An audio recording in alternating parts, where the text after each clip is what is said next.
No member is allowed to address the House or a committee of the whole House for more than 30 minutes on any subject. The House or a committee of the whole House may at any time move a motion to extend the Speaker's time sufficient for them to complete the presentation if the individual fails to complete within the slated time. The sectoral debate gives members the opportunity to inform the House about the government's proposed programs and projects within the different sectors. It should be noted that the agenda can be adjusted with items being added, removed, or replaced. If you are planning to attend a parliamentary session, here are some rules to keep in mind. No visitor shall create any act of disorder within the precincts of the House. No visitor shall be admitted to the House without first obtaining an admission card from the office of the clerk. Visitors who remain within the precincts of the House during a suspension of the session are asked to keep silent. It's almost time to go to the main event, but before that, let's get the answer to the trivia question. We asked, true or false? The Jamaican Parliament first met on January 20, 1664 at George William Gordon House. It's false. The truth is, the Jamaican Parliament has its history in the House of Assembly that first met on January 20, 1664 in Spanish Town, then called St. Diego de la Vega. At that time, Spanish Town was the capital of Jamaica and the seat of the government. However, since 1960, the official meeting place of the government has been George William Gordon House, more popularly called Gordon House, located on Duke Street in downtown Kingston. Gordon House is named in honor of one of Jamaica's national heroes. Now over to the proceedings.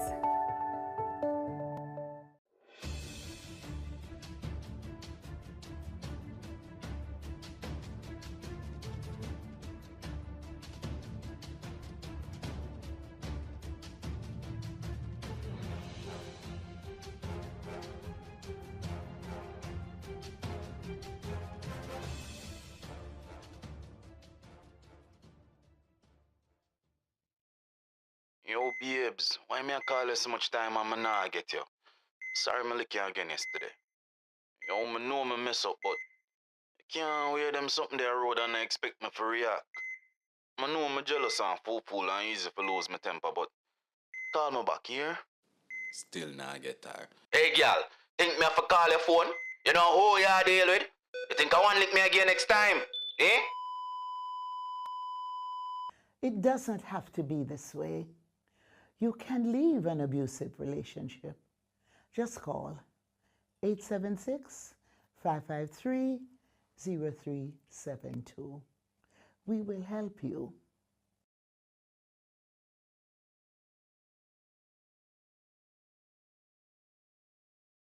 I wonder who that somebody be. No, sir. Let me look for my glasses. Oh, that somebody look like Rice up. It's Lottie walk on. Me glad for see you, Roy. Although things never go on for you, America, me glad say you there. Yeah. Lift your head high. Yeah. Stay out of trouble. Yeah. And you can have a fresh start back home. All right, Mr. D. Thanks, you hear? Let's all work together for a fresh start back home. The following is brought to you by the Office of the Prime Minister. The following is brought to you by the Office of the Prime Minister. Jamaica is changing right before our very eyes. Across the island, billions are being invested into our road networks, from farm and community roads to major roads and highways. Dozens of communities across the length and breadth of Jamaica are receiving access to reliable potable water for the very first time. And thousands of Jamaicans have become homeowners thanks to the historic shifts in policies of the National Housing Trust, making it easier for Jamaicans to receive funding. Not to to mention the record number of houses being built. Never dreamed you would own a home? No matter your circumstance, home ownership is possible for you thanks to the government's new social housing program specially designed to meet the needs of poor Jamaicans at no cost to them. We are building Jamaica. The proceeding was brought to you by the Office of the Prime Minister. Motorists, certificates of fitness are now digital. Here's how it works. First, make your payment at TAJ inline or online. Then, take your receipt along with your vehicle to an Island Traffic Authority service hub for physical inspection. A valid email address is required to receive your digital fitness. Once the inspection is complete, your certificate number will be sent directly to your email. To access your digital certificate, visit cgds.gov.jm/fitness, enter your certificate number and the chassis number, and view your certificate online. New validity periods are here. New vehicles, 5 years. Vehicles 10 years or less, 3 years. And those older than 10, 1 year. No more paper certificates. Just secure, digital access, anytime, anywhere. For more information, connect with us via email at info@ita.gov.jm or on social media at Island Traffic Authority. Most Jamaicans will tell you corruption in politics is deep-rooted, and I just saw it set, and nothing can do about that. But actually, there is, and another 152 countries are doing it. It's called asset declaration, and it works best where citizens themselves understand it and help to ensure the law is enforced. Corruption happens when public officials abuse their power to benefit themselves, family, or associates. Jamaica's Integrity Commission Act was designed to prevent corruption, and here are 5 things you should know. 1. Under this law, every year MPs and senators must report what they earn, own, and owe, and if they don't, they'll be sanctioned. 2. Their report must include the same kind of information for their wife or husband and children. 3. If they get a gift worth more than $100,000 from anyone who's not family, they must declare it. 4. A summary of the declarations of our Prime Minister and opposition leader must be published where the public can read it. 5. Parliamentarians can now be prosecuted by the Integrity Commission. They can be fined up to $2 million or serve up to 2 years in prison if they don't file their declaration or if they give false information, and $500,000 for not filing on time or ignoring requests for information. Unfortunately, our parliamentarians made changes that prevent the public from knowing when they've broken the law or when they're being investigated. We really need to change that. Visit jampja.org to find out more about the Act and to track if your MP is obeying this law. If they're not, JAMP's MP Tracker will help you write, tweet, or call your MP. Ask them, you submit your declaration yet? The Integrity Commission clear you? Let's help the Parliament stay honest. A message from the Jamaica Accountability Meter Portal, funded by the European Union and the Inter-American Development Bank in partnership with the Private Sector Organization of Jamaica.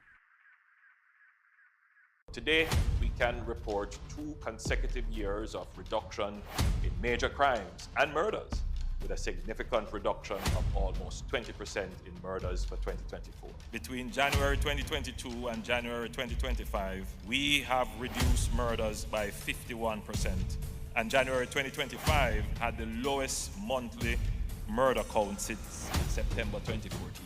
Our efforts have also resulted in the reduction of active gangs by 50%. We continue to increase firearm seizures, and in more communities, we are experiencing less violence. We will realize our vision of Jamaica as the place of choice to live, work, do business, raise families, and retire in peace and prosperity. The proceeding was brought to you by the Office of the Prime Minister. Peace begins with us. Every act of kindness, every step towards understanding brings us closer to a brighter tomorrow. Let's choose unity, compassion, and hope. Together, we can build a future where peace reigns. Brighter tomorrow starting today.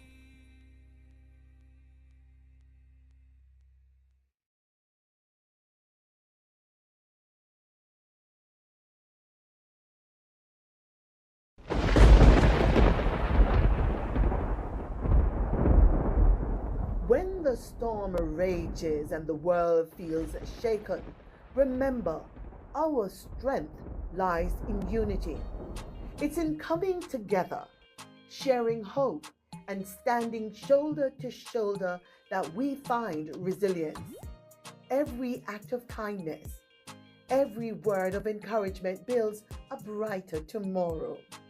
We are stronger as one. Our courage, compassion, and hope will light the way forward. Together we rise. Together we rebuild, because hope is never lost when we stand united, because we are stronger together.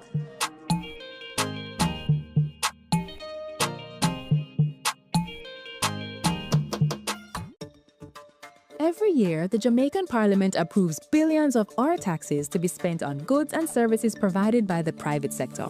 Everything from pens to power plants, cleaning services to construction are obtained through a process called public procurement. But who funds this process? Citizens do.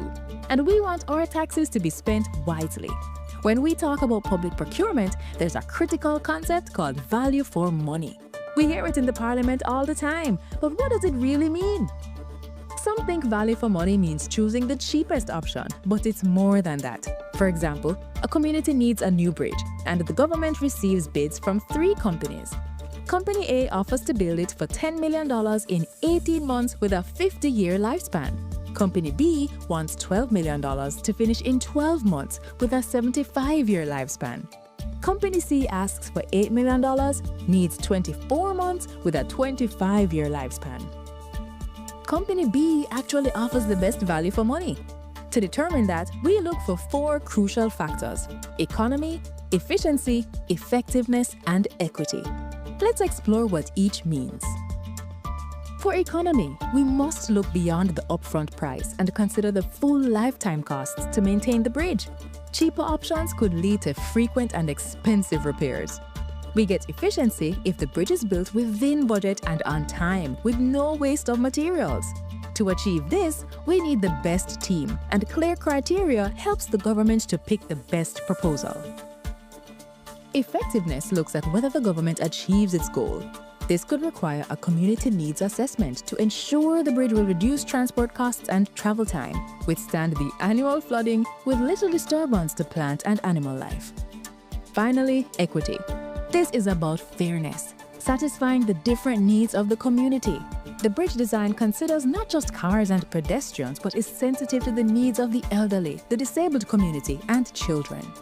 So when we're talking about value for money, don't just ask how much it did cost. Ask, what are we truly getting for our money?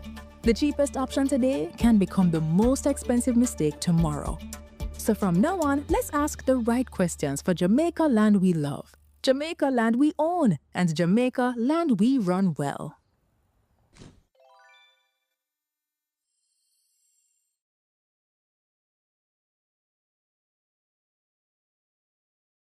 Hi everyone, here are 5 benefits of being a beneficiary of the Students' Loan Bureau. 1. Benefit from our 99% approval rate. 2. Benefit from our low interest rate, so less burden when you need to repay. 3. Benefit from the fact that we require no collateral when applying. 4. We're giving you more time to focus on your studies while we focus on the financing. No need to worry about repaying while in school. Number 5. Receive a 14 months grace period after your graduation date before you enter repayment. Don't forget to follow us on all SLB platforms for more SLB info.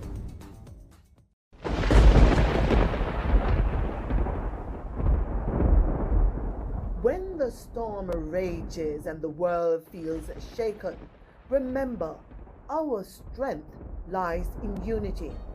It's in coming together, sharing hope, and standing shoulder to shoulder that we find resilience. Every act of kindness, every word of encouragement builds a brighter tomorrow. We are stronger as one. Our courage, compassion, and hope will light the way forward.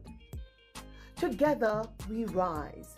Together we rebuild, because hope is never lost when we stand united, because we are stronger together.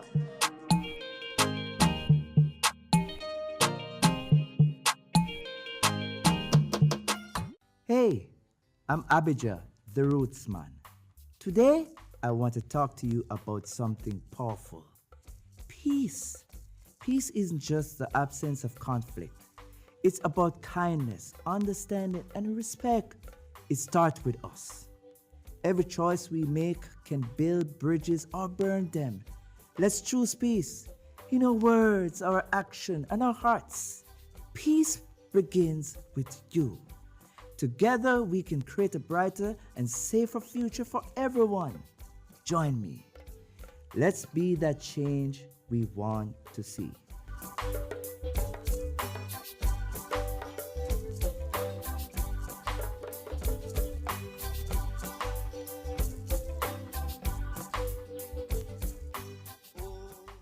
Peace is a choice we make every day. When we come together with love and understanding, we create a future free of violence and fear. Let's stand united, build bridges, and nurture hope for our children and our communities.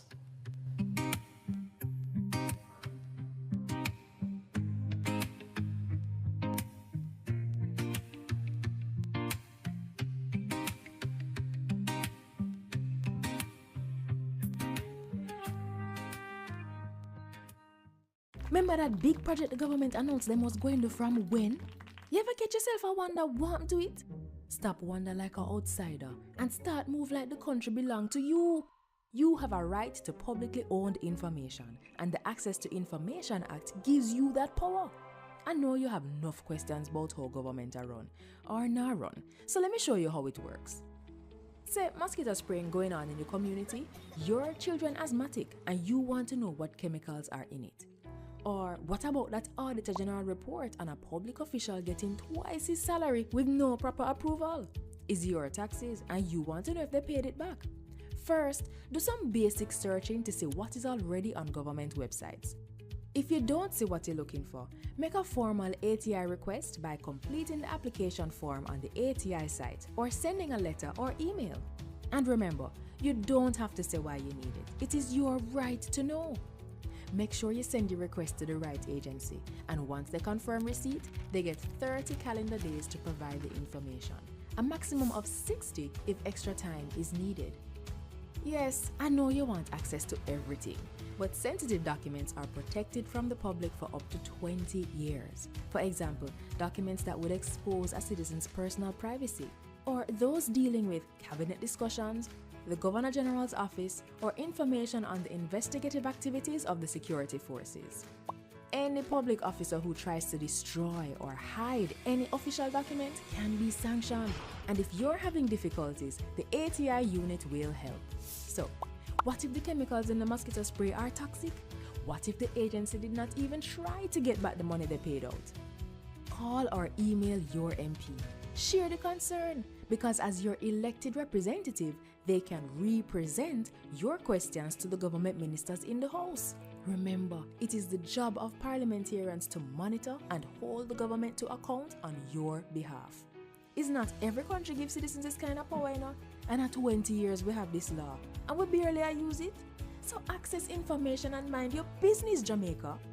Visit jampja.org today to see what information we access to make it easier for you to hold the government to account. Let's do our job to make Jamaica land we love, Jamaica land we own, and Jamaica land we run well. A message from the Jamaica Accountability Meter Portal, funded by the European Union in partnership with the Private Sector Organization of Jamaica. Na, na, na, na, na. We want a peace for Jamaica. Yeah, yeah. We have to be our brother's keeper. Yeah, yeah. Jamaica live good, yeah. I make we enjoy life. What we feel safe at night. Jamaica live good. I better you and I. No say we future bright. Jamaica live good. Come together as one. I make the violence the world. Today, we can report 2 consecutive years of reduction in major crimes and murders. with a significant reduction of almost 20% in murders for 2024. Between January 2022 and January 2025, we have reduced murders by 51%, and January 2025 had the lowest monthly murder count since September 2014. Our efforts have also resulted in the reduction of active gangs by 50%. We continue to increase firearm seizures, and in more communities, we are experiencing less violence. We will realize our vision of Jamaica as the place of choice to live, work, do business, raise families, and retire in peace and prosperity. The proceeding was brought to you by the Office of the Prime Minister. Motorists, certificates of fitness are now digital. Here's how it works. First, make your payment at TAJ inline or online. Then, take your receipt along with your vehicle to an Island Traffic Authority service hub for physical inspection. A valid email address is required to receive your digital fitness. Once the inspection is complete, your certificate number will be sent directly to your email. To access your digital certificate, visit cgds.gov.jm/fitness, enter your certificate number and the chassis number, and view your certificate online. New validity periods are here. New vehicles, 5 years. Vehicles 10 years or less, 3 years. And those older than 10, 1 year. No more paper certificates. Just secure, digital access, anytime, anywhere. For more information, connect with us via email at info@ita.gov.jm or on social media at Island Traffic Authority. Me, I go show them my way of justice. I'm abused. I need legal advice. I don't deserve this. The truth of the matter is, justice there for all of we. The Ministry of Justice has trained more than 5,600 persons in restorative justice practices. More than 200,000 victims have been supported by the victim services. Legal aid has reached thousands island-wide. Make we talk it out, not fight it out. Call 888 Justice today. People always say government must be held accountable. But it's whose job to keep government accountable, and what that really mean? Well, you see, when ministers and public officials have to provide answers for decisions made and can face consequences for those actions and decisions, that means they're being held accountable. Keeping government accountable is a key responsibility of our elected representatives, and the Parliament provides special tools or mechanisms just for this. As citizens, we need to understand how they work so we can play our part to ensure that the members of Parliament we elect are using the tools and doing their job well. Here are 4 of the primary tools you should understand and talk to your MP about. Tool number 1, Minister Statements. To effectively monitor the government, MPs need to stay informed. Every Tuesday when Parliament sits, different cabinet ministers are scheduled to give an update on decisions they're making on our behalf. These updates are called Statements by Ministers. They cover a wide range of national issues that other MPs, media, and citizens may have questions about and wish to examine further. That brings us to tool number 2. What you do when you want information? You ask questions, and that's why we have Question Time. Both opposition and government MPs can submit questions to the Prime Minister or Cabinet Ministers for details on, for example, how a contract was awarded or expenditure to purchase tablets for schools. So if you ever have a question for a government minister, try asking through your MP. After all, that's why they're your political representatives. They should represent your questions and concerns to the government. Tool number 3, Parliamentary Debates. When cabinet ministers present the government's proposals for new policies, laws, and programs, parliamentary debates allow both opposition and government MPs to air concerns, make suggestions, and endorse proposals. If you ever watch those debates, you know they can get a little fiery. But the debate is important, as it informs decisions and continues until a vote is taken on the way forward. Then we have tool number 4, Parliamentary Committees.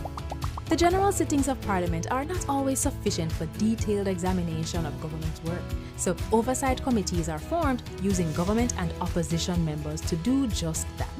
Some committees like the PAC and the PAAC are in place for an entire parliamentary term.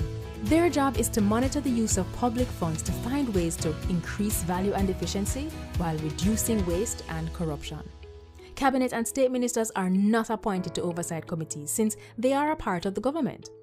Some committees are formed when a need arises. For example, joint select committees are formed to review draft policies or legislation or to probe other matters of serious national importance. Members of these committees are both opposition and government MPs and senators, and these committees will usually invite citizens to share their opinions, concerns, and recommendations.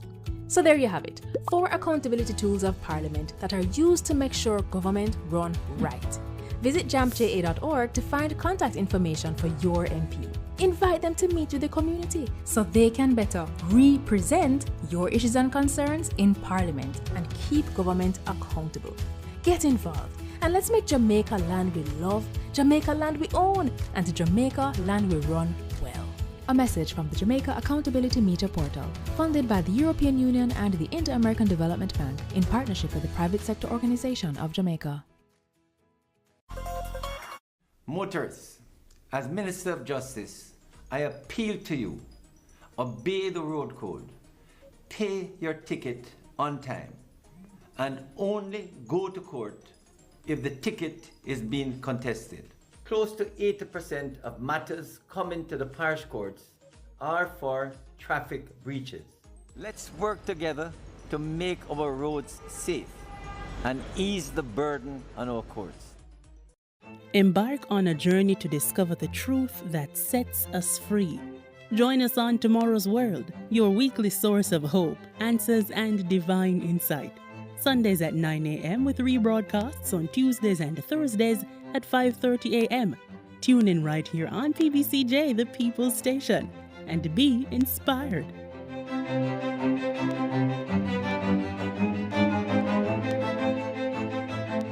Overtake and bring back everything. Bask in the awesome Word of God and the life-changing experience of fellowship. Bask in the revival time, 8 a.m. on Sundays, right here on the People's Station.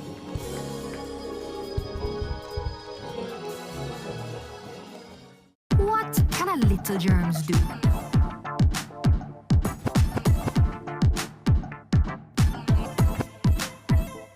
Pink eye running belly, even flu. Germs can make them happen to you.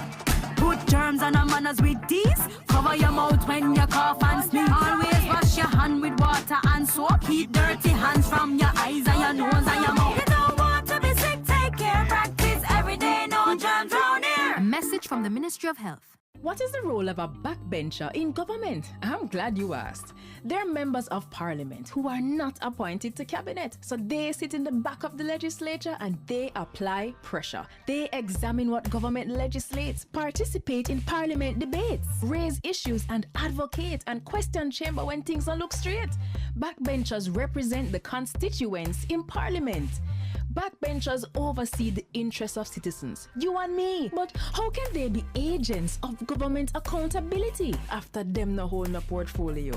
And them and a minister? No. So then how can they facilitate government transparency? And the next thing, them and a front bencher. So how them affect me? You see, a lot of work is in committees. So these portfolio-free MPs with less dire responsibilities are more accessible to you and me. So they help with policy, but it helps if we engage them, you see. So they're not just in the back benches, but on the ground, in the trenches. Though in the back of parliament, we're at the front of their cause. So pause. Find your backbencher at jampja.org.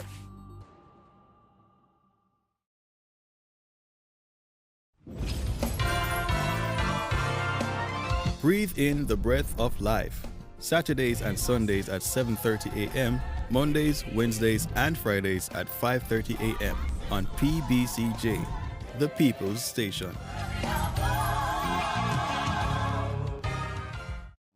Hey, I'm Abijah, the Rootsman. Today, I want to talk to you about something powerful. Peace. Peace isn't just the absence of conflict. It's about kindness, understanding, and respect. It starts with us. Every choice we make can build bridges or burn them. Let's choose peace in our words, our action, and our hearts. Peace begins with you. Together, we can create a brighter and safer future for everyone. Join me. Let's be that change we want to see.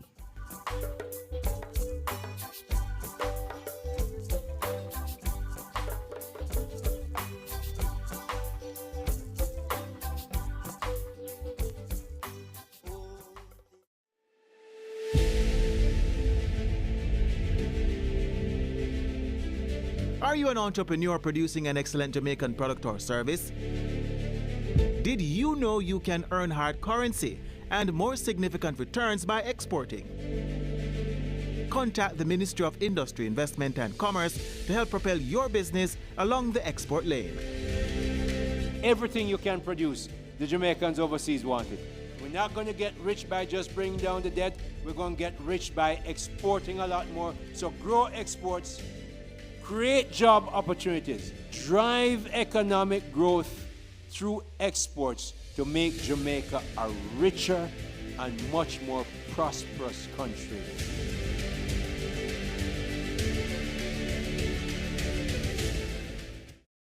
The following is brought to you by the Office of the Prime Minister. Jamaica is changing right before our very eyes. Across the island, billions are being invested into our road networks, from farm and community roads to major roads and highways. Dozens of communities across the length and breadth of Jamaica are receiving access to reliable potable water for the very first time. And thousands of Jamaicans have become homeowners thanks to the historic shifts in policies of the National Housing Trust, making it easier for Jamaicans to receive funding. Not to mention the record number of houses being built. Never dreamed you would own a home? No matter your circumstance, home ownership is possible for you, thanks to the government's new social housing program specially designed to meet the needs of poor Jamaicans at no cost to them. We are building Jamaica. The proceeding was brought to you by the Office of the Prime Minister. So who keeps our taxpayer money in check? Well, the PAC and PAAC help watch over the country's budget. And one might sound like it just have an extra A, but they're way different. Here's how. The PAAC and PAC are two committees that watch the money. The Public Accounts Committee reviews government projects after them close. They do a post-audit check to see what problems arose with the costs and call officials to explain decisions that cause budget mismanagement. And then they recommend corrective action, so the problem will happen from when, not happen again. But what about the money we are spending right now? The PAAC. That's how Public Administration and Appropriations Committee pretty much means your money will protect as it happen, we check. While projects go on, things are accurate. As government spend the nation's budget, PAAC reviews it. They examine proposals and summon officials to find problems before them don't use it. So the PAC and PAAC are two parliamentary committees that watch over the country's wallet to protect the budget and keep it in check. And you can get involved. Just visit jampja.org. What can a little germs do?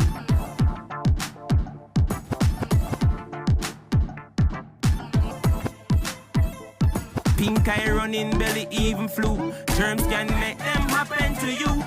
Put germs and manners with these. Cover your mouth when you cough and sneeze. Always wash your hand with water and soap. Keep dirty hands from your eyes and your nose and your mouth. You don't want to be sick, take care. Practice every day, no germs round here. A message from the Ministry of Health. Overtake and bring back everything. Bask in the awesome Word of God and the life-changing experience of fellowship. Bask in the revival time, 8 a.m. on Sundays, right here on the People's Station.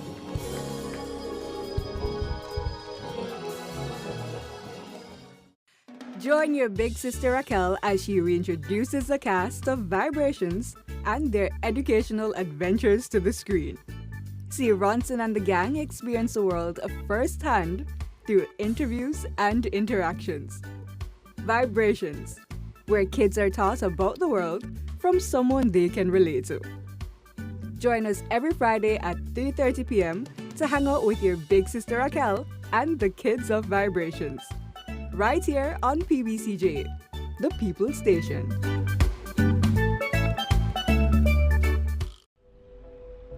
In Jamaica, there needs to be one law for all. Every member of this society, regardless of profession, finances, or the area you live in. I have some bad news. The company didn't get the contract? The money they paid us for it has gotten out. Are you serious? I'm afraid so, and I understand that there are going to be corruption charges.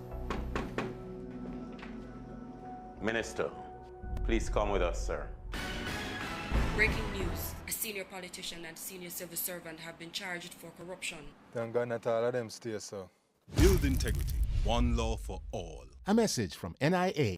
Zoom in on the nutrition facts. It there in the table on the side or the back. If you check out the servings, just do the maths. Not taking too much, finger below the facts. Zoom in on the nutrition facts. It there in the table on the side or the back. Take note of the sodium, the sugars and the fats by percent or less in on the right track. You for zoom in on the nutrition facts. It there in the table on the side or the back. Vitamins, minerals and vitamin 2, 20% and more that good for you. You for zoom in. Check the nutrition facts. You for zoom in. Check the nutrition facts. You for zoom in. Check the nutrition facts. Less sugar, less salt intake and less fat. You for zoom in. A message from the Ministry of Health and Wellness, Jamaica Moves, the Heart Foundation of Jamaica, the National Health Fund, and Japan. How do bills become law in Jamaica? Laws are made to create order, to ensure our safety, and to protect our rights against abuses by other citizens, organizations, and even the government itself. A bill is a proposal for either a new law or for a change to an existing law. Jamaica's parliament is responsible for making our laws, and that responsibility is shared between two houses. There are 21 parliamentarians appointed from both political parties to the upper house, also known as the Senate. And there are 63 members of parliament that we, the people, elect to the lower house, also known as the House of Representatives. To pass a law, there is a minimum of 6 stages required in each house. The process can begin in the upper house by a senator or in the lower house by your member of parliament. And their proposals for a new bill can certainly start with you, the citizen. Now, since the process often begins in the House of Representatives, let's start there. 1. The first stage begins with the introduction by the minister responsible for the bill, followed by the first reading of the bill by the clerk to the houses. This clerk is more like the CEO, the Chief Executive Officer for the Parliament. An announcement of the bill is published in the Gazette. This is a public newsletter that the government uses to inform the citizens of what the Parliament is doing on your behalf. 2. The second reading begins with a summary of the bill by the minister. The main reasons for the bill are discussed both by the government and opposition members to determine if Jamaicans would really be better off with the new law or changes to an existing law. A vote is taken by the House to determine if the bill will move to the committee stage. Sometimes before going to that stage, the minister responsible for the bill can recommend the use of a joint select committee. It's called joint as its members are taken from both the upper and lower house. To benefit from greater consultation, the committee is empowered to invite the public to share their views of the bill in writing or in person, and does so through radio, TV, and newspaper adverts. This joint select committee submits its recommendations to the House of Representatives. The House debates this report, and a vote is taken to determine if the bill should go on to the committee stage, where it is examined by a committee of the whole House. Yes, that's the name. And that's what it is, a committee of all the members of Parliament that carefully examines each clause and makes improvements to ensure the bill will achieve its objectives. As chairman, the Speaker of the House monitors the process to make sure the rules of the House are obeyed and the process moves along smoothly. 4. The Committee of the whole House examines the bill clause by clause, then sends its recommendations for changes to the House of Representatives. This is called the report stage. 5. The bill then passes to the third reading to allow a final opportunity for MPs to make changes before it is sent to senators in the upper house. 6 to 10. In the upper house, the senators go through the same steps we just described. If any changes are made, the bill has to be returned to the House of Representatives for their discussion and approval. Now, if the bill had started in the upper house, it would also have to be returned to them for approval of any changes made by the lower house. 11. Throughout the entire process, the bill is being checked by the Legislative Council. That's the Parliament's lawyer. But before the last step, a copy is sent to the Attorney General of Jamaica for final review and certification. 12. If all is well, the bill is sent to receive the royal assent from the Governor General as the representative of the Queen, Elizabeth II. The bill is now an Act of Parliament. The Act is gazetted, and the rights of Jamaicans are further preserved and protected by a new law.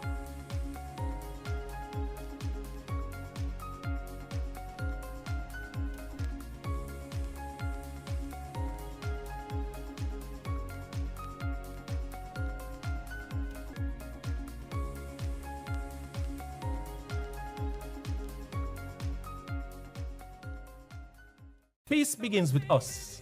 Every act of kindness, every step towards understanding brings us closer to a brighter tomorrow. Let's choose unity, compassion, and hope. Together, we can build a future where peace reigns. Brighter tomorrow starting today.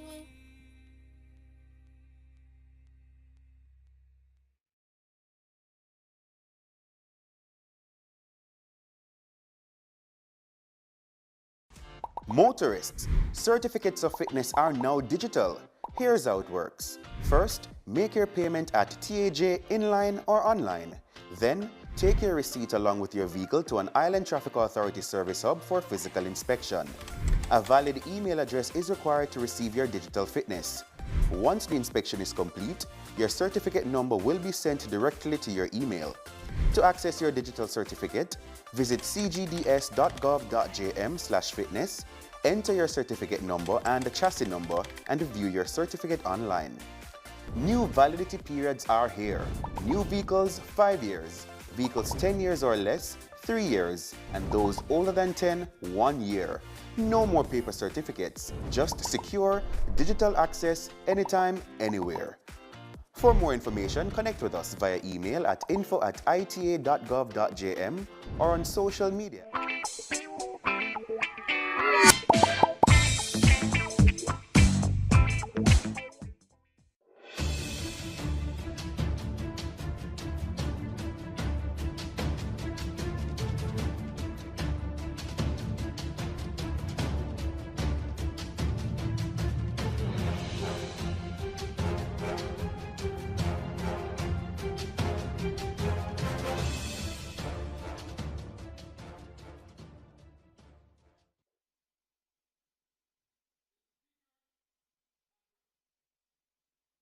Almighty God, by whom alone kings reign and princes decree justice, and from whom alone cometh all counsel, wisdom, and understanding, we, thine unworthy servants, here gathered today in thy name, do most humbly beseech thee to send down thy heavenly wisdom from above, to direct and guide us in all our consultations.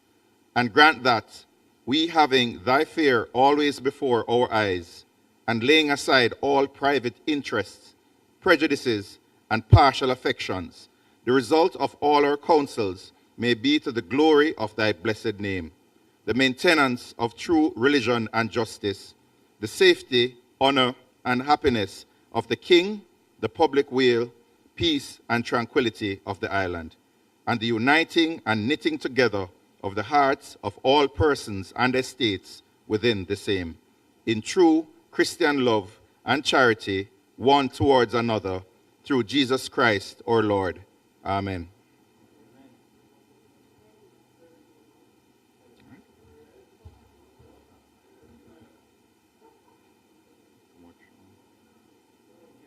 The man them just throw this something, come give me.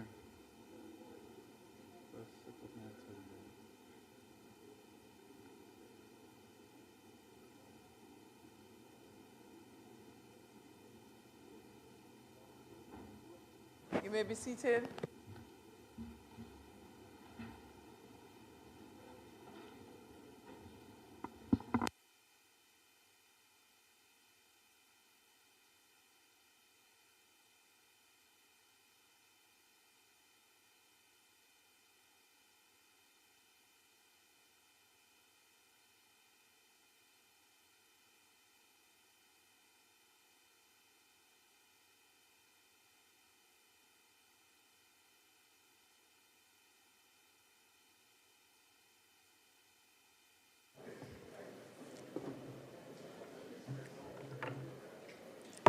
This Honourable House now resume its sitting.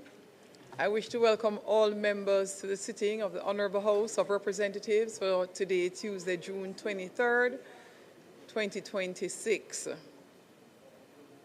Today, we continue with the sectoral debate, and we will have presentations from the Minister of Tourism and Member of Parliament for St. James East Central, from the Member of Parliament of Portland East Central, that is the Minister of Tourism, East Central, Honourable Edmund Bartlett, the Member of Parliament for Portland Eastern, Mr. Isaac Buchanan, Member of Parliament for Westmoreland Western, Mr. Ian Hales. I see a long list of specially invited guests.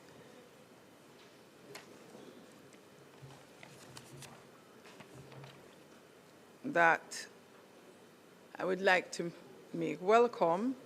Javier San Roman, Deputy Head of the Mission from the Spanish Embassy. Mr. George Matthews, Counselor for Political and Economic Affairs.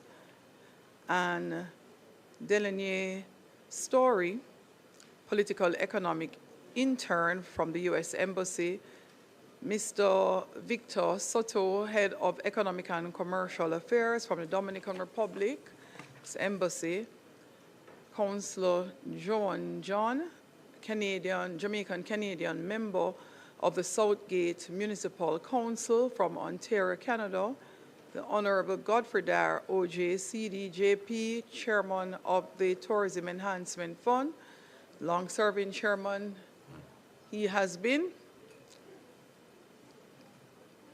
I wish to also welcome the Permanent Secretary in the Ministry of Tourism, Ms. Jennifer Griffith, who is here with us today, along with the team from the Ministry of Tourism.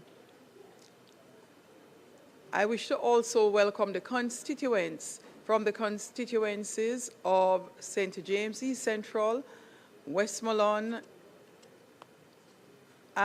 Western, and Portland Eastern, who are in the gallery today in support of their respective members of Parliament.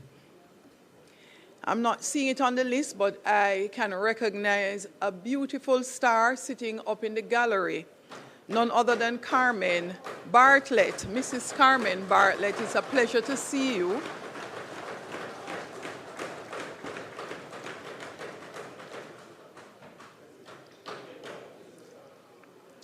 Wife and very, very strong, supportive wife of Minister Bartlett.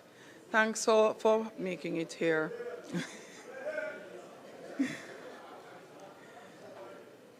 We appreciate when members of the public are able to witness these proceedings live. However, I must remind those in the gallery that you are not to disturb the proceedings in the chamber by clapping, knocking the ledge or chairs beside you, or conversing at a volume which may be heard in the chamber, thus disturbing the proceedings. These proceedings, as usual, are being broadcasted live by PBCJ, and we welcome those joining us via the various platforms as well as social media outlets to today's sitting. Call of the roll.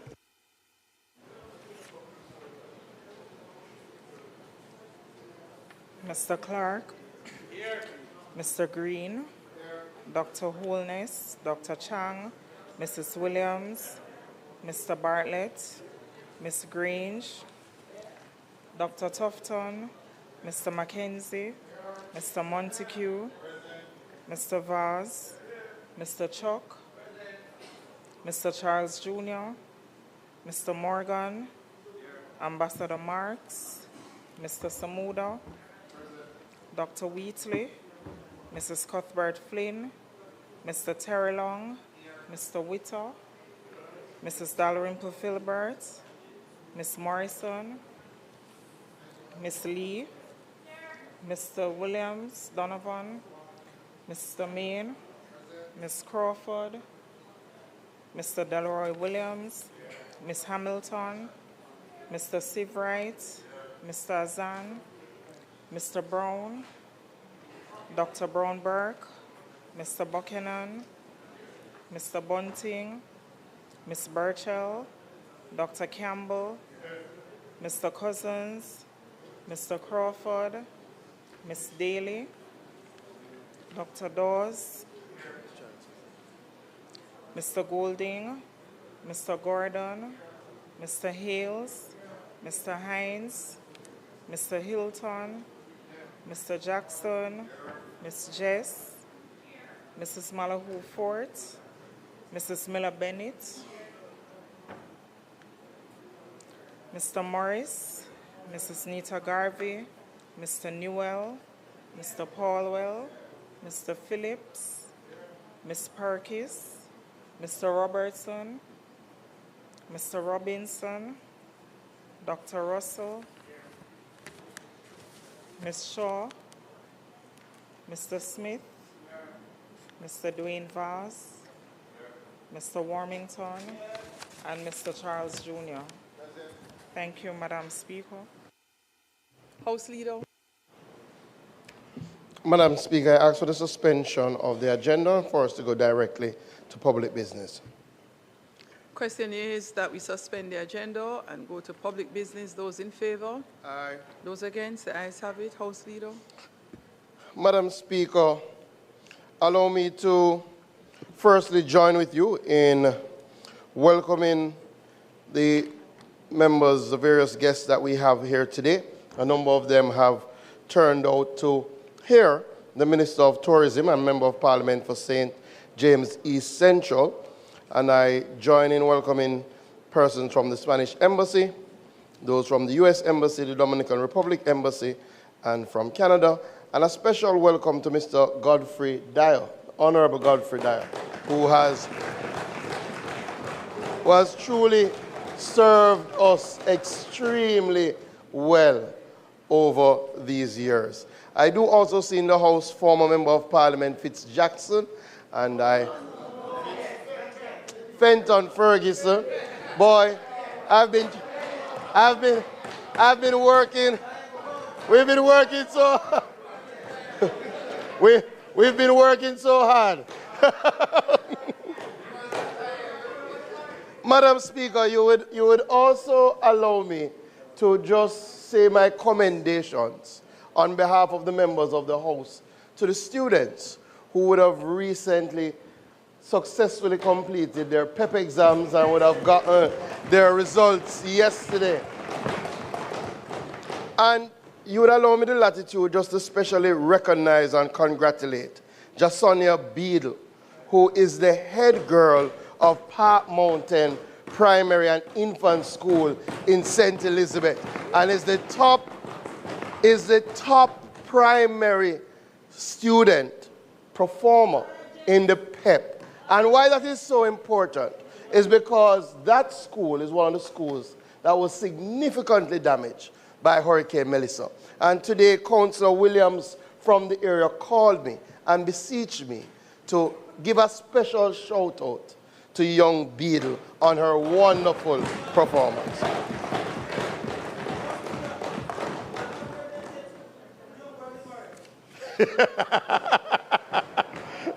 It appears there's a lot of congratulations in order, but I allow the members to do those privately. But we do see a new man has joined us today, and I will leave it at that. We now turn to our first presentation in our sectoral debates, and we will hear from the World Tourism Minister, Member of Parliament for St. James East Central, the Honorable Ed Bartlett.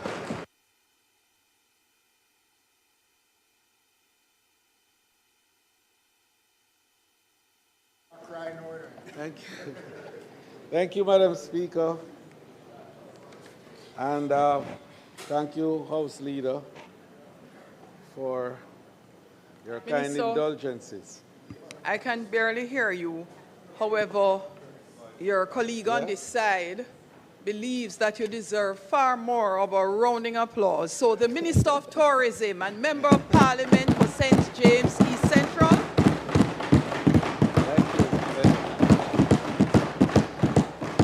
I'm not going to give you any envelopes. Thank you very much, Madam Speaker. Madam Speaker, I begin by acknowledging your distinguished leadership in this honorable House. And I also recognize the members of Parliament on both sides of the aisle and the dedicated parliamentary staff, led by the Clerk of the House, whose professionalism, discipline, and quiet service support the effective functioning of this institution. Madam Speaker, this is my 41st engagement from this podium in this House. And I take it with the deepest of regard and want to make a comment, Madam Speaker, if you will allow me, at the end of the presentation with regards to my own vision and direction as I see for this wonderful institution that has become so important to us to secure democracy and which we must guard very zealously and to give it the highest respect and regard that is possible. So, Madam Speaker, following Hurricane Melissa, one of the most powerful storms on record, Jamaica's response demonstrated the value of decisive prime ministerial leadership and strong whole-of-government coordination. Working through ODPEM, public and private partners moved quickly, transparently, and responsibly to mobilize support for the tourism workers, small businesses, and communities that sustain the sector. From that shared effort, this presentation, Madam Speaker, will move from recovery to transformation. The sector's rapid rebound, the Tourism 3.0 agenda, and the legislative and regulatory reforms required to deliver a sustained growth, competitiveness, and greater benefits for Jamaican entrepreneurs, workers, and communities. Before I do so, Madam Speaker, I recognize that as public servants, our duty is to uplift our people and strengthen our nation. And I'm a proud leader of a ministry central to that mission. I thank the Most Honorable Prime Minister, Dr. the Most Honorable Andrew Holness, for the trust and confidence he has placed in me. His astute leadership has helped steer the sector through an unpredictable global landscape. I also thank all who have worked with the ministry and its public bodies to meet challenges and seize opportunities across tourism. Our industry and private sector stakeholders have helped to protect livelihoods and have advanced national growth. I extend my deep appreciation to my Minister of State, the Honorable Tova Hamilton, our Permanent Secretary, Jennifer Griffiths, whose administrative excellence continues to drive the ministry's operation. Madam Speaker, I acknowledge the hard-working team within the ministry and its public bodies, along with chairpersons, board members, and executive directors. I also thank the Jamaica Hotel and Tourist Association, its president, Christopher Jarrett, and his executive team for their cooperation during one of the most difficult periods in the history of the industry. To my constituents, the second love of my life. And the first love is intermingled with them today in the gallery. But I'll talk about my first love at another moment. That constituency, Madam Speaker, that has given me 6 consecutive terms as their representative, and has enabled this year for us to celebrate the 30th anniversary of our education program in that constituency that has provided scholarships for thousands of children in every institution in Jamaica today. There is a student from East Central St. James. Universities, medical department, history, science, and all the areas of discipline. And I'm proud of the work that the team has done. And particularly, Madam Speaker, you will allow me to commend my counselors who are here today and my staff at the constituency office, led by Mrs. Simone Matheson Powell. And I particularly wanted to highlight Simone because she has been the tower of strength in that constituency. And when I travel all around, I can get full report from Simone for the great work that is being done in the constituency. My CPOs that have worked so hard to protect the very steps that I take, and my driver, you know, Madam Speaker, I have to mention my driver because we call him Air Derval.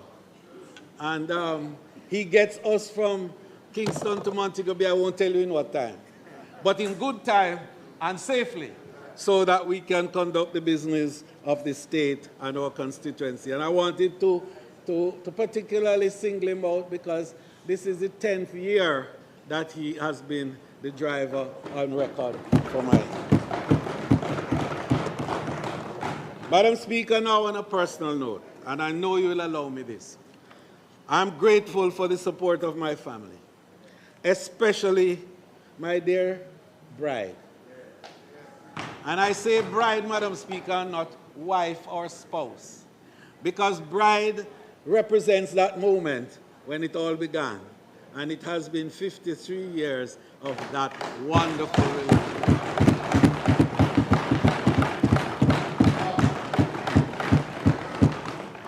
Carmen really has been a source of great inspiration and encouragement to me over the years. And I'm thankful for her unwavering support and constant presence. Most importantly, Madam Speaker, I thank God for the health and strength to serve. I remain committed to serving our people, strengthening our tourism offering, and advancing a sector that delivers lasting benefit. Madam Speaker, before I turn to the state and direction of the Jamaica's tourism sector, permit me to pause and honor a man whose life reflects the very theme of today's presentation, trust and confidence. I speak of Dr. the Honorable Godfrey Dyer, OJ, CD, JP, LL. Mr. Dyer's story is not simply a record of titles held.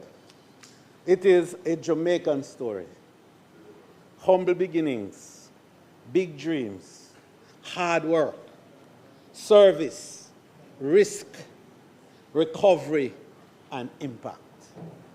Mr. Dyer was first made a director of the board of TF on its inauguration, and later served as chairman from 2007 to 2011, and again from 2016 until 2026 when he retired. Under his stewardship, TEF became a vehicle through which tourism gives back through infrastructure, community development, resort enhancement, worker training, cultural assets, innovation, and linkages. So today, Madam Speaker, we thank him for believing, and I'm saying this about Montego Bay, Dr. Chan, believing in Montego Bay, for proving that Jamaicans can own and lead in tourism, for helping build cultural tourism through music and enterprise, for shaping TEF into an instrument of impact, and for reminding us that service above self still matters. Honorable Godfrey Dyer's life teaches us that trust is earned over time, confidence is built through performance, and legacy is secured through service. That, Madam Speaker, is where today's theme begins.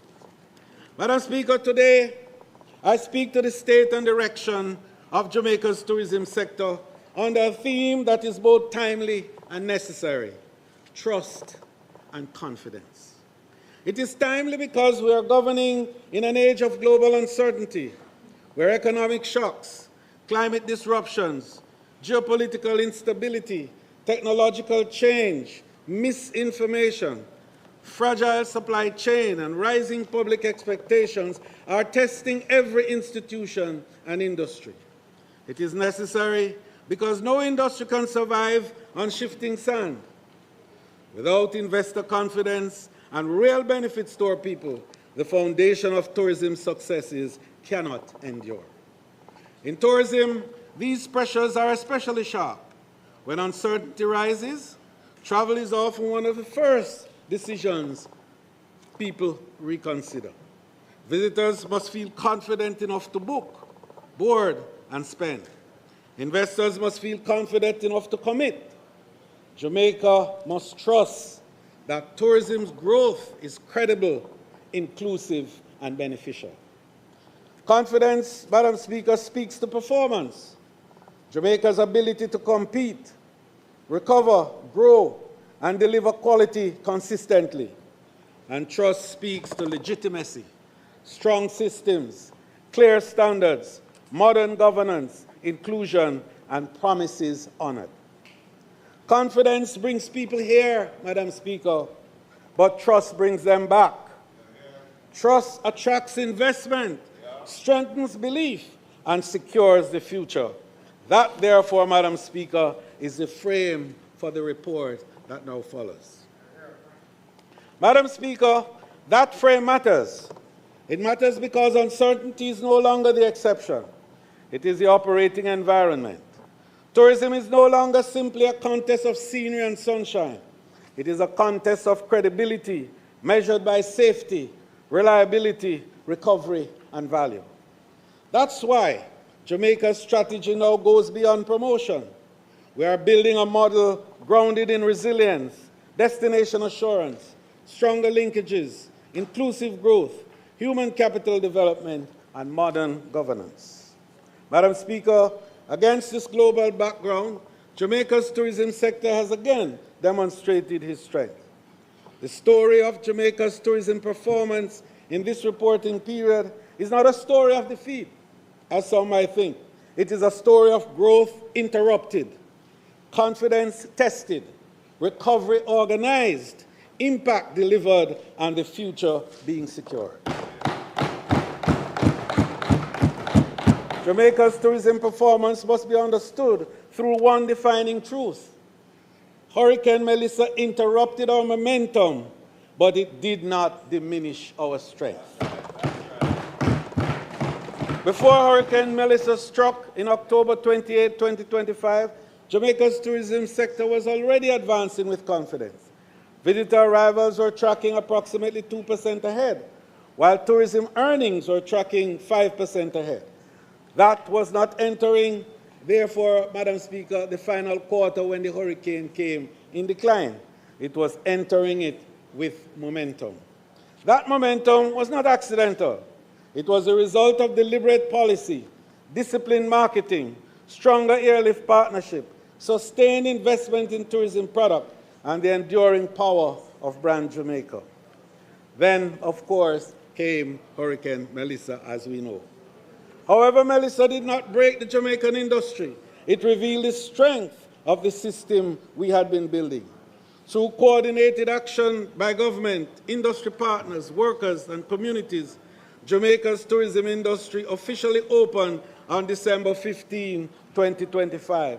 When I said we would open 6 weeks after the hurricane, on December 15th, everybody thought I needed to be checked. But that date, Madam Speaker, was more than a reopening. It was a signal to the world that Jamaica was ready, Jamaica was resilient, and Jamaica was rising again. Madam Speaker, I'm deeply grateful to our tourism partners, workers, and operators whose speed, dedication, and unity made the December 15 launch of the peak season possible, especially those who helped to steer the recovery. I am especially moved by the selflessness of our tourism workers who restored hotels, shops, and attractions, even as their own homes suffered damage. Their sacrifice helped to sustain Jamaica's livelihood. Hotels across the sector opened their doors, welcoming displaced workers, media teams, and emergency personnel. And in so doing, Madam Speaker, helped families to begin the process of rebuilding. They provided rooms for staff and their families, accommodation for those supporting the national response. And I can remember Minister Vaz calling me and saying how the JPS people were coming from all over and didn't have anywhere. And the hotels that were half damaged found a way to accommodate these and other personnel who were coming to ensure the recovery took place. So they provided room for staff and their families, accommodation for those supporting the national response, relief supplies, construction material, grants, and interest-free loans. And I want to make that point, because there are some who believe that the hotels did nothing for the workers. They provided interest-free loans for a number of workers. I went to some of these facilities, spoke with them, local brands. And I didn't want to call brand names today, and I won't. But when I say local brand, you know what I mean. International brands as well. And the other night, when we were at a certain anniversary, that point was made as to $1 million of grants that were provided to workers to assist them in their recovery from that particular hotel. So, Madam Speaker, our visitors too rallied. And I want to just pause to say thanks to some international agents whose names I can't call because there were so many. But there's one particular one, the World Central Kitchen.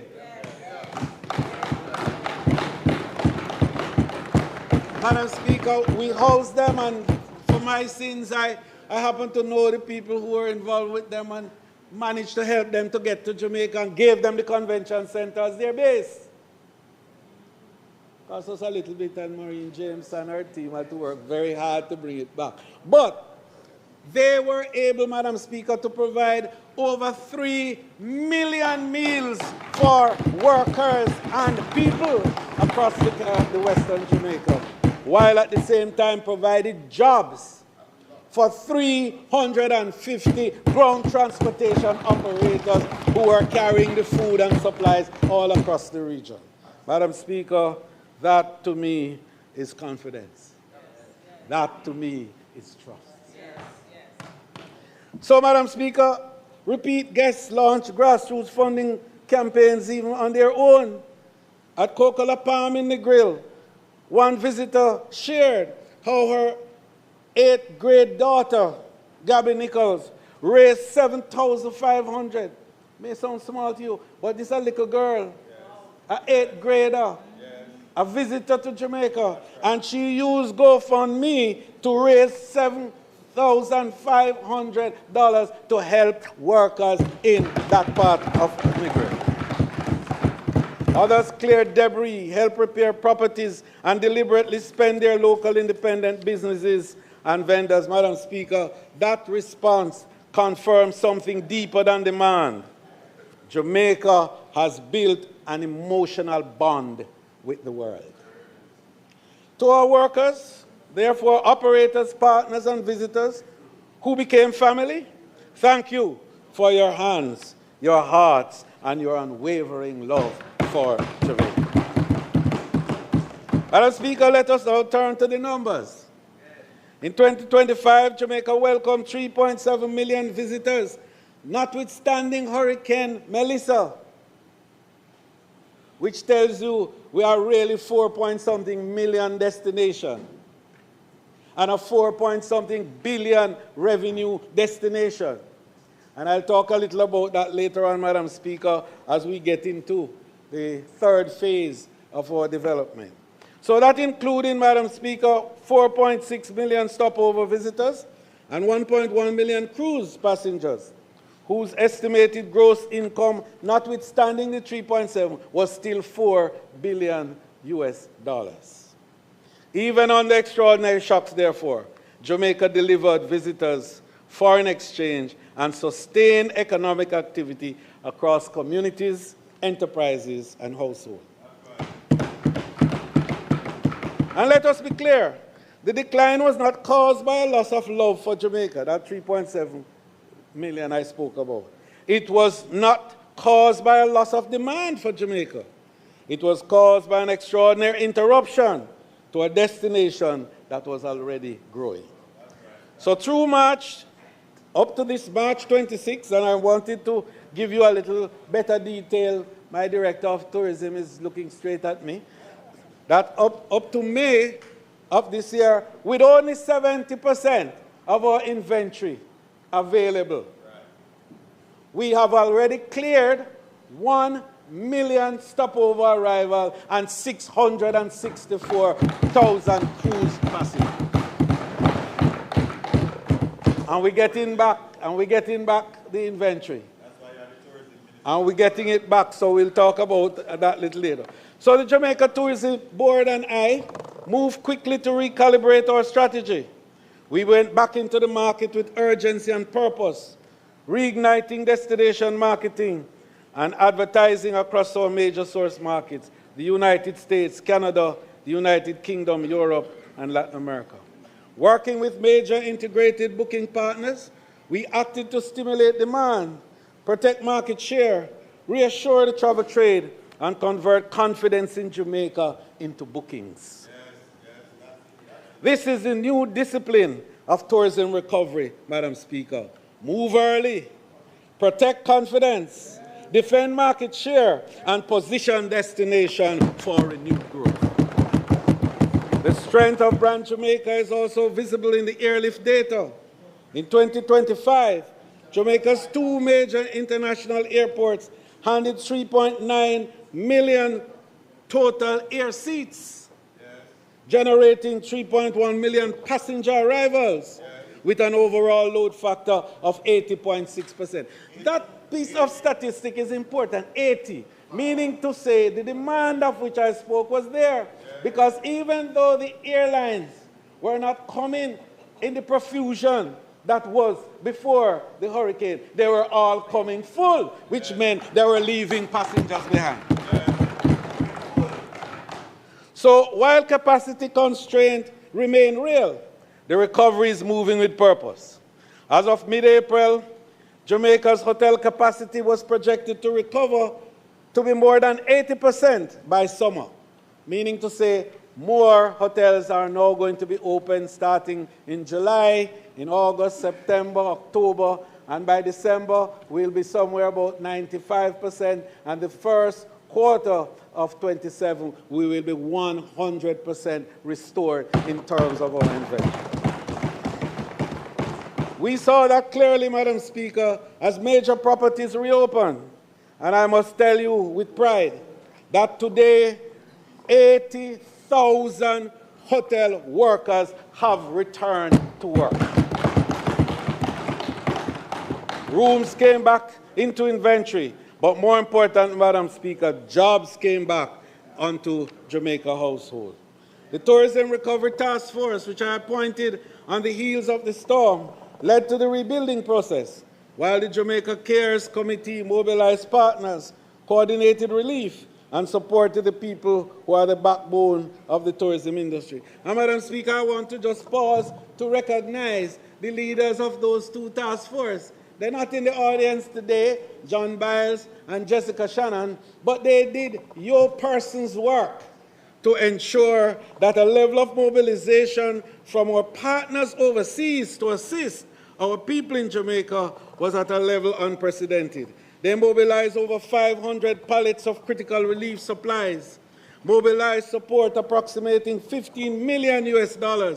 Madam Speaker, that's about 2.3 billion Jamaican dollars. And they brought 6,000 care packages, and over 8,000 workers of the industry in those 5 western parishes benefited from this.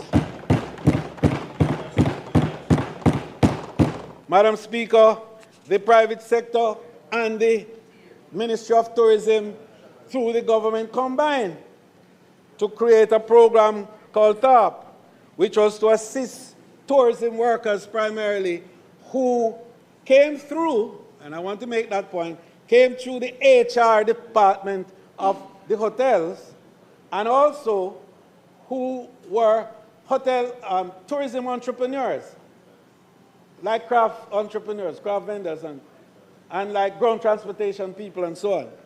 And that there was a whole system that was set up, properly structured, to enable, Madam Speaker, that the beneficiaries would come primarily from the sector.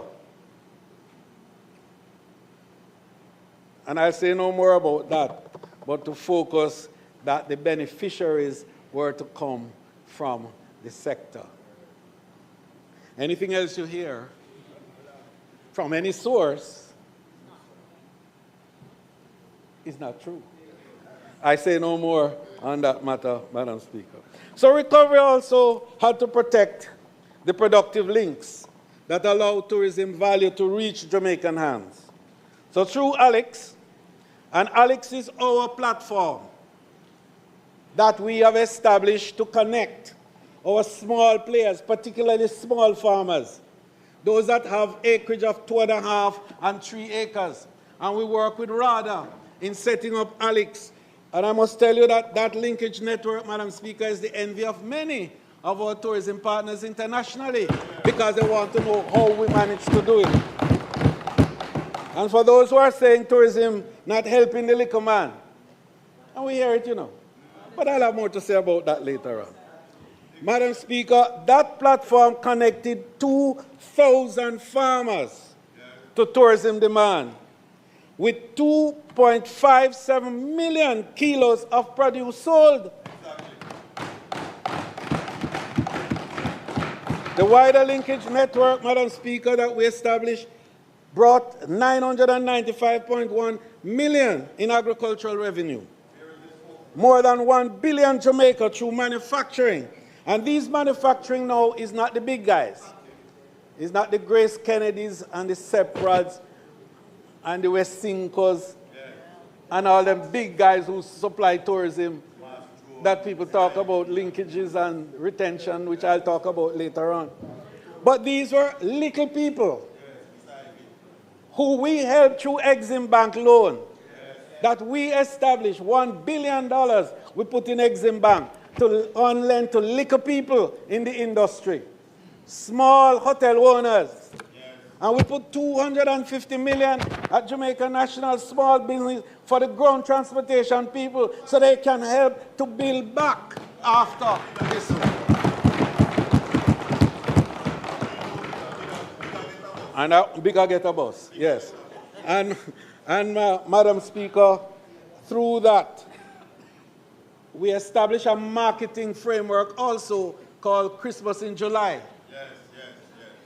And last year alone, with all the problem, 168 million Jamaican dollars of business went through those small players. So, Madam Speaker, we are building also the workforce for the next stage of growth. Through the Jamaica Center for Tourism Innovation, more than 25,000 Jamaican workers have been certified under international benchmark programs. Annual certification output has grown from 40 graduates when I started the program in 2017 to more than 3,000 certified persons annually.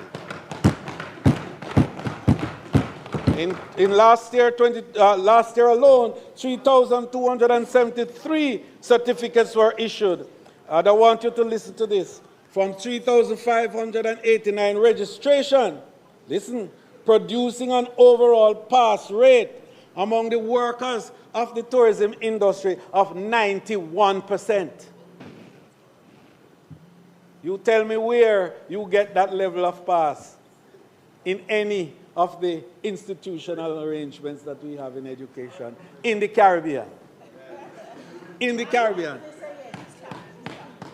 So these certificates covered guest service, food safety, hospitality supervision, hospitality management, hotel operation, leadership, revenue management, culinary development, and other disciplines essential to service excellence and upward mobility. Madam Speaker, we established also the 2 academies. A gastronomy academy, and I'm proud to say we are the first Caribbean country to graduate executive sous chefs, and I have them in the audience. Our executive sous chefs. Yes, Madam Speaker.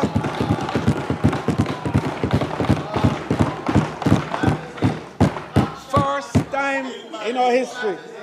And they are all working, and they are now part of the brigade that is going to replace. Yes. Those who we would have to ask to come in order to occupy those higher positions in tourism. We also established an entertainment academy where we are training our performers, our singers and dancers, so that they can perform at the level that is appropriate. Because we have to understand that tourism brings cultures from all over the world. People with different tastes and different desires for different kind of artistic expressions. And therefore, it is not just to pick up somebody from the street and say, come sing. No, touch up.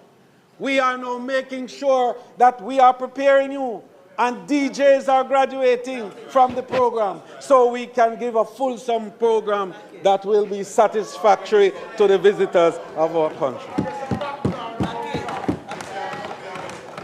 Madam Speaker, this commitment to workers is also reflected in the continued performance of the Tourism Workers Pension Scheme. This scheme now has a fund value of 5.3 billion Jamaican dollars of savings now, savings.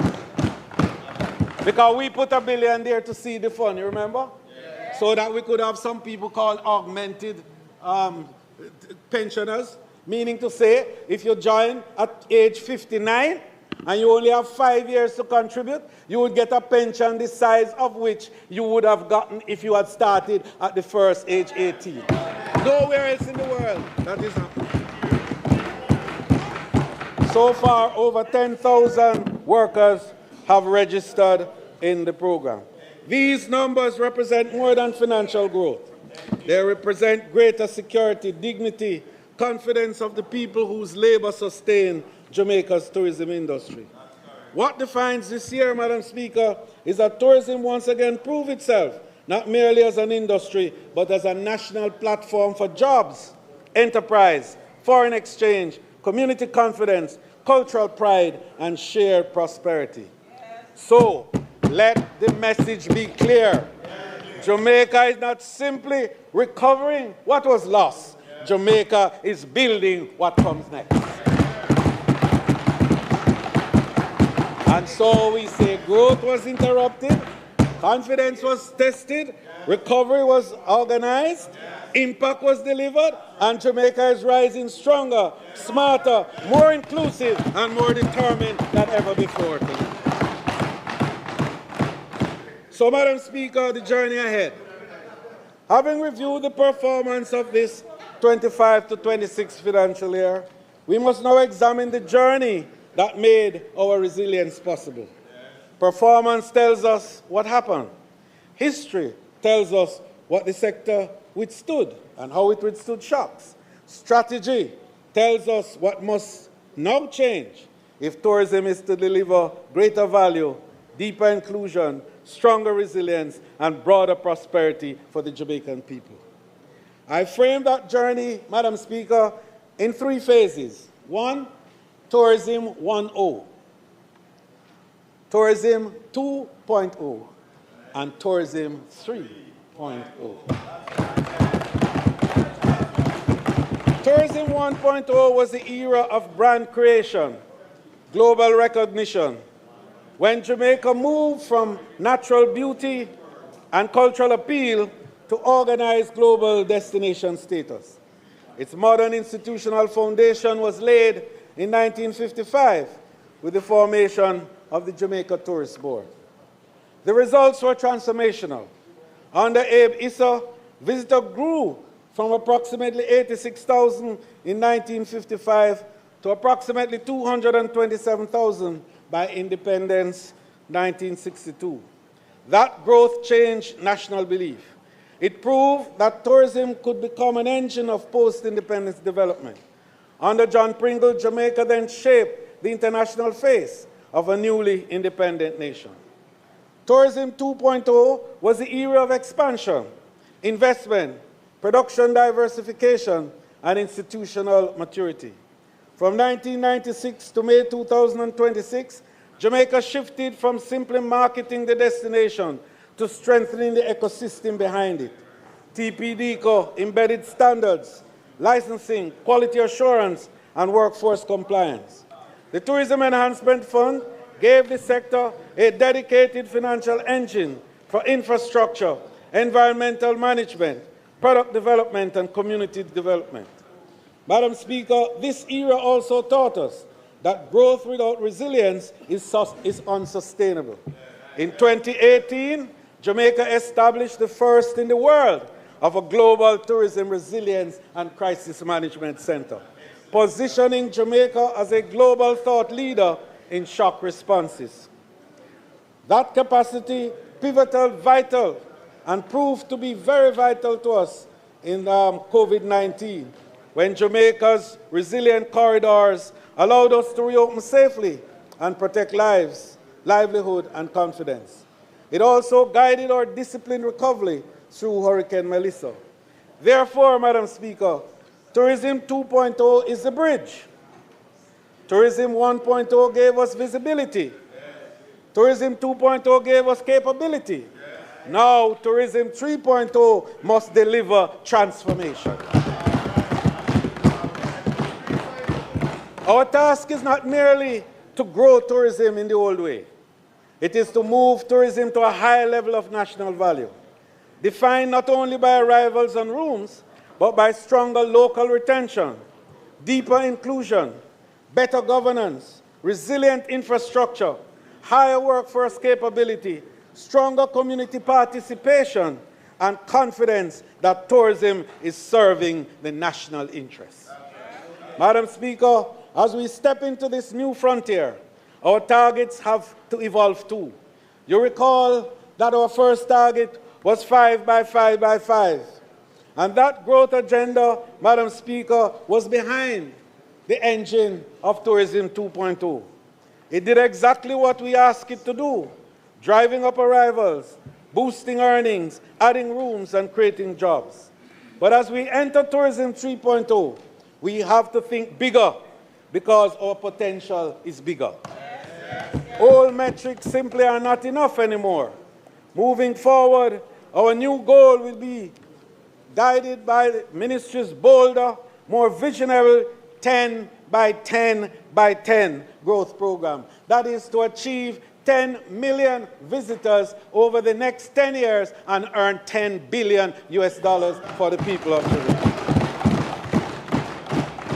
This new framework is designed to multiply tourism success across 10 strategic pillars, ensuring deeper local integration, fairer opportunities, and real equity for everyday Jamaicans.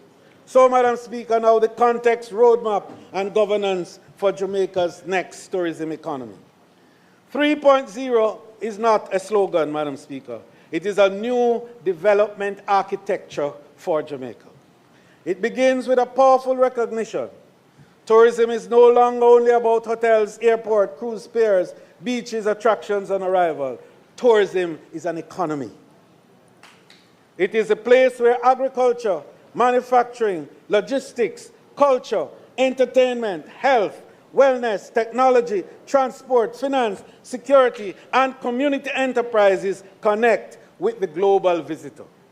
It is where the farmer reaches the hotel kitchen, where the manufacturer enters the guest room, where the artist meets the global audience, where the worker, entrepreneur, investor, and community become part of one national value chain.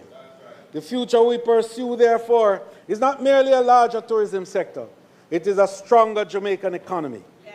That is the central proposition of Tourism 3.0. Tourism must not merely grow in Jamaica. Tourism must grow Jamaica. It must mean more Jamaican produce in hotel kitchens, more Jamaican-made goods in hotel rooms, more Jamaican culture in visitor experiences, more Jamaican entrepreneurs in value chain, more communities participating in the product, and more workers moving from, and listen to this, from employment to advancement, from service to certification, from vulnerability to security, and from worker to owner. And here, Madam Speaker, I want to pause to recognize two Jamaicans who started in the hotel business at the very bottom of the scale. And today, one, Shernette Crichton, is the first Jamaican managing director for an international tourism entity. And here is she in our audience. The second is Clifton Reeder, who is now the first Jamaican to be a regional manager for an international hotel chain.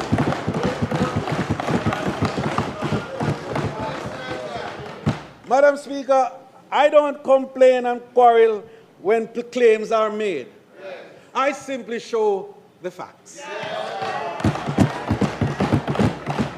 So, Madam Speaker, the future will not regard destinations that drift. It will reward destinations that organize. That is why Tourism 3.0 must now move from aspiration to execution, from a clear roadmap and measurable impact. Our roadmap, therefore, Madam Speaker, rests on 10 priorities. And I want to go through those 10 priorities because it's at the heart of Tourism 3.0. One, purposeful growth and market resilience. Madam Speaker, purposeful growth must be anchored in access and connectivity. I am pleased to announce that East North Jamaica continues its post-Hurricane Melissa recovery. Air confidence in the destination remains strong. At this stage of recovery, we are all overall seat capacity is approximately 20% below, and this is phenomenal. 80% is what it is of our 25 period. Because largely, Madam Speaker, 25% of our hotel rooms, as I indicated before, are now temporarily unavailable. Yet demand remains firm, with average airline load factor of approximately 85%, and some months reaching as high as 92%. In anticipation of more rooms returning to service, the Ministry of Tourism and the JTB have secured a new wave of air connectivity to support the next phase of recovery and growth. This includes expanded service by Virgin Atlantic from Heathrow to 7 flights weekly, Madam Speaker. British Airways from Gatwick to 4 flights weekly, and Copa Airlines from Panama to 14 flights weekly. It is also including new services from Wingo out of Medellin, Breezes out of Tampa, Porter out of Toronto, Ottawa, and Hamilton, Air Canada from Halifax, Ottawa, Edmonton, and Winnipeg, and enhanced regional connectivity from Guadeloupe. And the importance of that one, small as it may be, is it connects to France, Madam Speaker, to Paris for the first time. So this is a signal of confidence. It tells us that our airline partners believe in Jamaica, that consumer demand was held, and that recovery is being organized with purpose. The second pillar, Madam Speaker, is cruise access and visitor conversion. And Madam Speaker, here I want to point out that my Minister of State is being made fully responsible for cruise development and expansion in Jamaica. And for those who think that that situation is not on track, because I heard rumblings to that effect when I was trying to get more flights to come to Jamaica out of Spain. You understand me? That approximately 1.5 million cruise passengers are expected to come this year, even with Melissa. And that is a powerful platform for growth. My Minister of State has had several encounters already with the leadership of the cruise lines all over the U.S. And she's come back with reports that cruise expansion and development is secure. And we are currently in some discussions that I'm not ready yet to tell us all about. But when it happens, cruise is going to account for nearly half of that 10 million visitors that I spoke about for the next 10 years. I say no more on that. The third pillar is destination upgrading and climate resilience infrastructure. Madam Speaker, Tourism 3.0 requires destinations that are visibly better, safer, cleaner, safer, and more resilient. NARA gives Jamaica the national mechanism to coordinate that work. Reduce fragmentation, accelerate delivery, and ensure that reconstruction begins and upgrading is happening. Madam Speaker, we saw the Prime Minister put a map which shows the type of development that is likely across Jamaica. All of those developments will inure to tourism product development in Jamaica. And at another time, we will enumerate them because I have a program to work with the investment side of it. And in September and December, I'll be going off to meet with some of those people and to establish the bridge, the investment bridge for the tourism development that NARA will drive. So, Madam Speaker, this is not recovery, Madam Speaker, only. It is product development. Every resilient road, upgraded beach facility, well-lit town center, stronger drainage system, and digitally connected space improves the tourism experience. It gives visitors confidence, workers reliability, investors assurance, and community visible benefits. Under Tourism 3.0, NARA must help convert reconstruction in a stronger tourism product that is more competitive, more inclusive, and better prepared for climate shocks. It is a practical bridge, Madam Speaker, between national rebuilding and destination transformation for Jamaica, our people, and visitors alike. The fourth pillar, Madam Speaker, is local first and economic retention. And here I want again to tell you that my Minister of State has already started the work in preparing local first. She has been meeting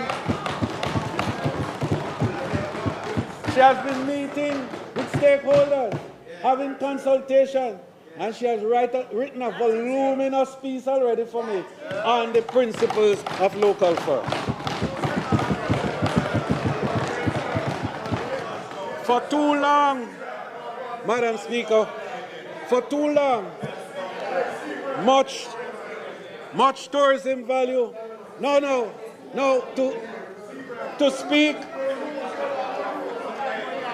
To speak about the member from North Central St. Andrew would take me a full presentation.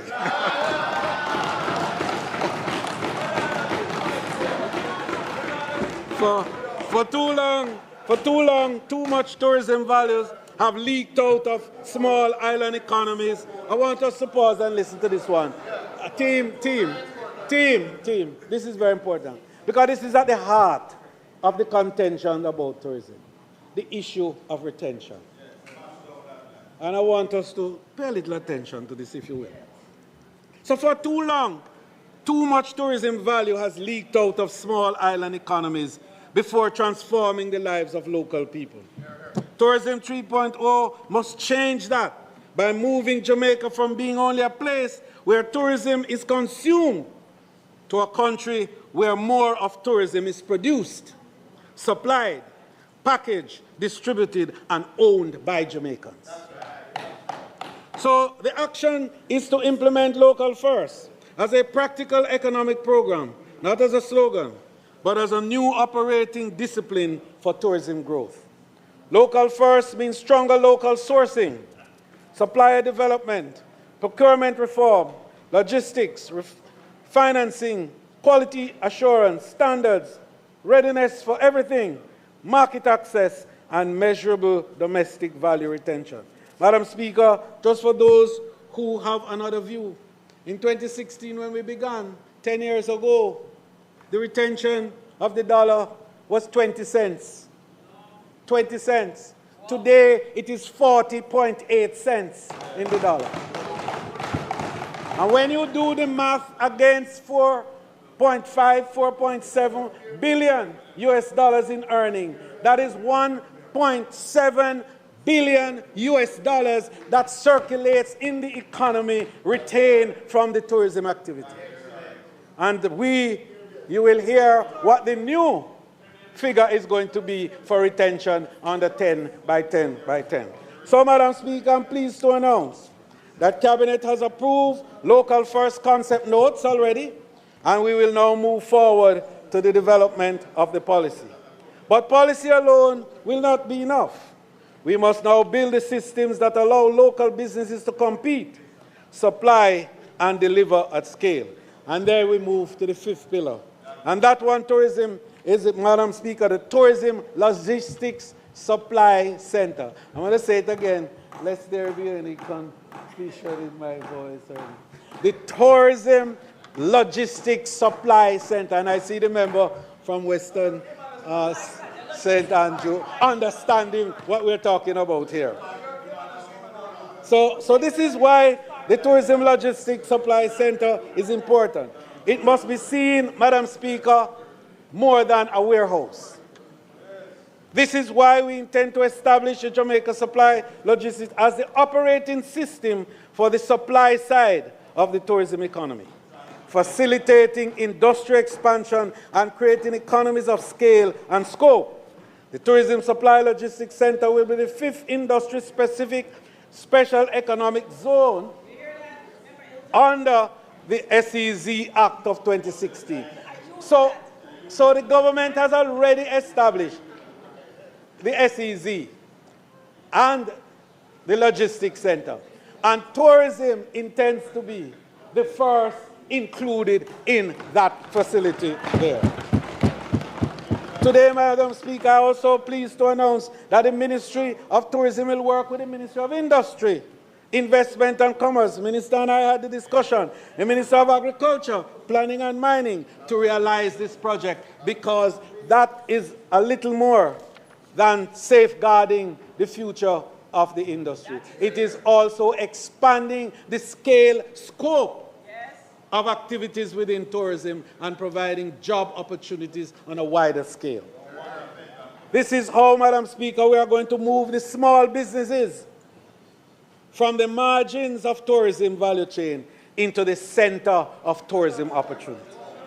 The Tourism Supply Logistics Center will support coordination, warehousing, cold chain capacity, inventory planning, and I can go on to all of the other areas that it will cover. It will serve Jamaica's tourism economy, strengthening the link between our hotels, attractions, farmers, manufacturers, distributors, and service providers. But the opportunity is also regional, and I want to make that point, because Jamaica is not just for Jamaica. Jamaica is for the Caribbean and the region.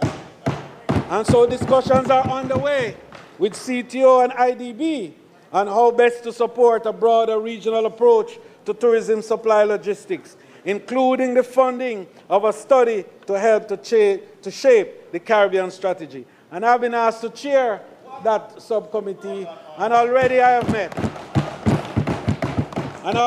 met with the board of directors of IDB, and they have given the undertaking that Jamaica will be the pilot project. That we will start here in Jamaica, and then we'll scale up and expand into the region.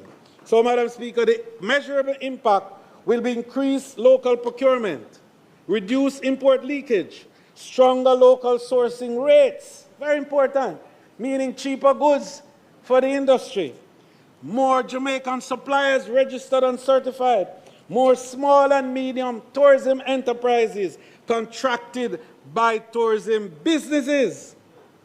And this is where a number of them are outside. If you notice, they have brought their wares to show you their capabilities. And they will be upscaled to be able to supply at the higher end. So we will have higher farm to hotel sales. increased use of Jamaican-made goods, expanded agro-processing and manufacturing opportunities, stronger community income, and greater domestic retention of the tourism earning. That, Madam Speaker, is Tourism 3.0 in practice.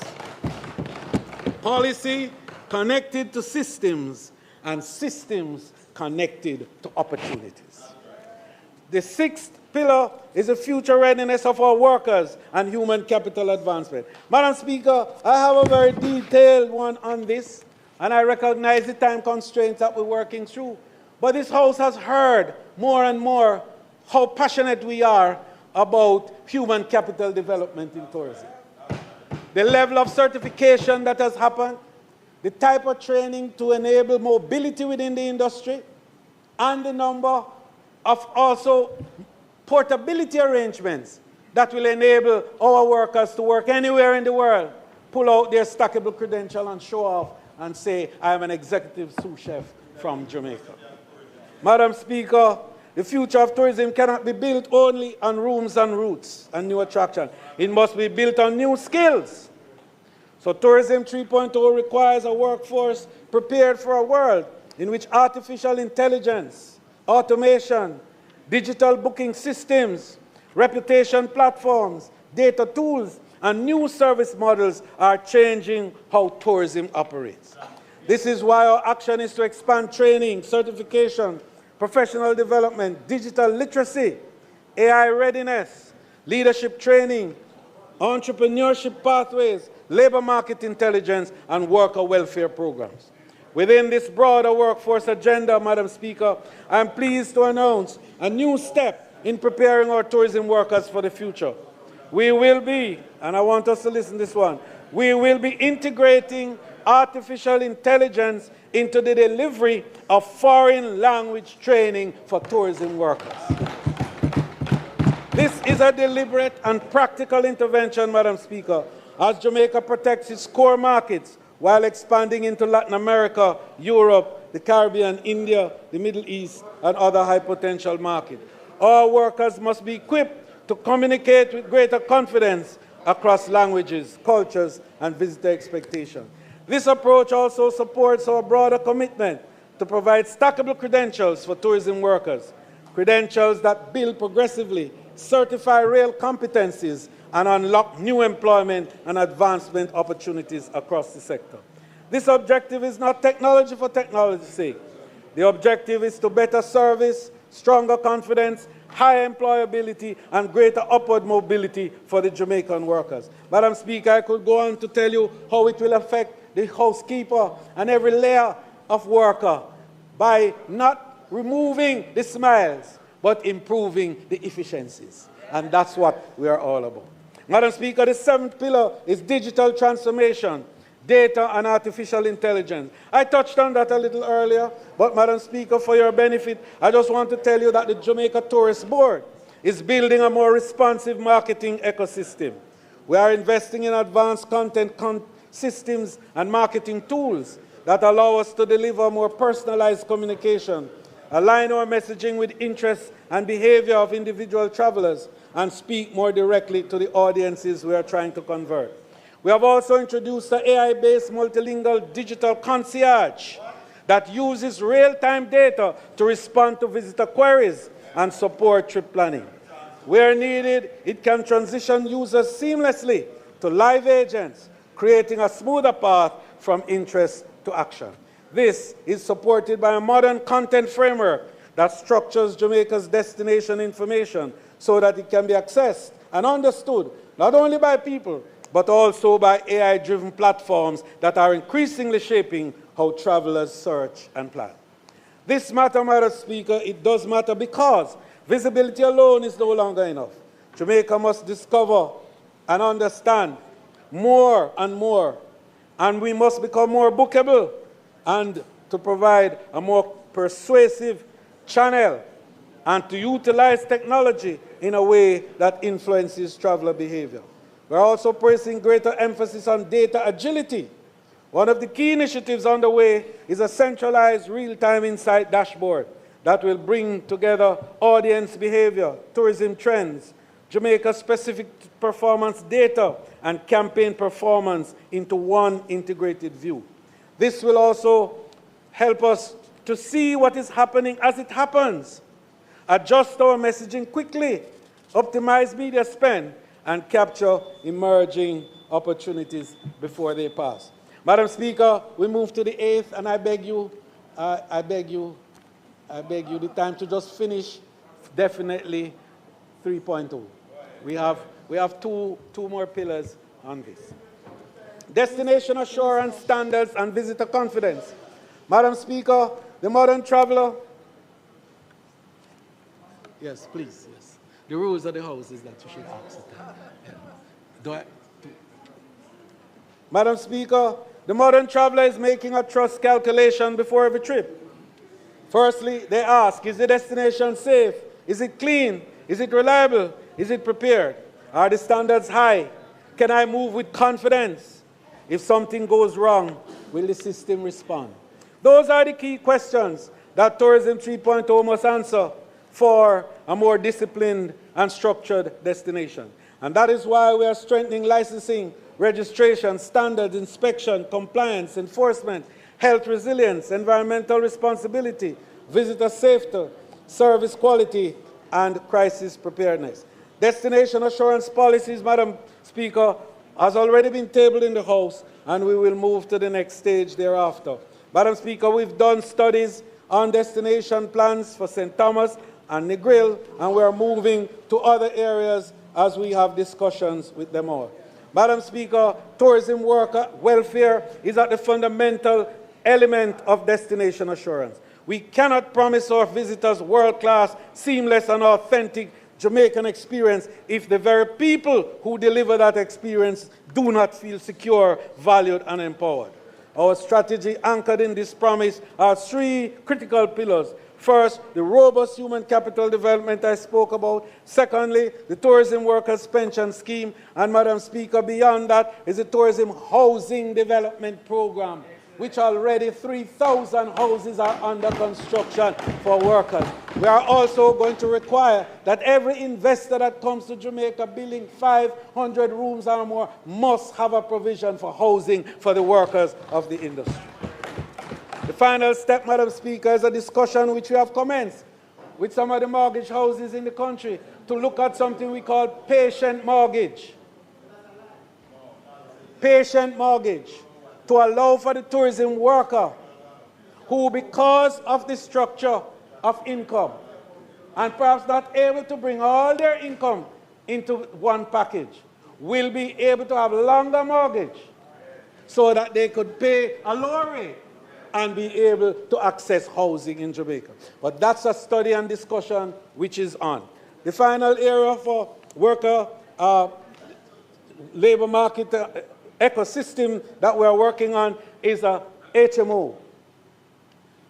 And having looked at how our tourism pension scheme funding is accreting, we are looking down the road to see how we can look at now a health plan for the workers of the tourism industry. Madam Speaker, the 9th pillar is the development of public and community spaces. And this one is very critical to all of us, especially MPs in this House. Madam Speaker, the same principle applies to the spaces where tourism and community life meets. Destination upgrading is not about hotels, airports, and cruise piers only. It is about the public and community spaces where ordinary Jamaicans live, work, trade, gather, and welcome the world. A visitor experience through Jamaica is more than a room or a hotel. To that extent, Madam Speaker, we are going to strengthen the very popular Spruce Up on the Corner program, which already has brought, Madam Speaker, some 35 community projects last year and spent over $129 million for the benefit of community development. Minister, since we began the program, 417 community projects have been established and over $1.9 billion expended in the process. Madam Speaker, Minister, you have no more time left, so could you wrap up at 10.0 Madam Speaker, I'm and summarize, up just now. do not read. Thank you for your indulgence. I appreciate it very much. Madam Speaker, this I'm going to have to come back with statement by ministers to complete, because the future and the look of tourism is important for us to understand, because we are creating an economy here. We're not talking about an industry. We're talking about an economy. So the final pillar, Madam Speaker,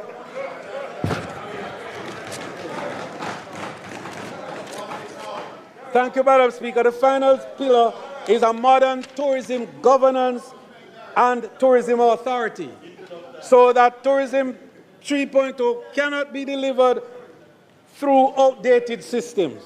We cannot ask the sector to move faster if our institutions move slowly. We cannot ask the investor to trust the future if the rules are unclear. We cannot ask the communities to believe in tourism if the benefits are not visible.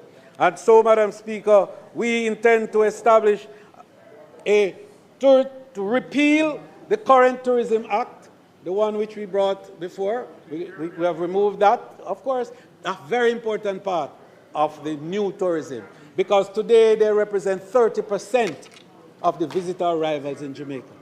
And I just quickly make the point before I close that, Madam Speaker, we will be talking more about the Tourism Authority and the governance structure which will define the way forward under Tourism 10.10. But, Madam Speaker, just allow me to wrap up now by saying that the future, Madam Speaker, the direction that we are choosing, a tourism economy that is trusted because it is well governed, resilience because it is prepared, inclusion because it is local, competitiveness because it's intelligent. Madam Speaker, this is the direction. Tourism 3.0 will move from policy language to institutional action. And we will ensure that the outcome from this great industry will inure to the people of Jamaica, and we will change the name and the reference from being an extractive industry to be an extracting industry for the people of Jamaica.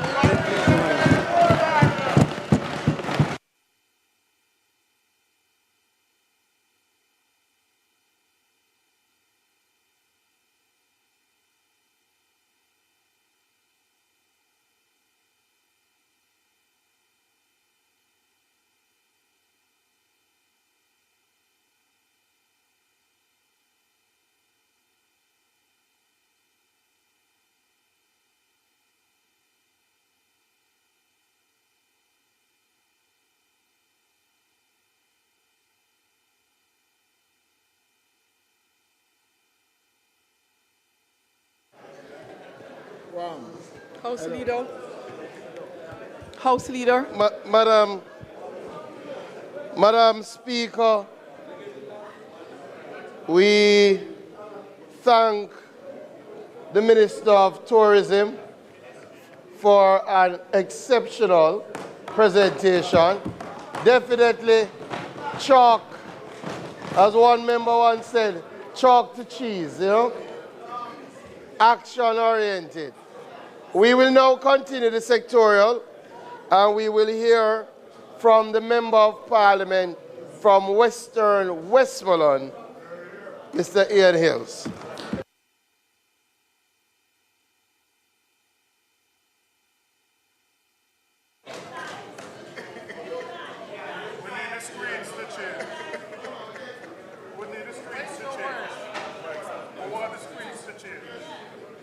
Madam. Please make welcome, members. Quiet. Please make welcome to his feet the Member of Parliament for Westmoreland Western. Member of Parliament for Westmoreland Western. Please go through the procedural matters until your presentation comes on screen, like speaking from a seat other than your own.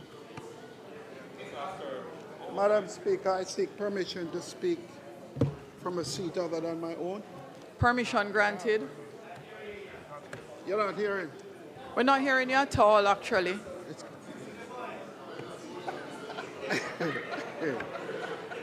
Madam Speaker, I rise to make my contribution. Member from Westmoreland Western, just take your seat for a little bit to allow those members in the gallery from the previous presentation to depart and allow your visitors to come in, as well as a change in presentation.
Member from Westmoreland Western.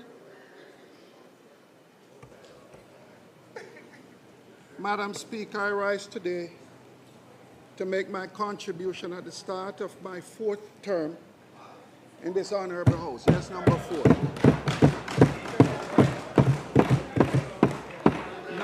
Now representing the people of the great constituency of Western Westmoreland, the parish of my birth.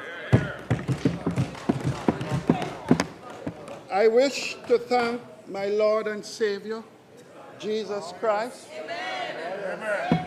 I wish to thank my family for their unwavering support through every season of my life. And to my constituency executive, I express my thanks and gratitude. I also want to thank the people of Western Westmoreland for welcoming me back home. It is because of you why I can stand here today with a profound sense of honor and humility. On September 3rd, 2011, constituents cast your ballot for my name and for your party, the People's National Party. Most importantly, for a vision of what we can achieve. Because of this vision, no long lines could stop your vote, and you delivered a clear message of who you wanted as your member of parliament. So, Madam Speaker, the best way for me to demonstrate my most sincere gratitude is to come to this honorable House and work for the people of Western Westmoreland. My mandate is not for myself. It belongs to every person who knocked on a door, who stood in the rain at a polling station, who believed that their voice deserved to be heard in this chamber. I carry that responsibility with me to this seat and will honor it with every word I speak and with every vote I cast within these walls. Western Westmoreland, I am here because of you, and I am here for you.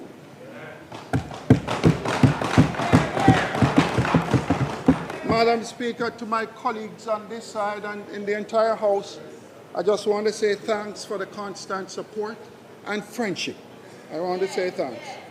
Madam Speaker, I must also hasten to thank the Leader of the Opposition, Mark Jefferson Golden, One Marky G, for giving me the opportunity to serve the constituency of Western Westmoreland and giving me the responsibility to shadow the portfolio of water. So, Madam Speaker, I stand here today in what I still consider an honorable House. Yes, Madam Speaker, an honorable House. As I sit here week after week, I cannot help but think we sometimes do our brothers, Jamaican brothers and sisters, a great disservice by fueling a narrative that all we do is fight in Parliament. Some even call us the gangs of God House. Yet I know we can send a better message. So, Madam Speaker, we have to ensure that when we come to this house to meet and the bright lights turn on for the sitting of Parliament, we shine bright and positive also. Madam Speaker, it is my conviction and belief that the People's National Party has always done a better job in serving the poor and vulnerable of our country.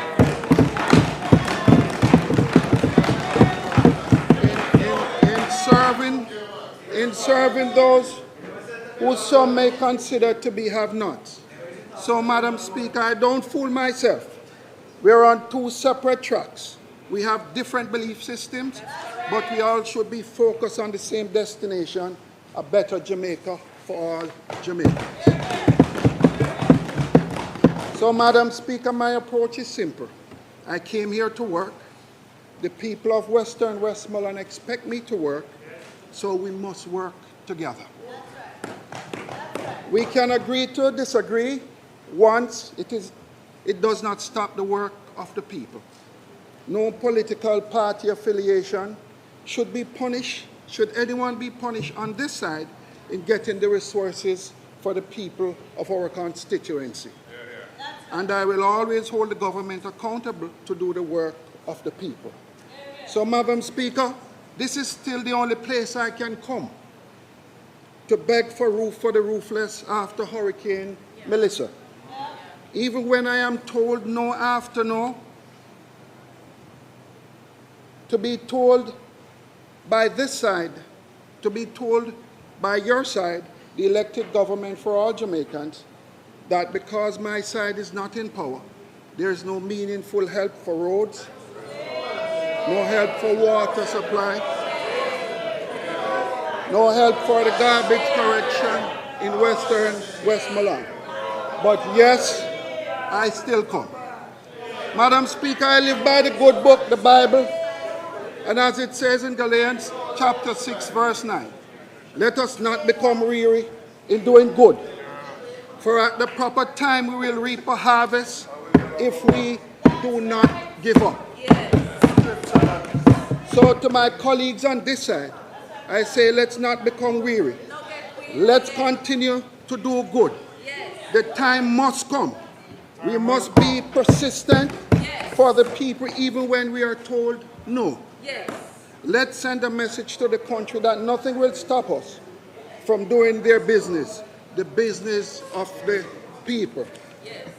To all government ministers and members of cabinet, I say let us have civil discussion as we do in social gatherings, because the people of Jamaica are depending on us. This has never been more urgent than it is now. 8 months after Hurricane Melissa, when Jamaicans in hard-hit parishes continue to suffer. 8 months or 230 days later. 230 nights under tarpaulin. 230 days of no or little employment. 230 days of still no light and no water. And for still too many, 230 days of unimaginable suffering. Better must be done. Madam Speaker, I turn to the immediate matter at hand, the water portfolio. Let me say from the onset, I am not here only to criticize today. Water is too important to the people of Jamaica and to our future to not offer solution. But first, we must get a realistic picture of what the water situation in our country is today. Even though water is life, in 2026, 24% of Jamaican households are still not connected to a potable water supply. In a sectoral presentation on April 28 this year, Minister Samuda said Jamaica stood as one of 14 countries that launched a national water compact with an ambition of water security for 1 billion people by 2030. Madam Speaker, it is one thing for sure. This government is full of acronyms, branding, and big words.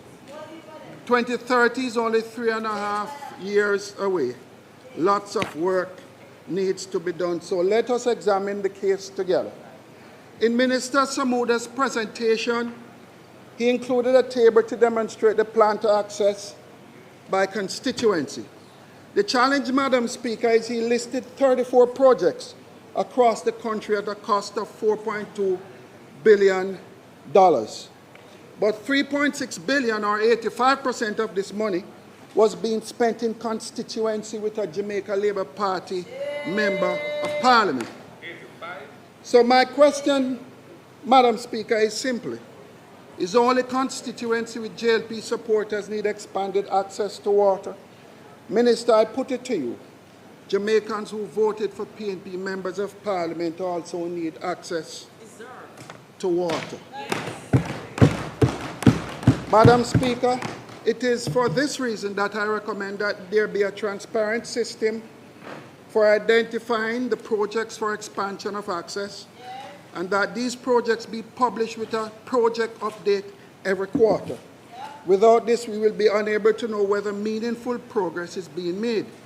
In addition, I believe that the country needs a master plan outlining how water access will be expanded. Jamaica deserves to know where water deserts now exist, where only community standpipes now exist, where water supply is at low level, and how you plan on fixing it.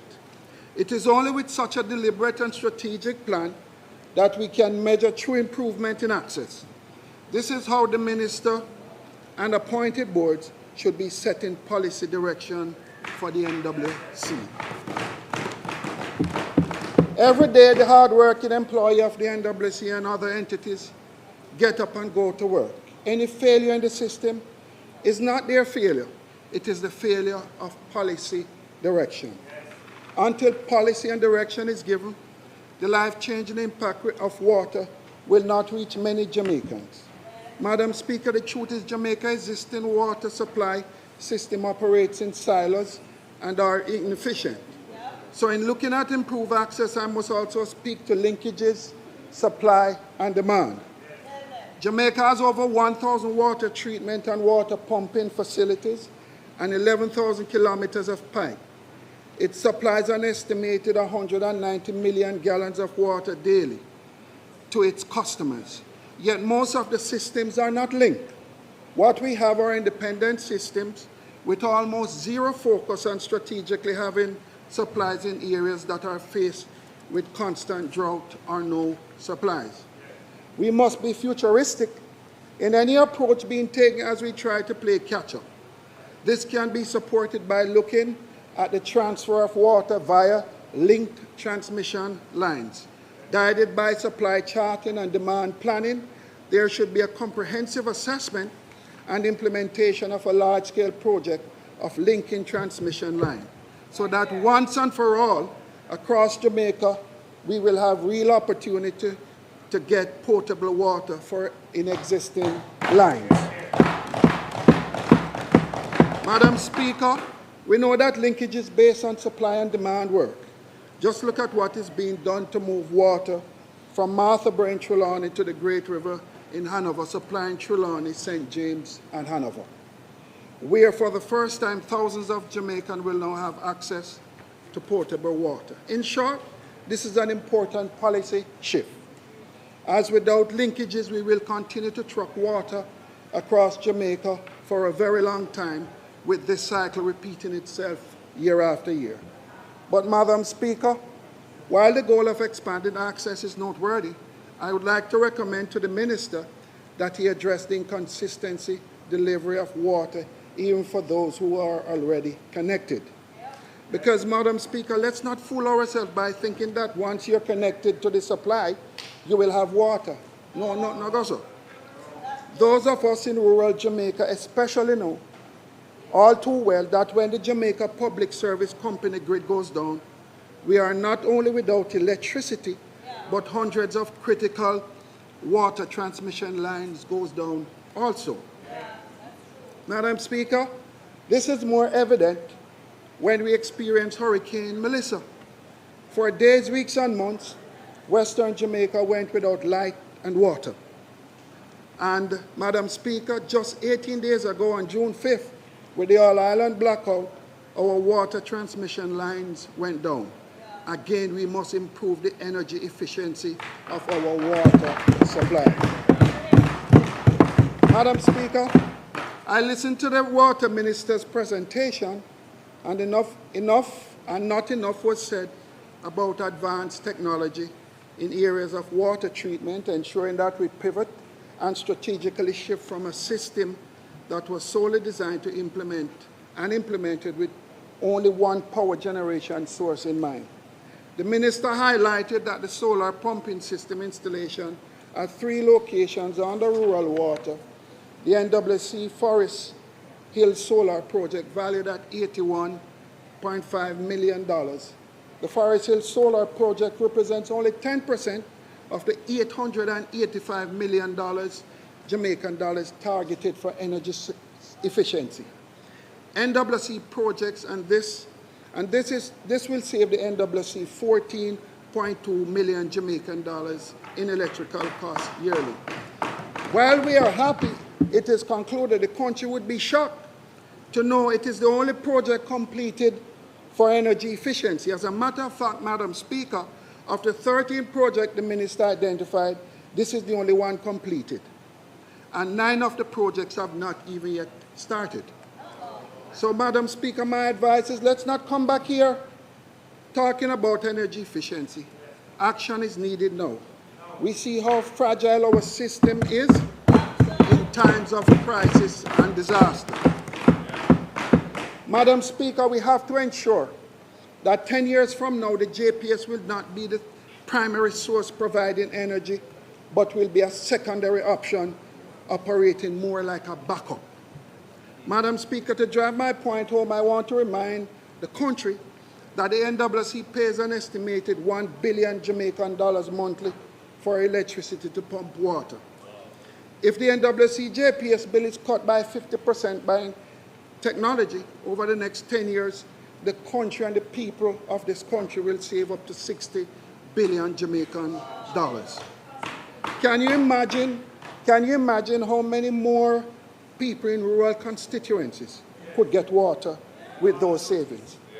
Further, Madam Speaker, the recently published Auditor General report revealed that the NWC owes $33 billion with a B to people and about $5 billion in outstanding collection. That no make no sense. The NWC is challenged with liquidity to pay its bills, which the JPS bill would be one such bill. The Auditor General report said in 2016-2017, for every dollar owed in the short term, the NWC had only 80 cents. But in 2023-2024, for every dollar owed in the short term, the NWC only had 50 cents. They have less cash going in the wrong direction. Where is the policy of the board and government? This cannot be how you run a business. Madam Speaker, energy efficiency solutions are now critical and urgent. Madam Speaker, the Minister spoke to mobilizing investment in the water sector. And this leads me to raise 2 issues. The first is the current ad hoc approach to investment in water.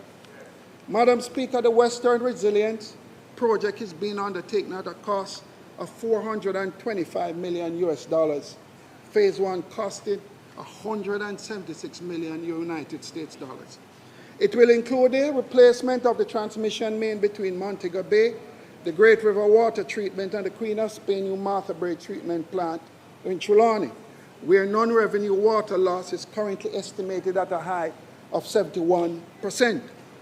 Focus will also be placed on the corridor stretching from the Great River Water Treatment Plant westward through Lucy to the Negril Beach Strip, where losses run at a high of 68% of non-revenue water. Madam Speaker, this is all well and good if we had told the people of Western Jamaica the truth. The truth is, the entire corridor infrastructure, road and water, is being upgraded for further tourism expansion. But was it necessary? And was it the most cost-effective solution to be done like this. Madam Speaker, when the Minister met with stakeholders in Negril in 2024, the first question I asked myself was, do we, the people of Westmoreland, have the water for the expansion of the system for both residential and tourism consumption for the next 50 years? And the answer was yes. The Roaring River can give you an extra 15 million gallons of water daily. No need to go to Trelawney. The Cabarita River can give you a high of up to 20 million gallons daily. No need to go to Trelawney. Bringing the total available water a total of 35 million gallons every single day. So why then should we spend nearly $500 million United States dollar to give the people of Westmoreland water from Trelawney when the water is already in Westmoreland? Madam Speaker, I can only conclude that it is felt that if you give the people of Western Jamaica water before the tourists, for some strange reason, none will be left for the tourism sector. So in the end, someone made the decision to do the opposite. The project is now designed, will never fulfill demand downstream, and it's an ad hoc and wasteful allocation of capital. The 500 million United States dollars could have been used to upgrade the parishes of St. Anne, St. Mary, Portland, St. Thomas, St. Catherine, Clarendon, Manchester, and St. Elizabeth.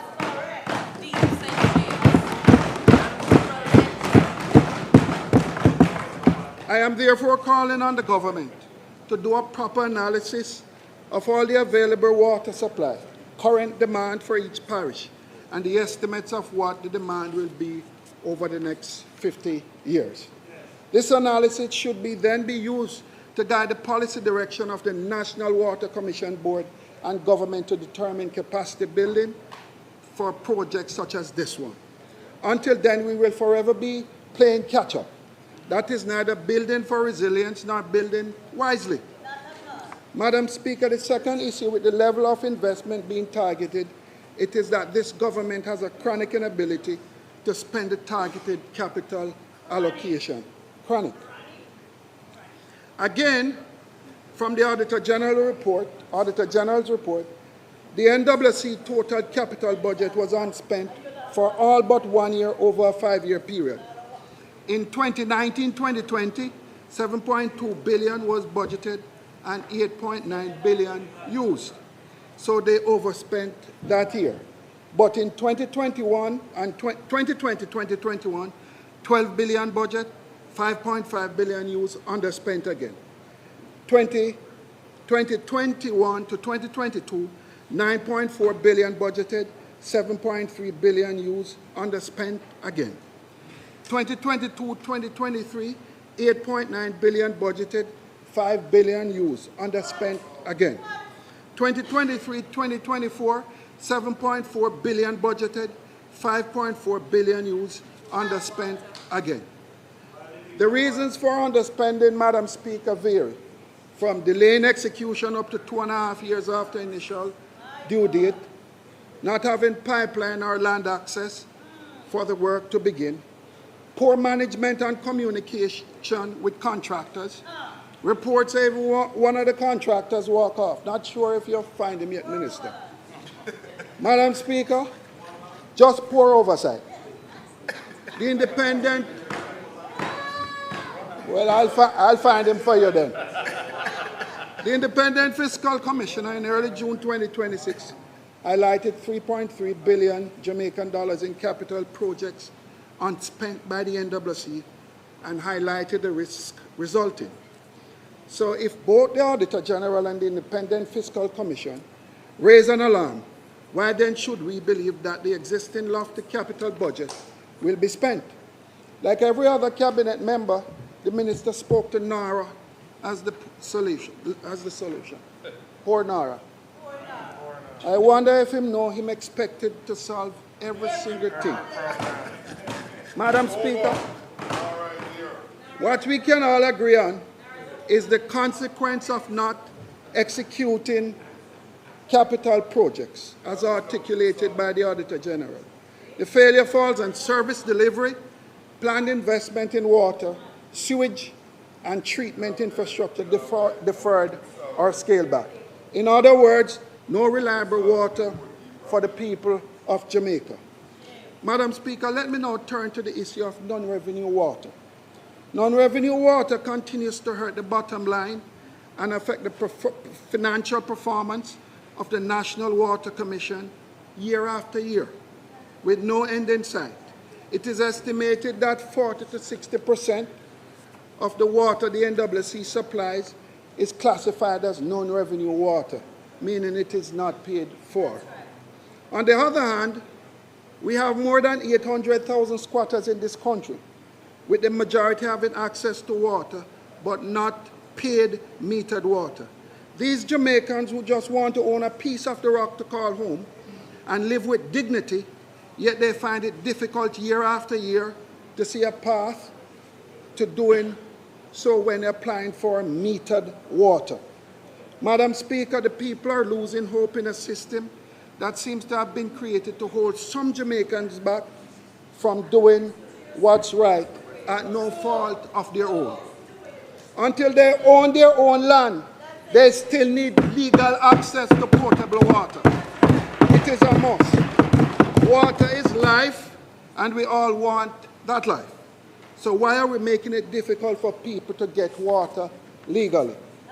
Thousands of Jamaicans are turned away year after year at the NWC offices for land title issues, to get landlord permission, no proof of address, no national ID or TRN, or they live in a squatter settlement.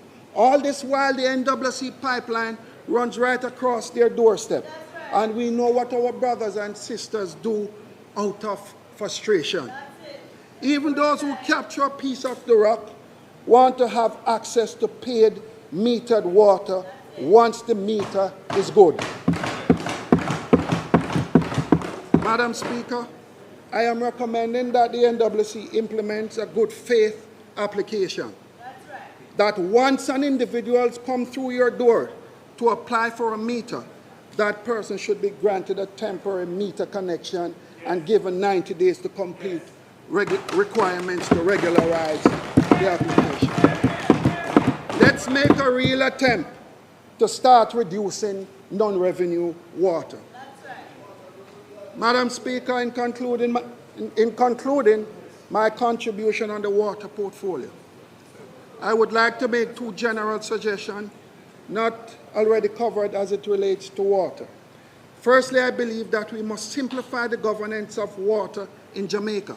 As it stands now, rural water plays an important role in designing and implementing many small projects across constituencies. The National Irrigation Commission, that uses many of the same water sources as NWC, provides water to our farmers, and even some communities consume the same water. The parish council provides and manages minor water supplies for districts and communities. The Water Resources Authority is responsible for the management, protection, and control and allocation and use of Jamaica's water. Madam Speaker, all these entities need to be merged in one executive agency.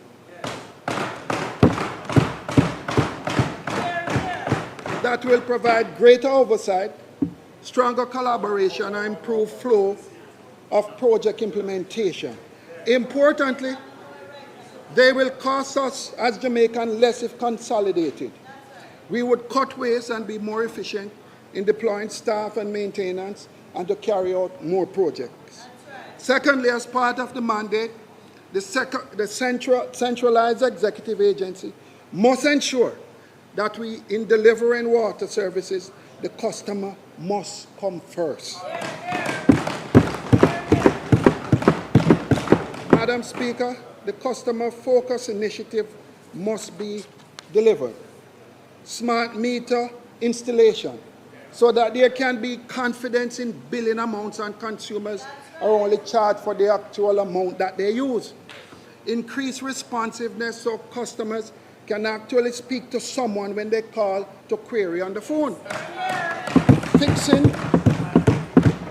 Fixing the issue of ear in pipes that gives wrong meter reading from defective meters, responding to broken lines faster, and finally, coordination with other agencies to ensure roads are fixed within 48 hours after works completed. Madam Speaker, if the NWC is to become efficient and profitable, it must focus on improved customer service, deal with the real cause of non-revenue water, and remove politics and government policies that only favors one side. This is the only way the NWC can and become viable. Madam Speaker, before I take my seat, allow me a moment to end where I started, with my employers, the people of Western Westmoreland. Madam Speaker, of late, their challenges have rested heavily on my heart. Don't even think I've ever had a relationship that pains my heart like how the struggles of the people of Western Westmoreland have pained my heart, Party Leader. I'm telling you. Madam Speaker, firstly, it pains my heart every time a constituent calls to say police burning down their ganja field. Ganja farmers are being arrested and charged every day and everything in between. So, Madam Speaker, I reflect on, I reason with myself. I have never seen in my lifetime, and I want you to listen to me, because this affects thousands of Jamaicans, and probably most of your constituents. I want you to listen to me, and I feel passionate about this. I have never seen in my lifetime the police burning down cane field or arresting the cane farmers, even though cane produces rum. And rum can cause harm. But they burn down the ganja field.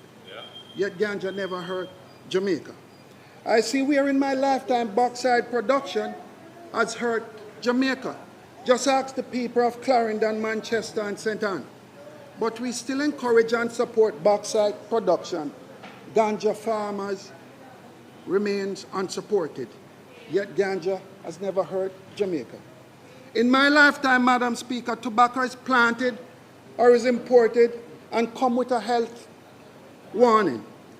Yet the tobacco fields are not destroyed like the ganja fields, and tobacco continues to be imported. Yet ganja never hurt Jamaica. Madam Speaker, before the current U.S. President leaves office, ganja, aka marijuana, aka cannabis, may very well be legalized in all 52 states at the federal level. Madam Speaker, I appeal to the CLA, free up the industry, free up the license, and make we ensure we work with the farmers of this country.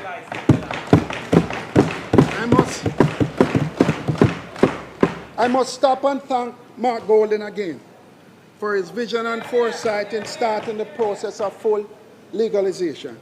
I also want to thank the Cannabis Licensing Authority and its board, Minister Arbin Hill and Minister of State Seavright, for recently assisting me in trying to ensure that small community farmers who cultivate ganja in Western Westmoreland can be legalized and farm without fear of being jailed or watching their crop go up in flames, being fined or convicted.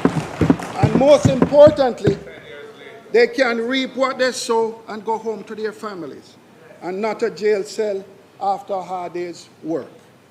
To this Parliament I say, bauxite will be gone soon. Sugar is on its deathbed. Let's ensure that we grow and protect the ganja industry. I pledge my support to the government in developing a legalized industry that will benefit all our people.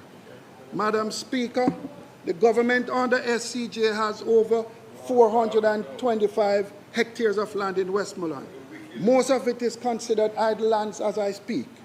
Once again, let's free up the license and put our legalized ganja farmers to work as we speak. Yeah. Let's not fool ourselves. Let's not fool ourselves. When we sell tourism, we sell sun, sea, reggae, and ganja. So every time you hear Minister Bartlett speak about record tourism arrival, just know that one of the reasons why tourists come to Jamaica to make up these numbers is the herb. Secondly, Madam Speaker, every single day my constituency cry out for road and water. From Sheffield, Kettle, Little London, Orange Hill, Brighton, Little Bay, Broughton, Alma, Grange Hill, Tollgate, Chora, Townhead, Blackness, Red Hills, Blue Wary. They're all crying out for road and water. So today again, on behalf of the people, I make representation. Do we need the help? And third and final, Madam Speaker, a large section of employed people in my constituency play a daily role within the tourism sector, delivering Jamaica's acclaimed tourism product. The results are mixed. Multinational profit margins are excellent, and occupancy levels are often high. Yet the reality of low wages for our tourism workers earn each and every day from these multinationals cannot be ignored. And then, Madam Speaker, there are the small, medium-sized operators who build Negril and the tourism sector who now need some urgent attention, and they need it now. So to the government and minister, I urge you to pay attention to the cries of the small tourism operators in Negril. They need help now. Madam Speaker, in closing, I just want to say the government must take a serious look and put a plan of action in place.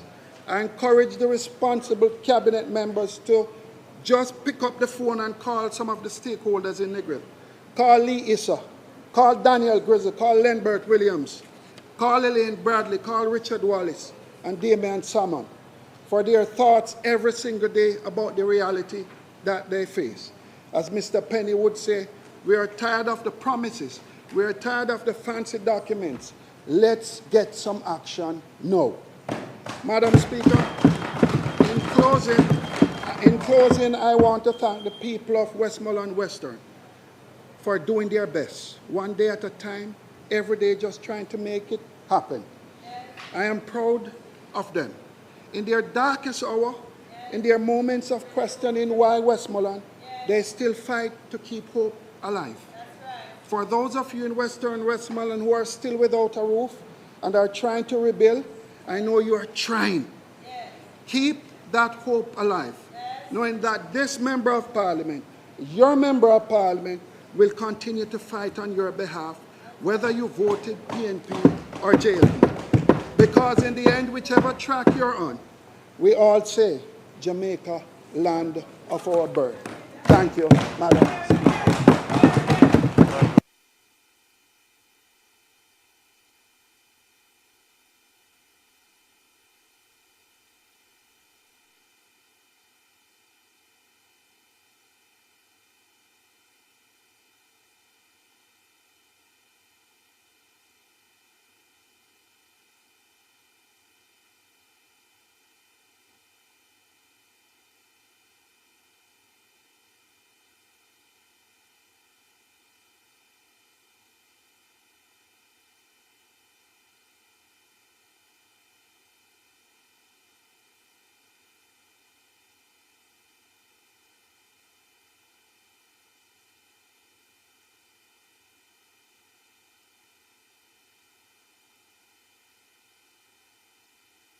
On the right, sir.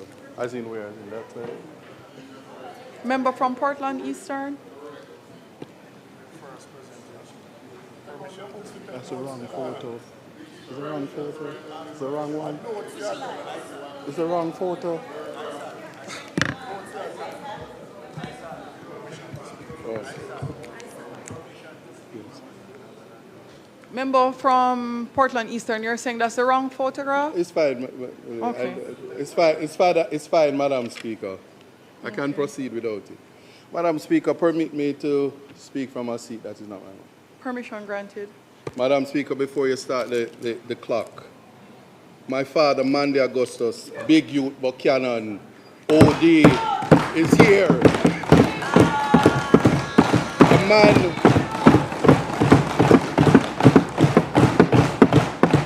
A man that gave up, he never gave up on his son. My intention today is to make him proud. It took great negotiation skills to get him here, for he's a friend of your husband.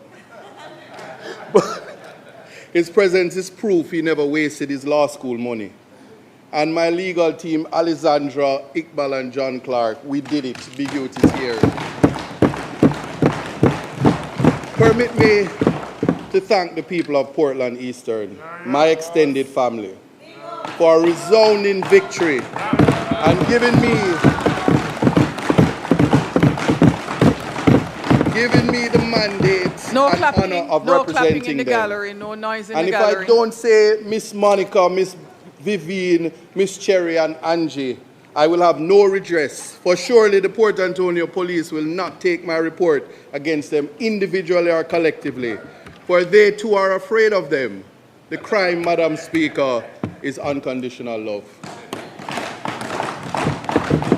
Again, no clapping in the gallery. It doesn't no stop sounds. there. Madam Speaker, proof that family, wherever they are, is the foundation of any individual. Miss Barbara and Cass are reflections of my mother, the Reverend Dr. Joan Porteous. They have made my transition to East Portland a rite of passage, and I thank them. I thank my team and recognize Councillors Wayne McKenzie and Dexter Rowland as we celebrate 40 unbroken years of holding Port Antonio and Prospect Division. The students of Titchfield High who are in the gallery, I recognize you. One Titch. And Madam Speaker, you might not know it, but I won Mr. Law many years ago, and Mr. Titchfield is here. He intends to be a member of Parliament one day. I recognize him. I thank my leader, the leader of opposition, the Honorable Mark Golding, for he represents access, opportunity, and vision for the youth of this country to become the best versions of themselves. Together with my colleagues in the Shadow Cabinet, for the confidence reposed in me. Dr. Fenton Ferguson, my mentor and advisor, who is here today, may I acknowledge him. I also acknowledge the public servants in the Ministry of Education, Skills, Youth and Information, in the Ministry of Justice with responsibility for constitutional affairs, and the many teachers, guidance counselors, deans of discipline, social workers, child care officers and youth workers who hold the line every single day, often without thanks and frequently without the tools to do the job. I will take the time to thank Mr. Dayton Campbell, who has ditched the doctor title for big man ball game.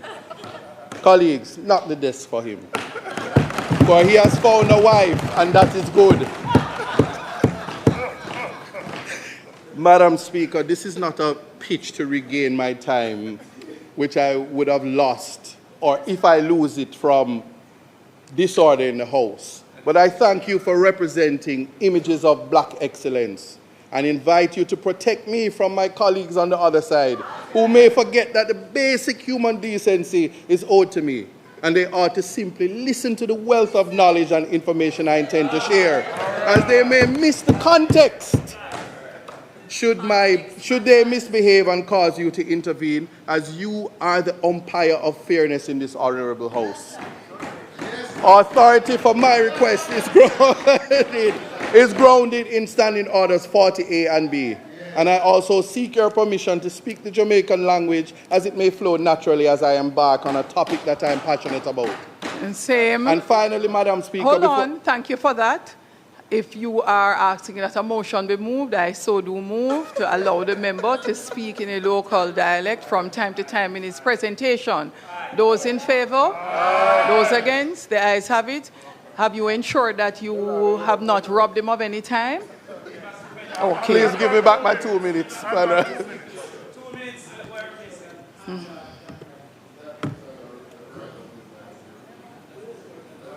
And finally, Madam Speaker, before I officially begin, I have only one complaint to make against the Honorable Prime Minister today. He simply cannot be going around identifying himself as a German fan after I have invited members of the House, including the leader of opposition, to do the right thing and be a wagonist while he still can. He's representing Brazil. That's his team. But we're asking him to be a wagonist. So please, he's not here today. but I don't know which standing orders that is, but permit me, protect me. Thank you. And lastly, we are guided by a noted gospel artist. Be guided by a noted gospel artist in your ruling today. Jesus is the only king for life. We are explode like dynamite. Thank you. Madam Speaker, context matters. The government has presented its record. It is the duty of Her Majesty's, forgive me, His Majesty's loyal opposition, not merely to applaud the announcements, but to ask the harder questions behind the launches, the ribbon cuttings, the impressive sounding totals. Are our children safer? Are they learning? Are they working? Are they being prepared to be a citizen of a free and sovereign republic? On the evidence, much of it the government's own, the answer is not yet and not nearly fast enough. I make this contribution in the spirit of opposition that this House should aspire to. Not opposition for its own sake, but opposition that holds government to account, offers a credible alternative, and stands ready to partner where the national interest demands. It's nowhere is that readiness more important than on the road to republic, to which I will come to. Madam Speaker, there is a gap between the announcement and the child. The government speaks of transformation, but transformation is not measured in press conferences. It is not measured in the life, it is measured in the life of a child. And by that measure, too many of our children are being left behind in plain sight. I'll use the government's own figures because they are the most damning witnesses of all. Violence in our schools. The government-owned critical incident reports recorded 55 critical incidents in our schools across a single reporting year. Gang violence, stabbings, robberies, and attempted abduction and sexual assault. By the government's own arithmetic, with 190 school days in the year, that is a critical incident in our education system roughly every 3.5 school days. The minister called it, and I quote her, utter madness. Madam Speaker, I agree, but naming the madness is not the same as ending it. We are told school resource officers no longer operate physically from our schools, and we are told of frameworks, of behavior support teams, of restorative practice memoranda. These are not worthless, but a framework is not a presence, and a memorandum has never stopped a knife. The opposition asks simple questions as parents ask.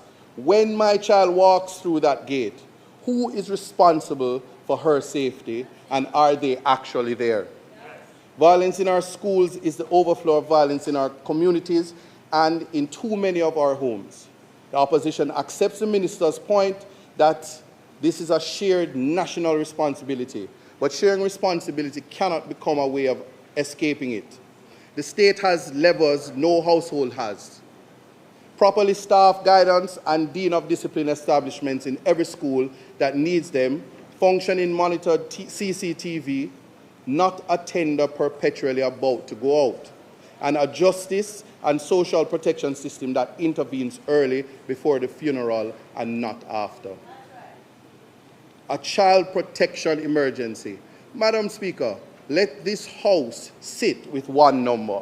In a single year, the Child Protection and Family Service Agency received over 13,500 reports concerning our children. More than 6,300 of them distress calls to the 211 hotline. Behind the categories sexual abuse, physical abuse, neglect, emotional abuse, child trafficking are real Jamaican children. The minister said she wanted Jamaicans to be appalled by the number. Madam Speaker, we are. The question is what the state or what will the state do with this appallment? Yes, the 211 line exists and it should be commended and publicized. Yes, therapeutic centers have been opened at Maxfield Park and Windsor and a sensory room at Muirton Boys Home. But a handful of centers serving a few hundred children cannot be the national answer to 13,000 cries for help. The opposition wants to know how many of those 13,531 reports were investigated to conclusion, how many children were actually removed from danger, how long is the wait for a child protection investigator, a clinical social worker, or a place of safety. The dignity of a child is not honored by the building we open. It is honored by whether the child is in fact protected. The government's own indicators tell a story about literacy at the grade 4 levels, and it stands at 68%, numeracy at 64%. At the secondary level, the pass rate in CSEC mathematics is reported at 41.6%. Madam Speaker, that means roughly 1 in 3 of our children cannot read with confidence at grade 4, and well over half are leaving the secondary system without a pass in a single subject most tied to employment and to the STEM's future. This government says it wants. So we cannot declare ourselves a STEM island while the foundation is this fragile. This is where youth policy and constitutional principle meet. The opposition has long argued and has been prepared to argue in the courts that access to publicly funded early childhood education is not a luxury, but rationed, but a foundation to be guaranteed. 80% of our early childhood institutions are privately run. The brain is built before age 5. If we are serious about literacy at grade 4, we must be serious about the 3-year-old today. The opposition will press for a clear funded pathway to train teachers in every early childhood institution, not as an aspiration over the period of the transformation, but on a timetable this House can hold the government to. The unattached and the unemployed. Madam Speaker, the government celebrates a low national unemployment rate, but the headline hides the young person. Youth unemployment remains roughly 3 times the national rate, and the figure does not capture our gravest problem. The unattached young people, those not in education, employment, or training, who drift between the corner and the gang. 9 youth innovation centers is a start, but the government's own stated aim is 1 per parish, and that promise is not yet kept. A recording studio in 1 parish is welcome, but it is not a national youth employment strategy. The opposition test is simple. Does the young man in Manchonil, the young woman in Granville, have a real reachable route from where they are to a job, a skill, or a business of their own? This requires that heart trust training match to where the jobs actually are. It requires entrepreneurship, support that reaches the unattached, not only the already ambitious. And it requires us to stop treating youth crime purely as a policing problem when it is at its root an opportunity problem. We must recognize that the government reports that 275 special needs students benefited from shadow, special education assistance support, and that 230 new shadows were trained. Madam Speaker, set those numbers against the need, and they are plainly inadequate.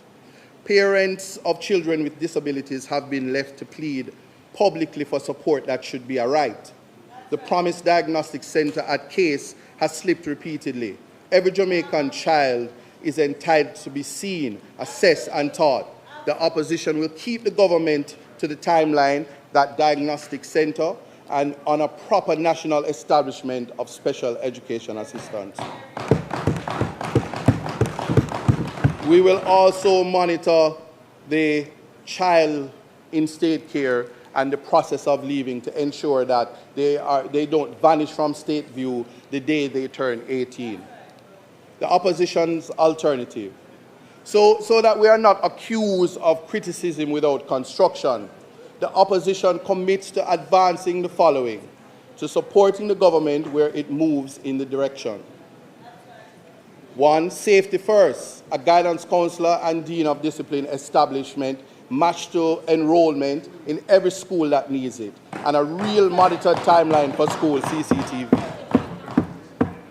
Protection that works, publication of how many child abuse reports are investigated to conclusion, and a funded plan to clear the backlog of children awaiting placement and clinical care. Foundations, a dated fun path to a trained teacher in every childhood institution. Opportunity, a youth employment and unattached youth strategy with a youth innovation center in every parish and skills training matched to actual labor market demand. Mr. Speaker, the social space presents opportunity for the youth to monetize time, effort, and self-employment. My guest who has found a space on TikTok, Miss June Rosalie Dixon, is evidence of industry.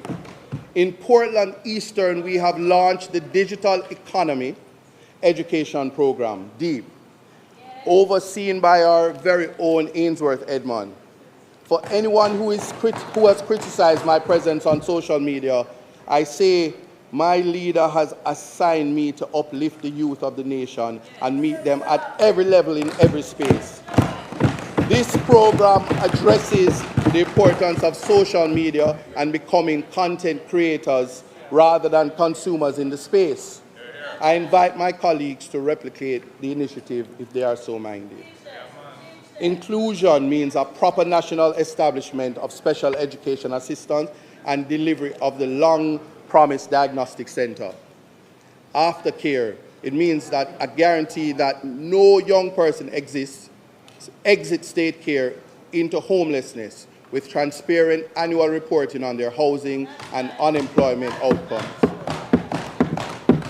I turn to constitutional affairs, the road to republic and the road not yet taken. Madam Speaker, let me begin with agreement because on this subject, agreement is not weakness. It is the only currency that can actually change the Constitution. The opposition supports Jamaica becoming a republic.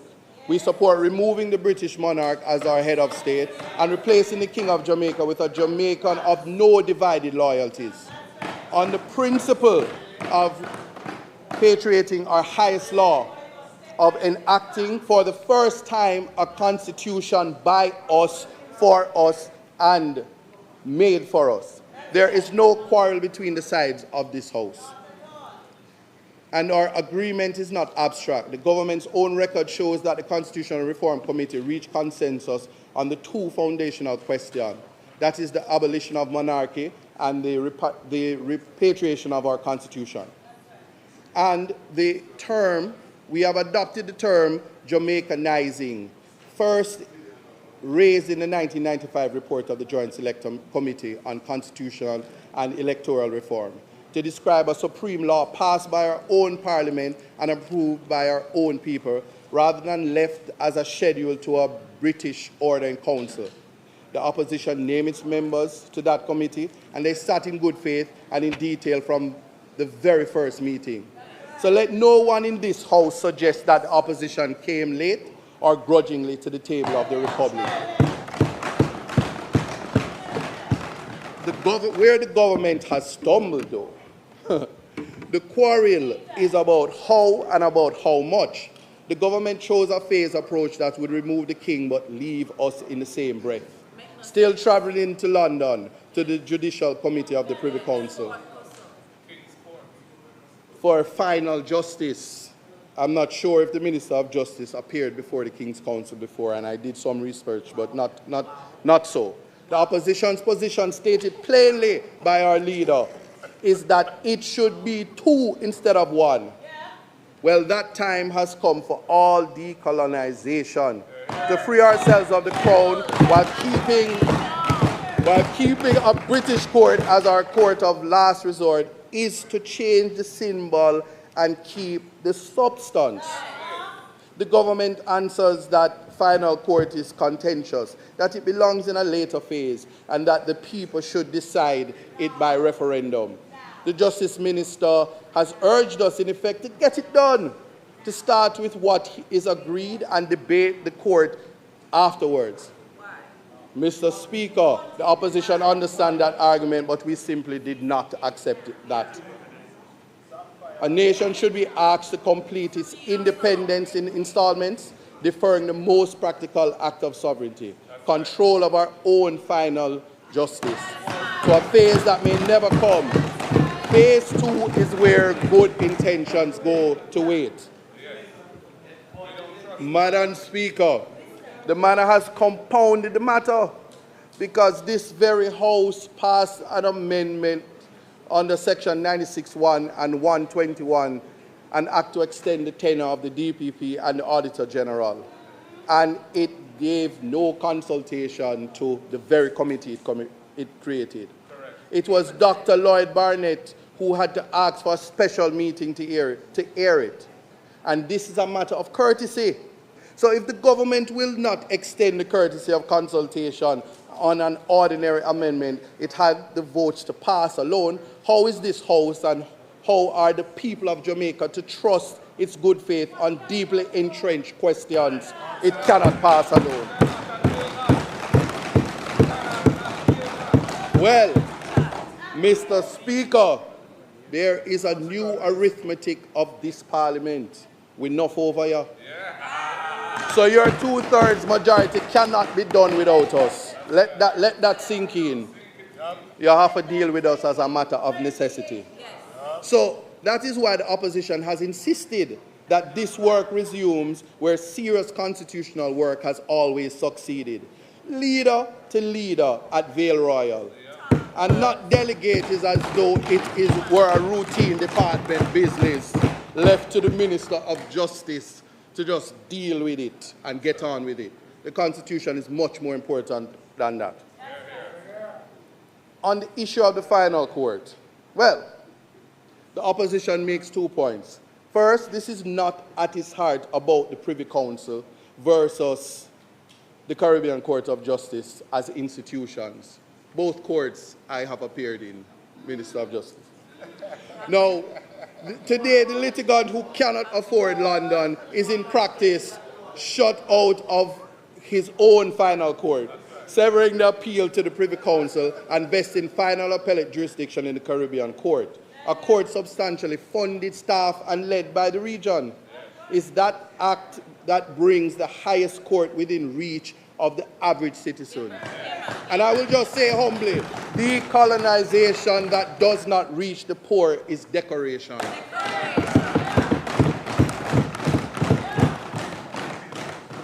I'm going to repeat for emphasis. Decolonization that does not reach the poor is decoration. Let that sink in. And the Privy Council has given guidance in the Independent Jamaica Council for Human Rights case. We can do it without bringing it to a referendum, but it takes courage. And we were all voted for and put into this House. We should exercise that courage, grow some cojones, and do what we're to do in this House. And, Mr. Speaker, Mr. Speaker, I am not picking on the Minister of Justice, but he did say no human rights problem. And the record answers the minister. Mr. Speaker, during the very debate, the Minister of Justice and Constitutional Affairs declared, answering my colleague, the opposition spokesperson on justice, that Jamaica does not, and I hope will never have, a human rights problem. He went so far as to suggest that anyone who claims they need justice in Jamaica needs to have their head examined. I say this without relish. The minister who holds both justice and the Constitution in his charge ought to be the last in this House to pronounce a nation's rights beyond reproach. The claim does not survive contact with the evidence, and not the opposition's evidence, but the sober finding of independent and international monitors. Consider the most recent United States Department country report on human rights practice for Jamaica. They said 111 fatalities. They said that we don't have system in place. They said that the same period, the Independent Commission of Investigation received 709 complaints to go with the 111 fatalities in that particular year. Well, the same body reporting describes lockup meant to hold a person for 48 hours, holding them longer than that. And our prisons are outdated. So this is where I quote my dad, Manly Augustus Buchanan. You hearing me? No go on so Chucky, no go on so. Because you know that Chucky no lucky.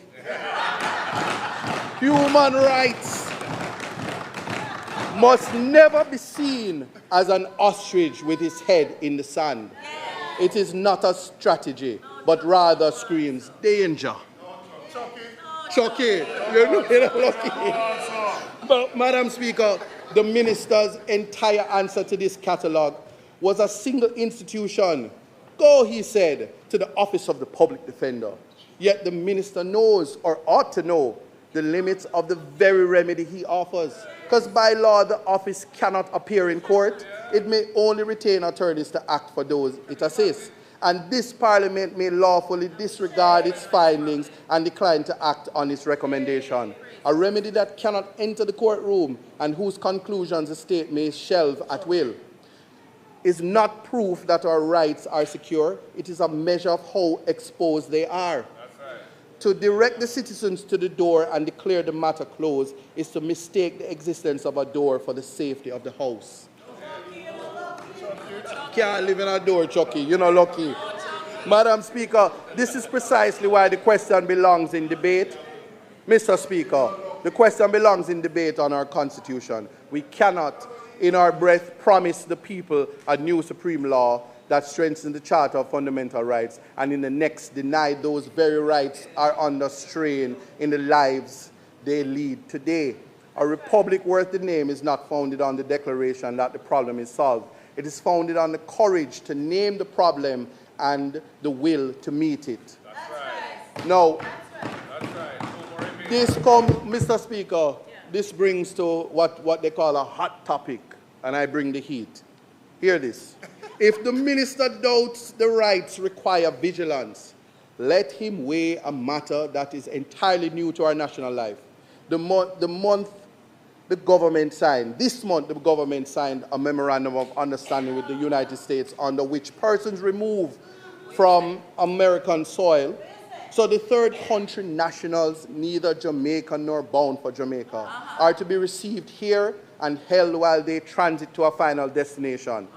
The Deputy Prime Minister has told the country that the agreement was approved by Cabinet and signed on the 10th of June, that the United States will pay for each migrant's initial stay, that as many as 25 persons may be received every fortnight, and that 6 of our Caribbean neighbors, Panama, Costa Rica, Belize, Antigua, St. Kitts, and Barbados, have entered into similar agreements.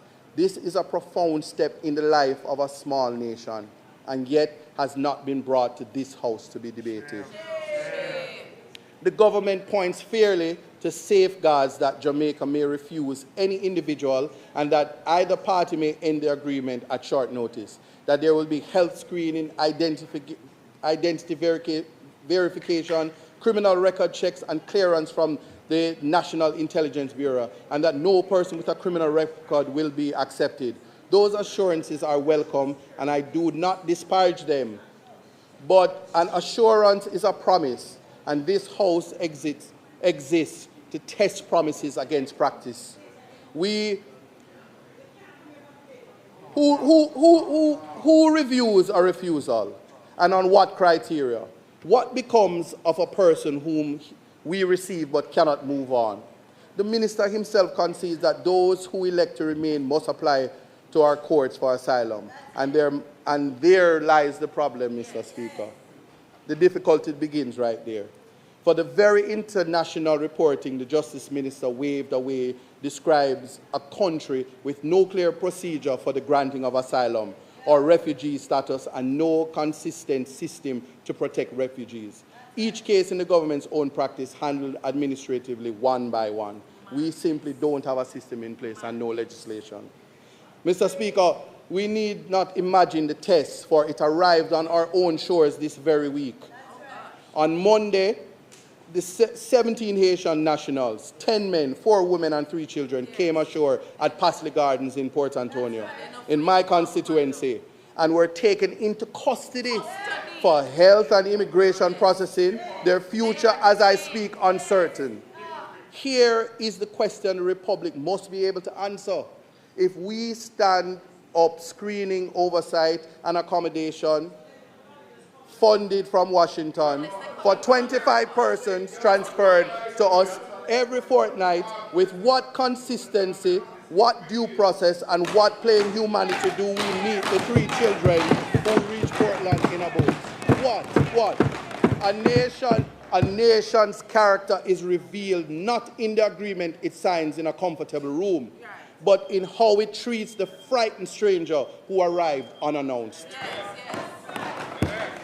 This is why the matter belongs in this debate and not merely in a press briefing. Jamaica, I will submit that Jamaica has a human rights problem. Madam Speaker, Mr. Speaker, a generation that has never tested its institutions is watching to see whether constitutional reform will be cosmetic or genuine. If we are opening the Constitution, let us be brave enough to address what the people have repeatedly told the pollsters they want. We must think of human dignity, we must think of the right to life, we must think of freedom of expression. But most importantly, when this book is open and the Minister of Justice and Constitutional Affairs starts to do this, we must think of term limits. We must think of fixed dates for general elections, integrity and campaign finance reform, constitutional entrenchment of the Electoral Commission of Jamaica and the Office of the Public Defender, areas where the opposition believes consensus is genuinely in reach.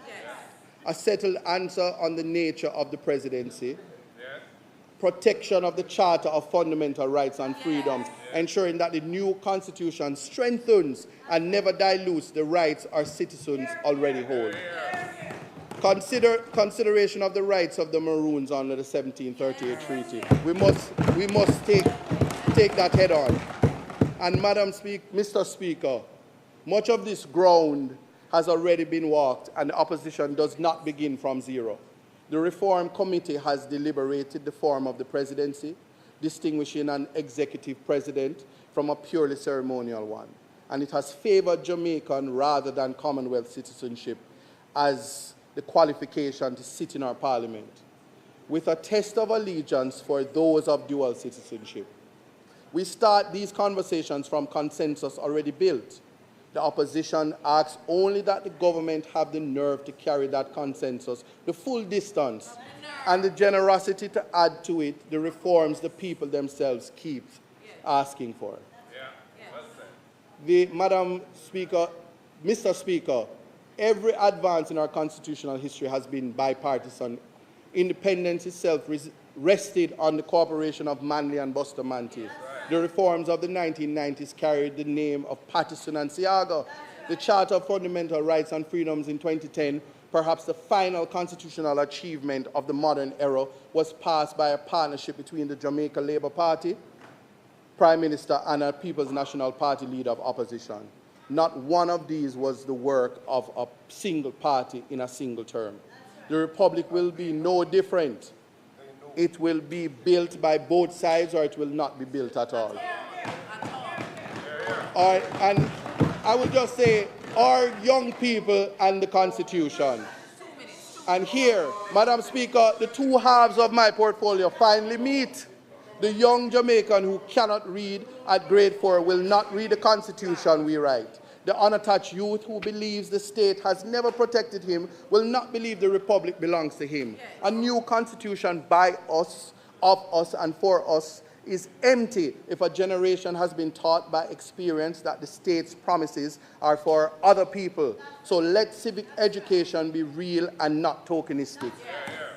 Mr. Speaker, if we want our young people to claim the Republic as their own, the youth voice on the Constitution must shape the outcome and not merely decorate the process. And the National Public Education Campaign on the Road to Republic must reach the child in the classroom in Fair Prospect and Haile Selassie High School, as surely as it reaches the platform here in Gordon House. Give the young a constitution they helped to write in a country that has kept its promise to them, and they will defend it for the rest of their lives. Mr. Speaker, in closing, context matters. The government has asked the country to trust it with transformation. The opposition asks the country to demand something more rigorous than trust, to demand evidence. Are our children safer in school? Are they protected from abuse? Are they learning to read and to count? Are our young people working? And will the Constitution we hand them be the full inheritance of a free people, or half-finished decolonization that left the most practical sovereignty for another day? On youth, the opposition will hold this government to its own numbers and offer a better way. On the Constitution, we extend our hand once more. Meet us, leader to leader. Bring back the bill in a forum that completes the work, and let this Parliament, in which neither side can act alone, do together what neither side can do apart. Let us finish the unfinished circle of independence. May God grant this House the wisdom to discover what is right, the will to choose it, and the courage to see it through. I so submit. Thank you, Mr. Speaker. I will say God on time. And to my friend, Minister of Justice, Chucky, you know lucky. Thank you.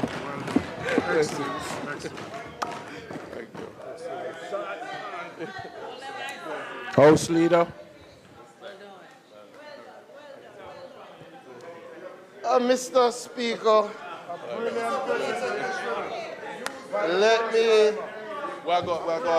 me thank the contributors from the opposition side. We had a sort of reserved and sober first presentation from the member from Western Westmoreland, and then we had a presentation from Eastern Portland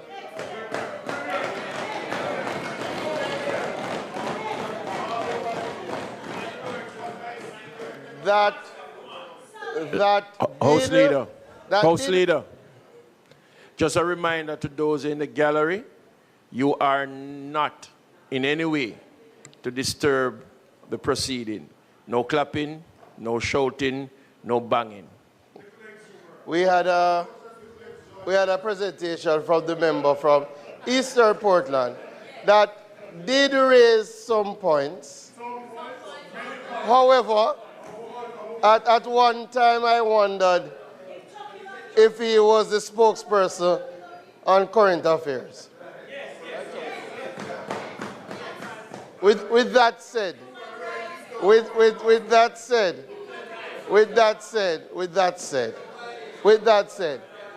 I will say, for his first presentation in the House, we welcome his intervention.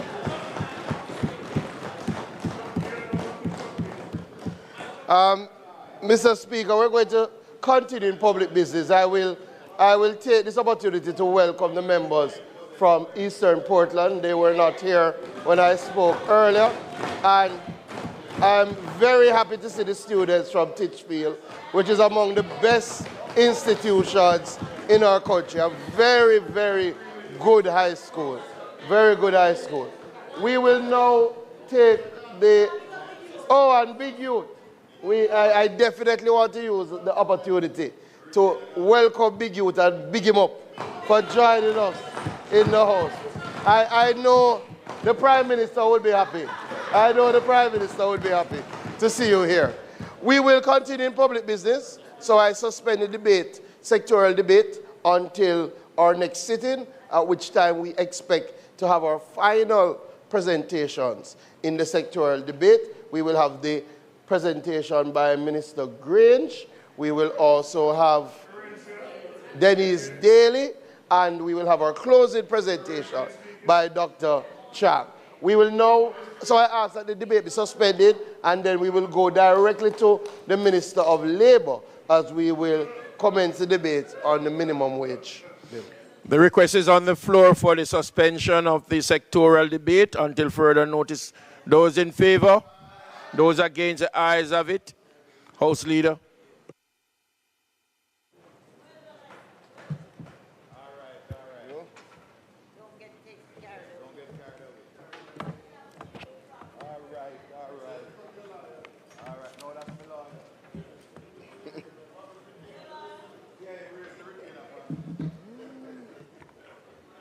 Minister, you will know, just a minute, so we give the gallery some time to leave.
Minister, you may now proceed. Thank you, Mr. Speaker. Permission firstly to speak from a seat that is not normally my own. Permission granted. Thank you. Mr. Speaker, on the 17th day of June 2026, the National Minimum Wage Amendment Order 2026 and the Minimum Wage Industrial Security Guards Amendment Order 2026 were laid on the table of the House and notice given for their affirmation. Accordingly, Mr. Speaker, today I rise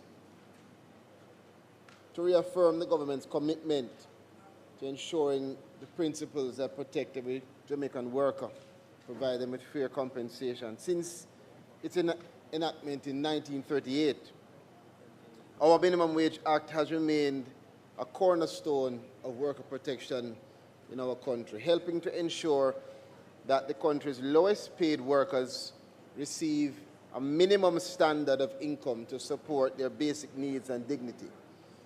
More than a piece of legislation, it reflects our collective belief that workers must be protected from exploitation and afforded the opportunity to build better lives for themselves and their families. As outlined in Section 3 of the Minimum Wage Act, the Minister is empowered to fix minimum wage rates by this order. This includes the power to set specific rates for occupations where current wages are unreasonably low, as well as the power to establish a general national minimum wage if deemed desirable. This is a responsibility, Mr. Speaker, that must be exercised carefully and thoughtfully. It requires balancing the legitimate needs of our workers for fair and adequate compensation with the need to maintain a stable economic environment in which businesses can continue to grow, to invest, and to create employment opportunities. Mr. Speaker, our Prime Minister in his budget speech earlier this year stated that there would be an increase in the minimum wage, and today I formally submit to this Honourable House the orders to increase the national minimum wage and the minimum wage for industrial security guards effective July 1, 2026. Mr. Speaker, we acknowledge the reality facing our minimum wage earners, and as a government, we do continue to increase the floor we have in order to better provide opportunity for those workers to be able to meet their daily expenses.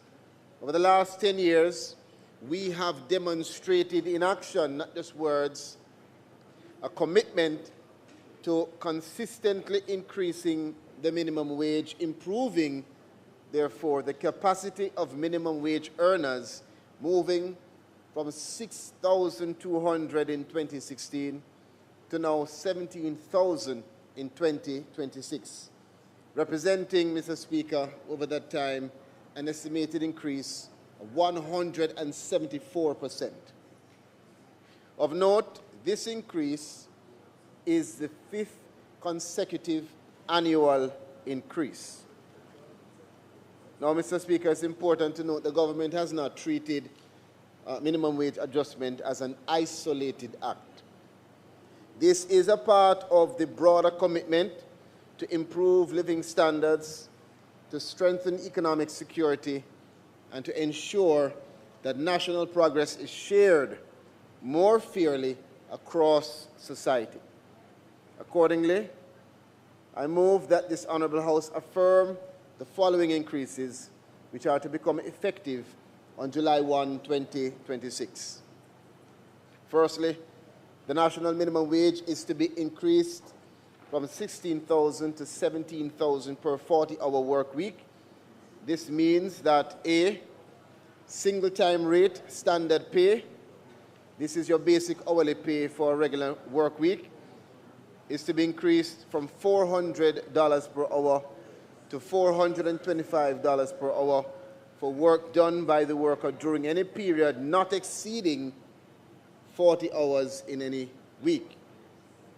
B, time and a half rate, which is overtime pay, which represents a 50% increase to the standard hourly rates, is to be increased from $600 per hour to $637.5 per hour for overtime work done in excess of 40 hours in any week. And C, double time rate, which is the premium pay. This means you get paid twice your regular hourly rate, is to be increased from $800 per hour to $850 per hour for work done by the worker on rest days or on public holidays. Secondly, and additionally, the minimum wage for industrial security guards is also to be increased from 16,000 to 17,000 per 40-hour work week with corresponding adjustments. A, single-time rate standard pay is to be increased from $400 per hour to $425 per hour for work done by the worker during any period not exceeding the 40-hour work week. B, which is a time and a half rate, overtime pay, is to be increased also from $600 per hour to $637.5 per hour for work done in excess of 40 hours in any week. And C, double time rate premium pay is to be increased from $800 per hour to $850 per hour for work done by the worker during any period on a rest day or on a public holiday. Mr. Speaker, of note, the security guards will continue to benefit from their existing allowances and benefits. Mr. Speaker, this increase in minimum wage represents a reaffirmation of this government's commitment to Jamaican workers. It acknowledges the invaluable contributions of those who care for our children, support our households, protect our properties, and help to drive economic activity across our country. Let me also say this. The minimum wage is a floor, not a ceiling. And as we have done before, I again call on all employers, especially those who can afford to do more, to invest in your workforce. Go beyond the minimum where circumstances permit you to do so. Let us move, Mr. Speaker, colleagues, from compliance to genuine appreciation. A well-supported workforce is not only good for workers and their families, it is also good for productivity, business growth, and national development. Mr. Speaker, we know there is still much work to be done ahead, but today we have taken another meaningful step forward. Today's measure reflects the government's determination to improve the lives of working Jamaicans and to ensure that economic progress is shared more broadly across our society. Let me reiterate, Section 5 of the Minimum Wage Act establishes a clear statutory duty for all employers. Importantly, once an order takes effect, every employer is legally mandated to pay wages at a rate no less than the prescribed national minimum. Please take note. We are confident that our corporate partners and small business owners alike share our commitment to treating Jamaican workers with dignity. However, let me be clear. This administration treats statutory compliance with the utmost seriousness. The law provides for strict liability and enforcement actions before parish courts for any failure to meet these standards. And the Ministry's Inspectorate will continue and will actively ensure that the rights of our most vulnerable workers, including our hard-working security personnel, are rigorously protected.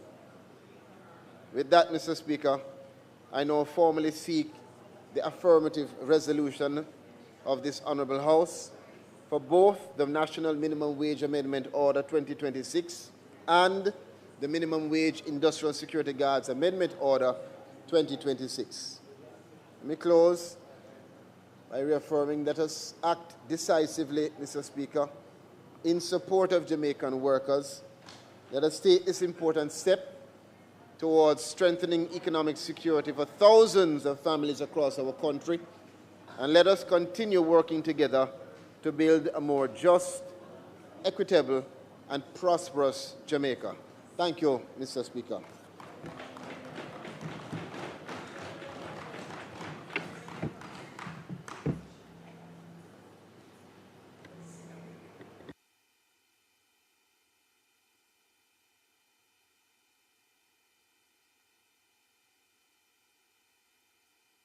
If there, oh, somebody else speak.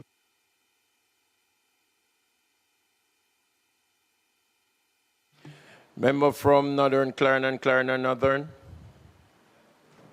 Thank you, Mr. Speaker. All right, Mr. Speaker, as I listened to the Minister announcing what the government has proposed to be an increase, it brought me right back to the government's promise of August into September 2025 to increase the minimum wage to $32,000 over a 5-year period.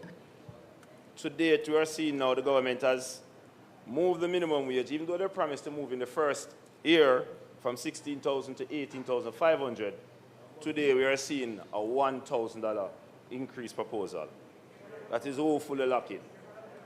On this side,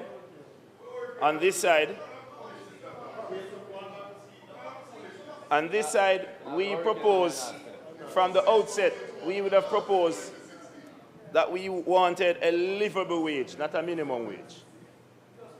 We have an inflation rate of 5.5% operating at. An increase of $1,000 is certainly not one that can match the growing cost of living of our people against the election promise. So, Mr. Speaker, this is woefully lacking. We want to say that the proposal to increase the security guards' fee by $1,000 as well, which initially had a special rate, a special minimum wage, and we noticed that there was no mention at all of the special benefits that goes to the security guards who carries firearm and looks after the dogs. There is no mention of the increase in that special benefit at all. So that is also something that is missing from the proposal.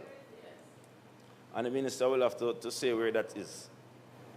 We want to also say to the minister if there is consideration being given to the businesses that has contracts with the government, if they are going to get an opportunity to renegotiate their arrangements so that they can facilitate this increase that you spoke of, and that you are also indicating that it is legal and you are saying that they could be taken to the parish court. You have to make sure that they're in a position to be able to afford the increase because not just the minimum wage increases, but every other cost that comes with increasing the minimum wage. We also have questions around the use of percentages. And the use of percentages certainly gives the picture. As you said, 174% over a number of years, but it does not speak to what the people are facing today. It doesn't tell the whole story. So I won't go into all the details that you have put here in terms of the $25 increase for the short-term rate standard, the $37 increase for the time and a half rates where persons work on holidays. Those are certainly things that I'm sure is nothing to write home about. But we want to better understand if the promise made by the government during the election time will be fulfilled, and if you believe in your heart that $1,000 increase for minimum wage is adequate for our people and the standard of living that you're facing. So I'll close for now, Mr. Speaker. Thank you.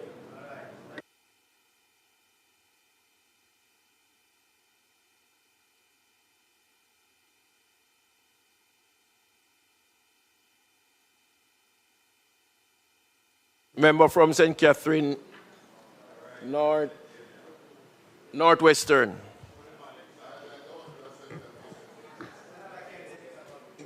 Thank you, Mr. President, Mr. Speaker. And I ask you, Mr. Speaker, for your protection as I seek to contribute today. Chucky, member, you're not lucky. No. Member, you ask for protection, but you're the one troubling somebody else.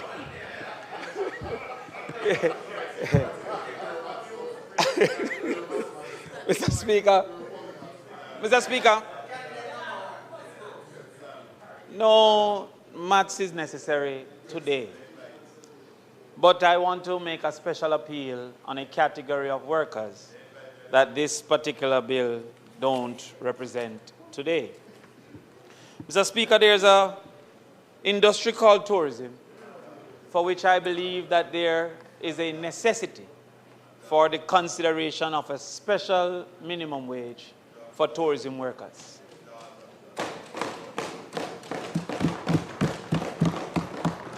The reason, Mr. Speaker, is that they are not the normal type of worker. In many situations, for one, their time is unpredictable, and also their time of work exists in hours that is not only risky, but also more expensive for travel. Also, Mr. Speaker, the area in which they exist, because of the prevalence of tourism, often has a higher cost of living in those areas that is not considered by those who are paying the minimum wage. I add as well, Mr. Speaker, that their time of ending, as the member from North Central would know, that one over there. North Central, St. Anne. Yes, he would know that their time of ending is unpredictable. I give the example of a bartender who cannot claim that 10 o'clock he's leaving if people are still at the bar. And a waitress or a waiter who can't pick up themselves like the rest of us to wash our face at 4 in preparation to leave at 5. In addition, sometimes those who are less au fait with the fact shouldn't make the comments on the behalf of the government. Because many hotels don't allow tipping. Indeed, that is something that we should talk about at another time. But there is also, Mr. Speaker, within the service sector, a often uncalculated labor called emotional labor. The effort to be friendly even when your current state of mind does not facilitate that friendliness. One of the #1 reasons for burnout in the hotel sector is that emotional labor. There are many even in the face of disrespect, that must make us smile because it is demanded for work. There are some, even at the time of hunger, must serve the lobster because it was ordered. Indeed, there are some that return to homes that don't have the necessary roof, bed, or walls, having left a sprawl of luxury. And that emotion must be catered to in our considerations. We believe that it is necessary, if a country is really serious about its development, that an industry that is a major contributor and a major earner of wealth, that a special consideration for persons who work under special circumstances with special realities due to the realities of their geographic space, that a special minimum wage be considered. That here is not represented. So while it is I am confused, for the same reasons that I purported why the security guards have been changed to the normal minimum wage, I once again make a serious appeal that a special minimum wage be made for service sector, in particular, our hotel workers.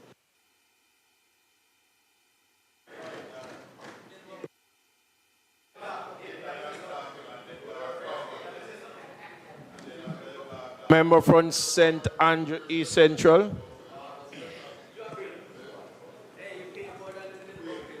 Thank you, Mr. Speaker. Mr. Speaker, having examined what was announced by the Minister, let me share the reality of the numbers. 6% and 8% respectively, with an inflation rate of 5.5%. It just cannot add up. 5.5%. Check starting. But beyond that, Mr. Speaker, there's a challenge. The Minister glowingly stated about what penalties would forthcoming for employers. The employers also need some protection. When these rates are announced, it takes months for the Ministry of Finance to make payments available to supply these, or to conform with these announcements. The Minister would know that the last minimum wage that was announced, and the Minister of Finance would also know that it took 6 months before the employers were compensated. I guess I am asking, Mr. Speaker, for equity in terms of when these announcements are made, that budgetary allocations are also made to ensure that the employees can satisfy the mandate by the Minister without penalty in front of the courts. It is for too long.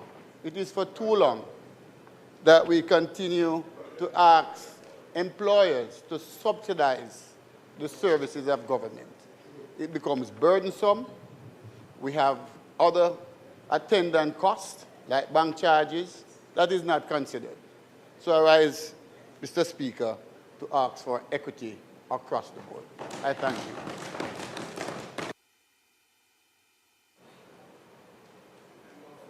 Member from Eastern St. Thomas. Thank you very much, Mr. Speaker.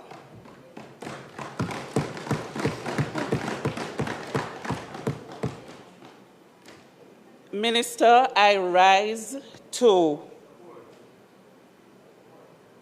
ask for equity for a special category of workers.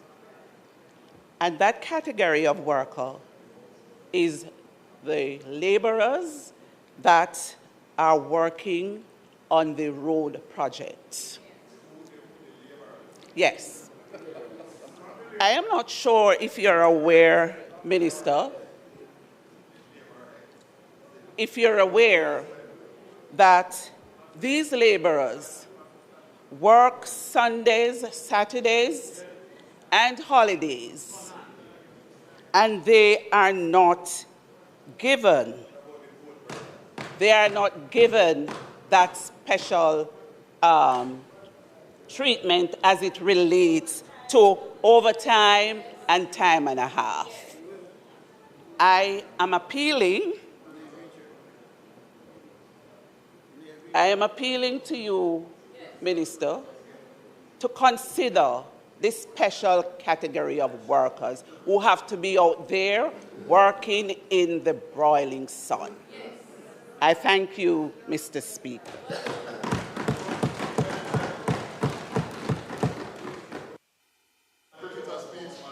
Member from Westmoreland Eastern.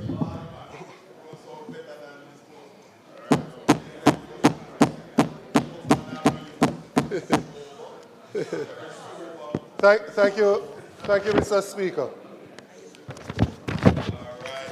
Mr. Speaker, when the minister spoke and he made mention of the fact that the enactment of the Minimum Wage Act was in 1938, I had to immediately check to see whether or not that was indeed correct. And when I checked, I realized that it was enacted in 1938, but it didn't come into effect until 1975, thanks to Michael Joshua Manley.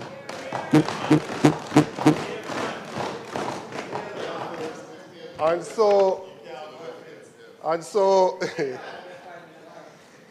we can understand the origin of the Minimum Wage Act and the importance to this side of the aisle to provide that level of protection to those who are at the lower scale on the employment ladder. And there's an important point that I want to make, Mr. Speaker, and that is, before we do an increase in the minimum wage, there are certain consultations that are normally recommended and required. And I think we need to stick strictly to those consultative measures prior to a recommendation of an increase. That will prevent a political party on the eve of an election going on a political platform to just make a wanton announcement of an increase that they then renege on for some reason or the other when they get to government. And so the government made the announcement on the eve of the last election that they would, in their first budget, move the minimum wage from 16,000 to 18,500. They have today announced that it will actually be 1,000 as the increase on the 16,000 and not 2,500, representing only 40% of what was promised. Now, they said they would phase the rest of it, you know. I hear the leader of government business saying phase it in. But they actually said they would phase the rest because they left it from 18.5 to get to 32 over the 4 years. I'm not speaking about that part of it. I'm not speaking about getting it to the 32 right now. I'm speaking about what was a clear commitment that it would have been moved to 18,500 in the first budget. Right? And having said so, and having won the election, what we now see is the Dr. Andrew Michael Holness government reneging on the commitment to the working people of this country. So that is one. That is one. I have not forgotten Melissa. Mr. Speaker, you see, Mr. Speaker, because we have 30 minutes to contribute, I will indulge the members. I did not forget Melissa, Mr. Speaker. But since they want to talk about Melissa, This is the same administration that only spent 1.8% of donated funds on the people that were affected by Melissa. So I don't know on what basis they are asking if we forgot about Melissa, because clearly they are either forgotten about the people of Western Jamaica or they are negligent in carrying out their duties to the people of Western Jamaica. No. So the first point is about the consultation and whether or not we should put that into law to prevent a recurrence of this situation. That's the first point. The second point, Mr. Speaker, is that as a country, both sides of the parliament, I'm sure, will agree that time has come now for us to move to a livable wage. Time has come now, Mr. Speaker, for us as a parliament to have the discussion about a livable wage. When we consider a livable wage, member from East Central St. Catherine, thank you for your attention. Mr. Speaker, member, yes, member from East Central. Member from East Central, please. Mr. Speaker, when we think about the basic necessities, people need shelter, people need transportation, people need food, and people need utilities.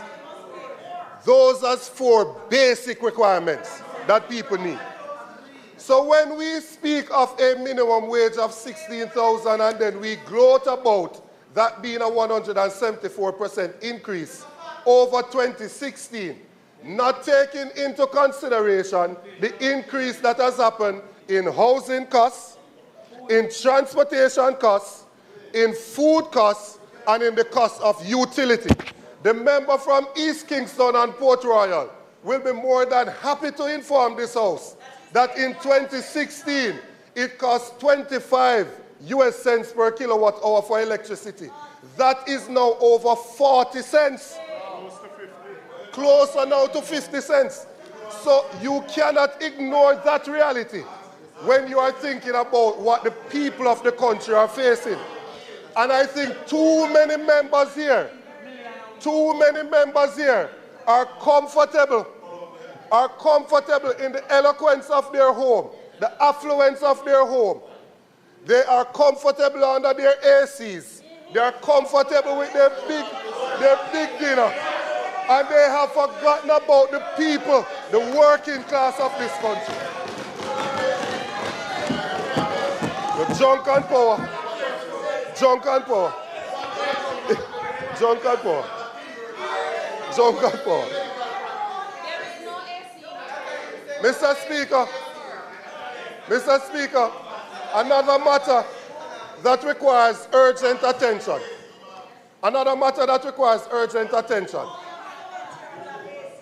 We need to also consider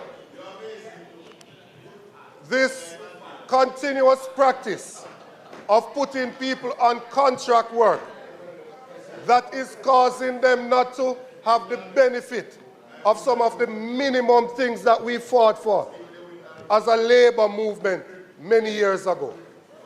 And those conditions that obtain prevents these persons from truly being able to liberate themselves and move from poverty to prosperity. So, Mr. Speaker, any increase, a government can always say that this is more than what it was. But context is always important. The notion to just say you can pay more is not that simple, Mr. Speaker. Because how we are treating with the people who are expected to pay is also important. The teachers are now currently upset with the government. The police are upset. Up to today, there was a protest by some nurses over the conditions. And so we need to deal with those persons so that they are in a position that they can compensate their workers appropriately. No. Mr. Speaker, my simple point, to summarize what I'm saying. My simple point to summarize my input in the discussion today is that we need to put in law the requirement for the necessary consultation to take place so we can get the input from the stakeholders before we go and make a promise of an increase. That is necessary to prevent this continuous practice of a political party playing on the minds of the poor people of this country to get an advantage and then reneging on their promise. That's the first point. My second point, and also a fundamental point, is that we need to look at a livable wage. What is required for somebody to live a basic quality of life? The minimum wage is not currently providing that solution because the increase that people are facing with the cost of shelter, the cost of transportation, the cost of food, and the cost of utility is causing persons not to be able to take care of themselves and their families. There are members here, they might be ashamed to admit it, but they have to be budgeting. There are members here who have to be budgeting because if they don't budget properly, they're going to run out of money before the month ends. So just spare a thought for those persons who are earning on the lower end. Only God knows how they are surviving.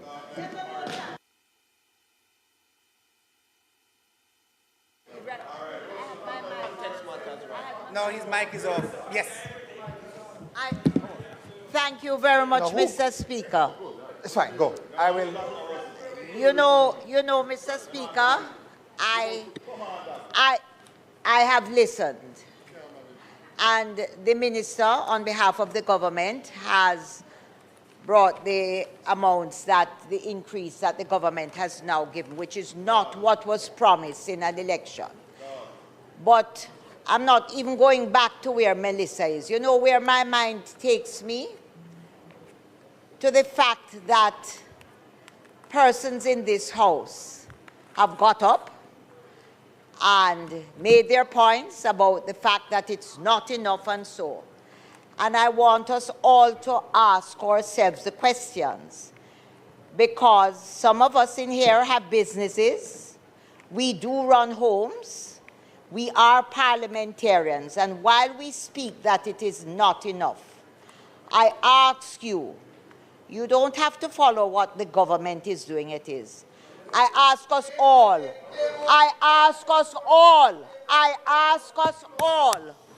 how much do we pay our workers in our business, at our homes, and in our businesses? And remember, just remember that when you stand and ask those questions, the workers you employ in your business are hearing you. And if indeed the answer to that is in the negative or the positive, it tells the truth about us, whether we are pontificating to the public or we are genuine about, I am on my feet, member. I'm on my feet. I listened quietly to you. I don't need your protection. I listen to you and I expect you to do so for me. I am saying to all of us in here that the questions you have asked are being answered by our workers in our businesses and in our homes. So we are saying to those very people exactly who we are. Are we standing for two reasons? To oppose a government or just to pontificate? Because we must ask ourselves the question, are we conscious? Are we doing what we are asking the country to do? Thank you very much.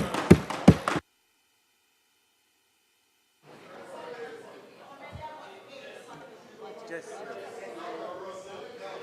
You're next.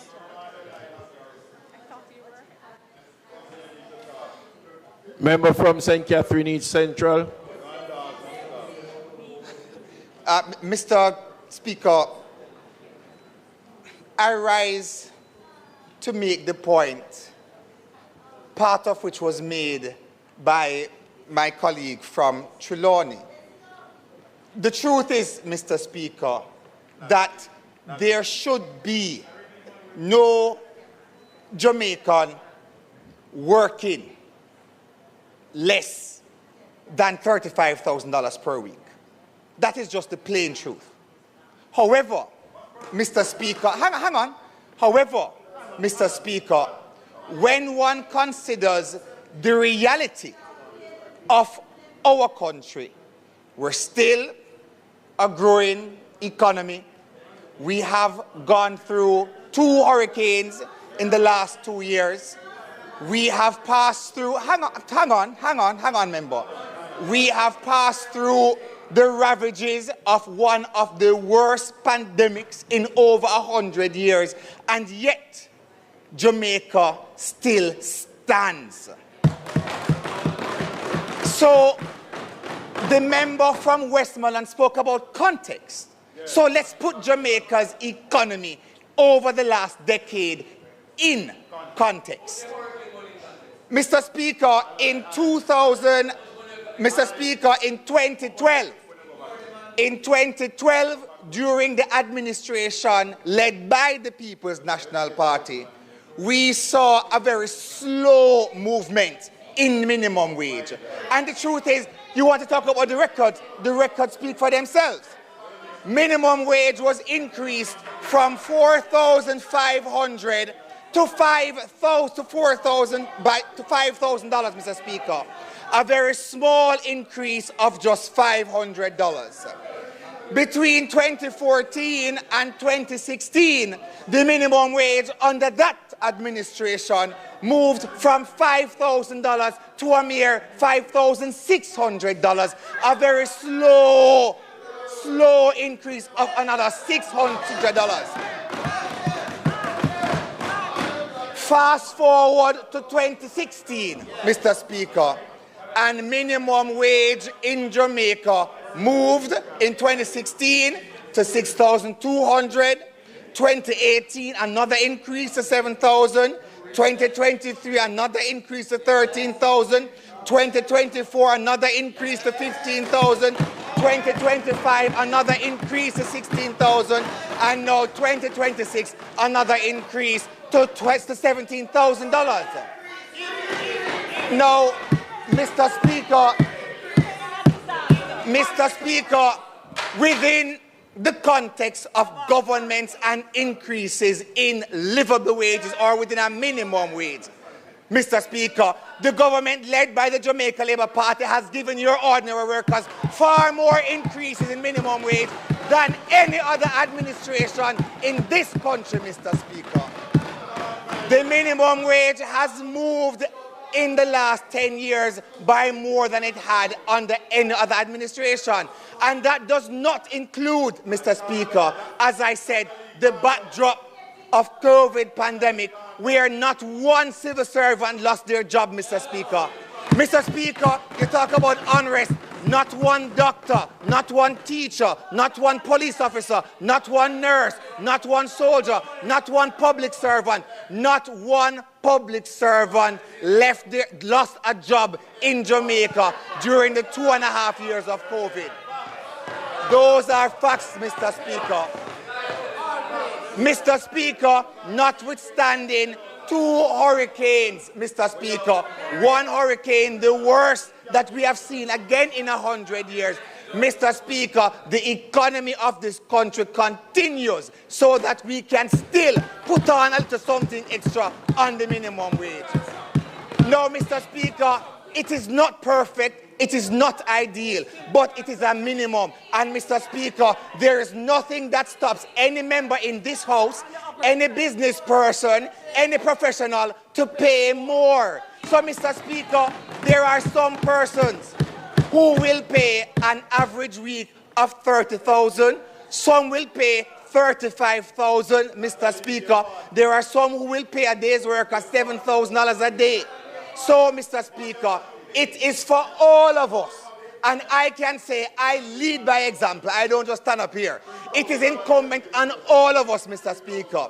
Those who can pay more, pay more. Now we understand that there are persons who are recovering from the ravages of Hurricane Melissa. Maybe they can't pay the $18,500 in Westmoreland, Trelawney, Hanover. Maybe they can't pay $25,000. But, Mr. Speaker, at the very minimum, they must pay $17,000, Mr. Speaker. So this government will continue to re-examine, and the finance minister was looking at me and she said, Mr. Terrell, she said, MP, we're re-examining. Yeah. This government will continue to re-examine the minimum wage. We will continue to examine the economic structure of the country, Mr. Speaker, to say how much more of a minimum.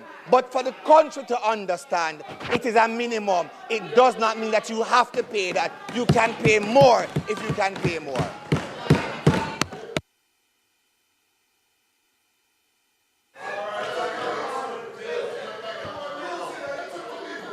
Minister.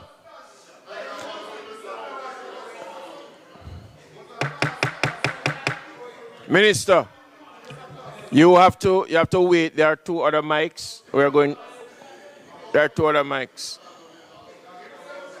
See, you would have lost.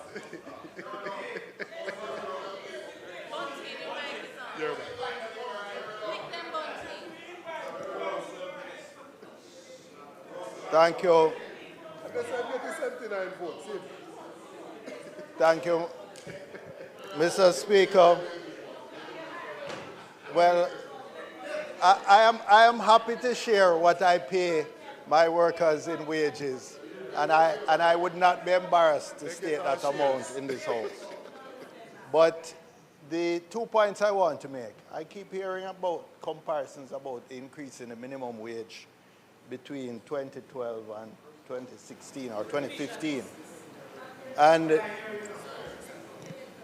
you have to perhaps take into account, Mr. Speaker, the disastrous economy we inherited from that side. Walk into that. You walk into it. That is the reason.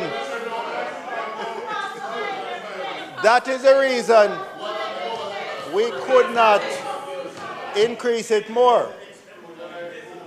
So that's the first point. But the second point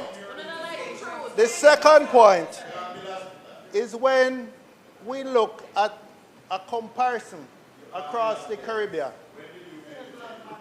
When we are paying the Prime Minister and the Cabinet, affordability is not a consideration.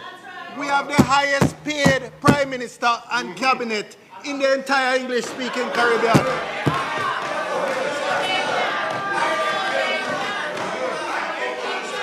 However,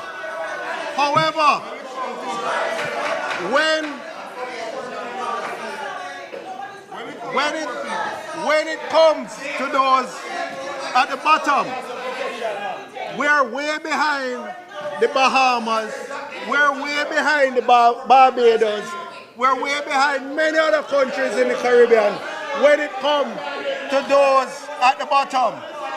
But when it comes to the Prime Minister and the Cabinet, there is no question of Melissa, there is no question of affordability.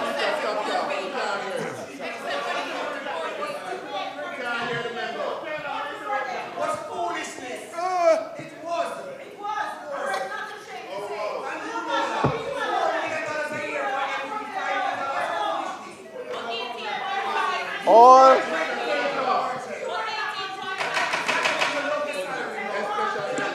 members.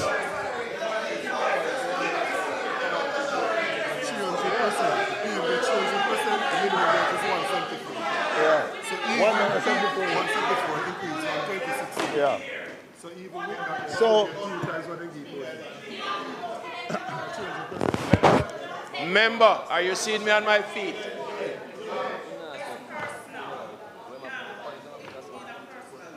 I give back my own to my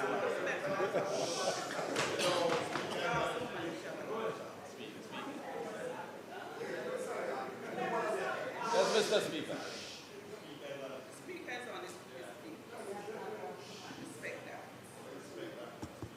Member, you may continue. If I have to rise again, I will use the standing order to deal with the situation. You might talk about Mr. Speaker, recently we heard sectoral debates and we spoke about the danger of replacing the sugar plantation with the hotel plantations. And we're seeing a trend where in this country, the elites, whether they be political elites, whether they be economic elites, they are the ones that the system is designed to facilitate. And when I use the example of the Prime Minister and the Cabinet and the Ministers of State, I am not grudging anybody getting a fair wage. But I am saying, why is it when it comes to those levels, when the Minister of Finance stood up about retaining the best and the brightest, we must be willing to pay. But whenever the argument comes to create a safety net for the people at the bottom, suddenly we hear about Melissa, we hear about affordability, we hear about everything. None of those arguments are made when we're talking about the elite.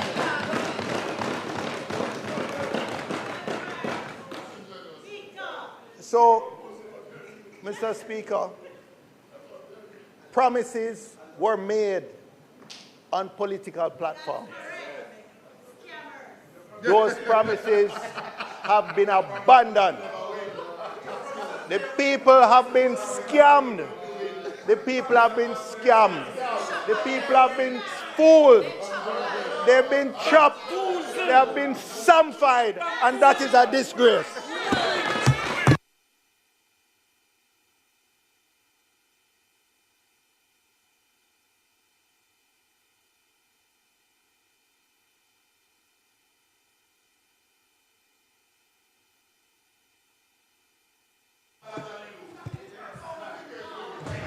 Member from St. Elizabeth, Northeastern.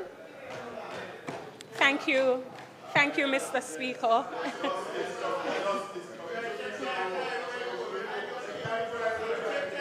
Delroy, don't worry.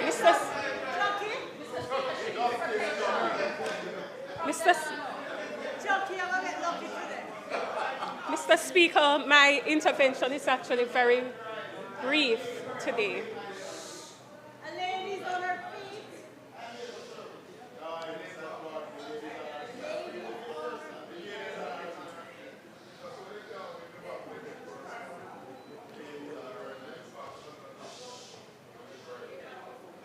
Mr. Speaker, I wish to start by making it very clear.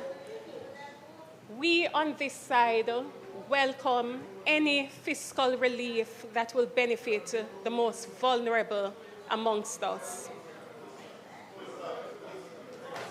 But I also believe, Mr. Speaker, that it is important that we inject a healthy dose of reality in this House. It is important that in making this announcement today, Mr. Speaker, the Minister is essentially giving or announcing an increase from $16,000 to $17,000, $1,000 roughly per week. But when we break that down in simple terms and simple understanding, that only represents about $200 per day. That represents only a box juice, and it can't buy the patty for the day, Mr. Speaker. And so, just a moment, because let me be clear. I do not come with fire and brimstone today. I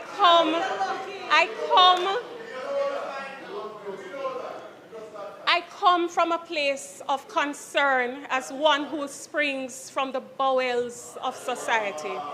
And so I understand, Mr. Speaker, that announcing a measly increase of roughly $200 per day is really an insult to the hardworking people of Jamaica who are struggling, who are fighting to survive. They are living from hand to mouth, and who are finding it difficult to understand how they're going to find tomorrow's meal. And so I come to you today, Mr. Speaker, from a place of concern. And against that background, I have two questions, and I hope that the Minister might be prepared to provide an answer that is satisfactory. My first question, Mr. Speaker, is the Minister prepared to consider tying the increase in minimum wage to the Consumer Price Index, the CPI, which would allow for an annual automatic adjustment instead of sporadic or erratic announcements made at election time? And second, and finally, considering the history that we're all too familiar with, where companies have sought to utilize the loopholes in the law by miscategorizing workers as contractors, independent contractors, as opposed to employees, I rise to also ask the question whether the ministry is prepared, or what mechanism is the ministry contemplating to implement so as to provide protection against companies, including security companies, that would seek to miscategorize workers so as to avoid the statutory duties. Thank you, Mr. Speaker.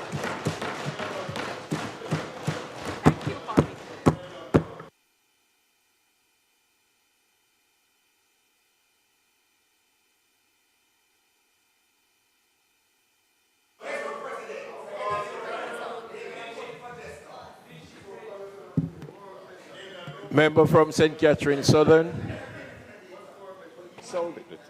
Southeastern. Thank you, Mr. Speaker.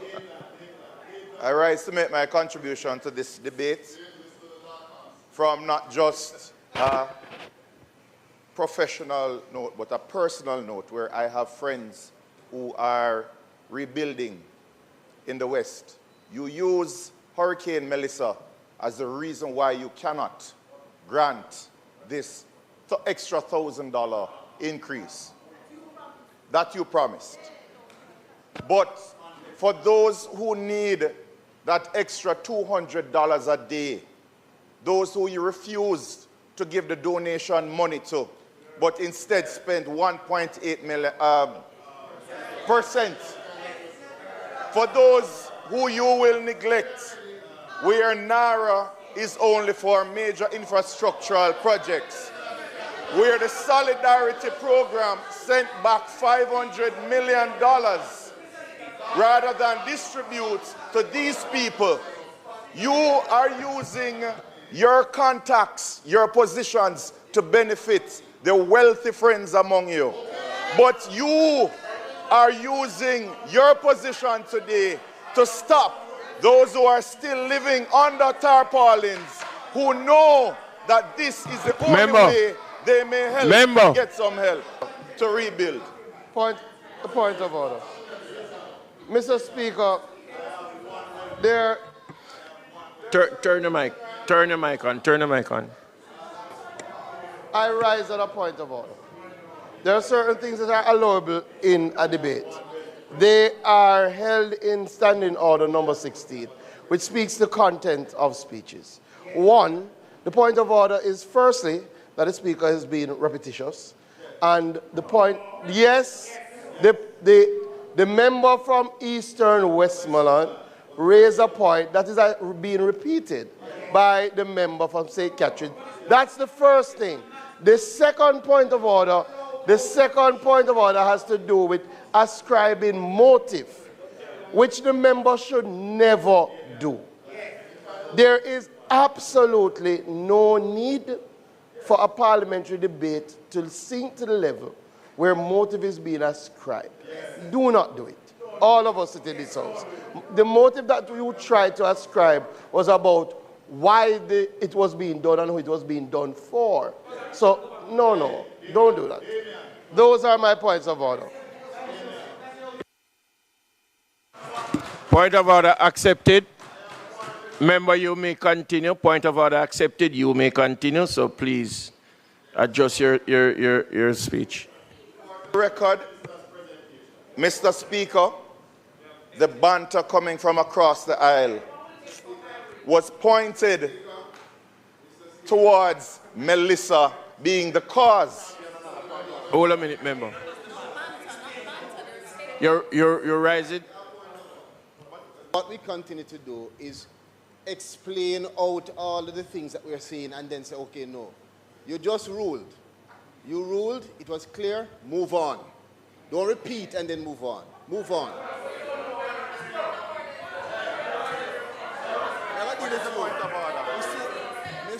Member. Mr.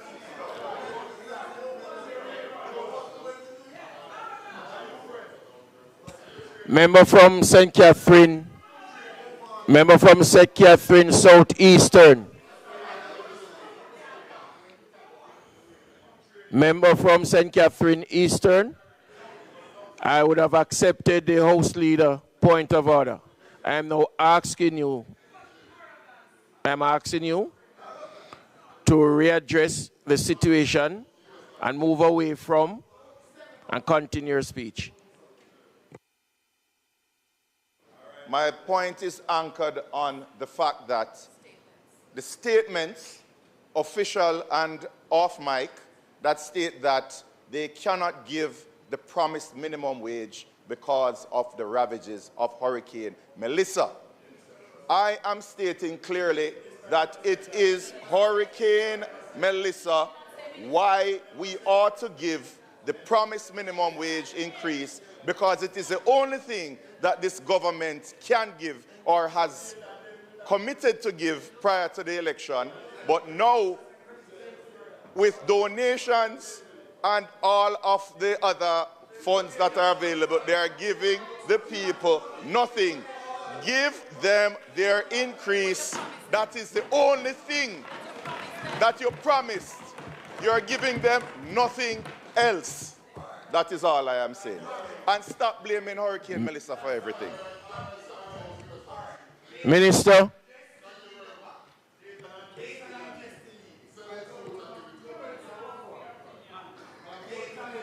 Well, Mr. Speaker, I must say that I am encouraged. I'm encouraged by the rigor and the passion of the conversation. I would have only hoped that we would have had more substantive responses, and we would not have allowed ourselves. We wouldn't have allowed ourselves to use this time when it's really about the people of Jamaica to jump into political debate.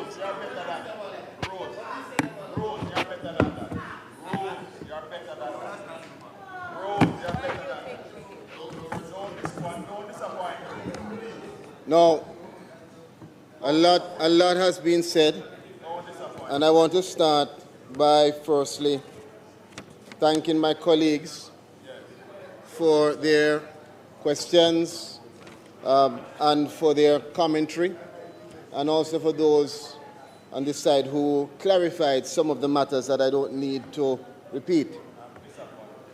However, there are some matters that will need to be treated with, Mr. Speaker.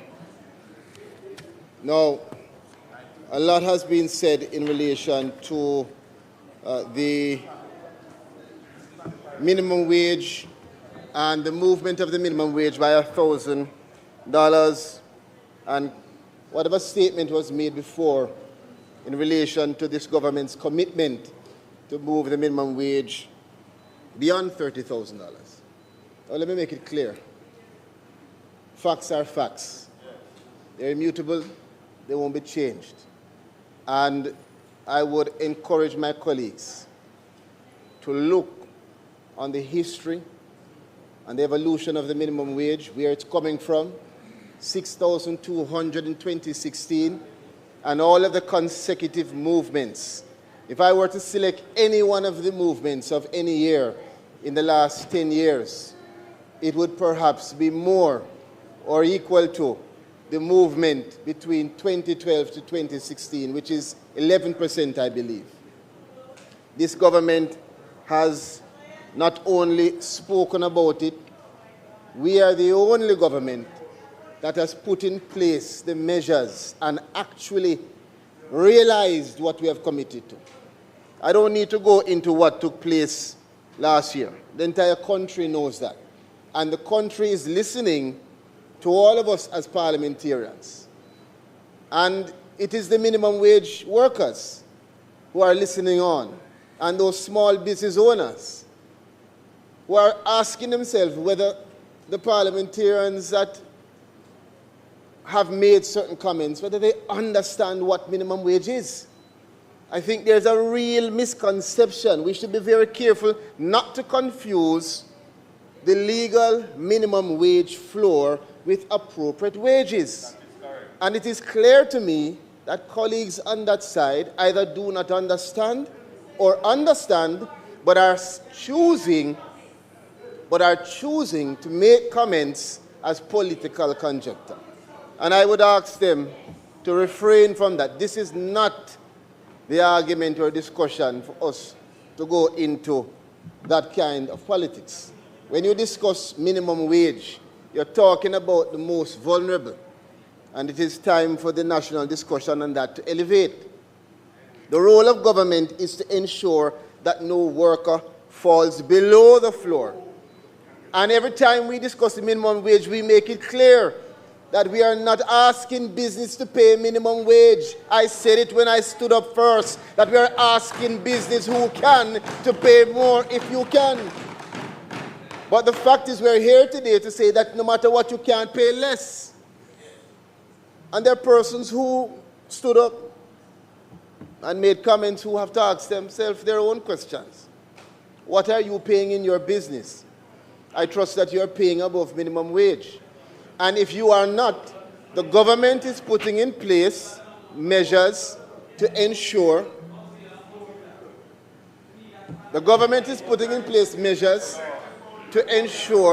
that we protect the workers. Mr. Speaker,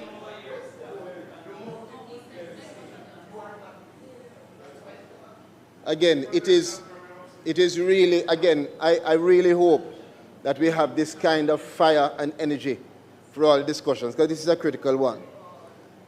Let me go into the comments that were made in terms of one by one. The opposition spokesperson said that it was an election promise, woefully lacking, and no mention of increase in the special benefits. Again, as I said before, it is this government's responsibility not just to speak to minimum wages for our workers, but we also have to balance the responsibility of our small business owners to be able to pay the minimum wage. And that is actually the comment that was made when we spoke to the minimum wage moving up by 1,000 on this round. Because we understand what has taken place in the West and the impact it has had on workers and on business. And to balance that, it was found to be appropriate that this is the formula for the first stage of our movement towards greater minimum wage. Of note, the Minimum Wage Commission also that has been brought up has given their full commitment to the statements made by the Prime Minister and this government. Matter of fact, I can say, and I've said it before, that the Minimum Wage Commission is already on the journey exploring the movement from minimum to livable wage. We are already on that journey. And it is well known by all of us as parliamentarians. It's a discussion that I have had here.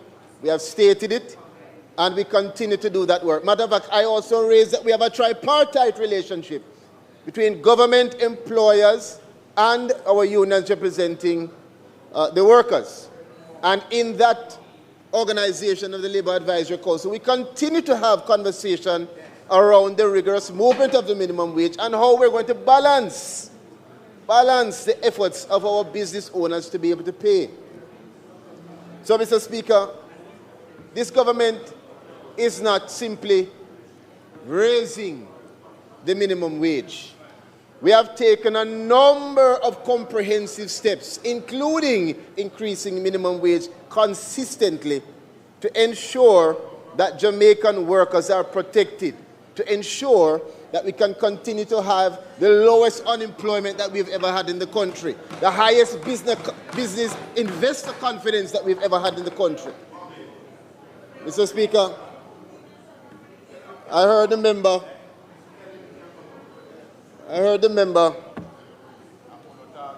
Bunting from South, what is it? South Manchester, my apologies, speak to the salaries. Mr. Speaker, it was very unfortunate that of any member here, that a member from South Manchester it is, would seek to bring up salaries. You are a former advisor of the Prime Minister, a former CEO of the National Investment Bank of Jamaica, somebody who has benefited significantly, and we hope that others can, who has benefited from opportunities created by public policy and privatization. And the reality is, Mr. Bunting, that you could speak about salaries as if it should not be moved, because you may not have needed it. But for persons who are being objective and for persons who want development in the country, there's no contest to what this country requires and no contest to what the government has done. No point of it. Minister.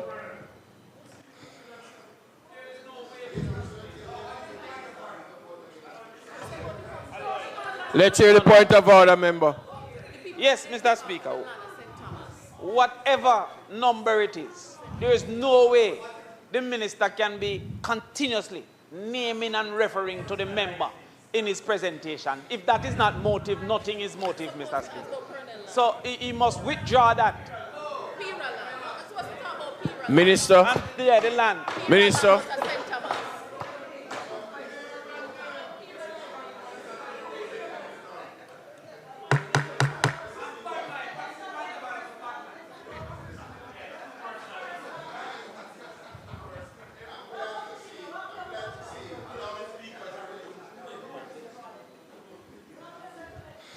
One other thing that your mic is not on.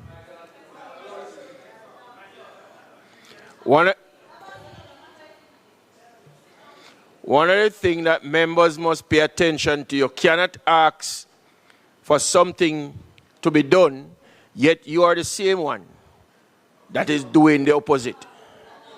Minister, a point of order was raised. I want you to correct and move on.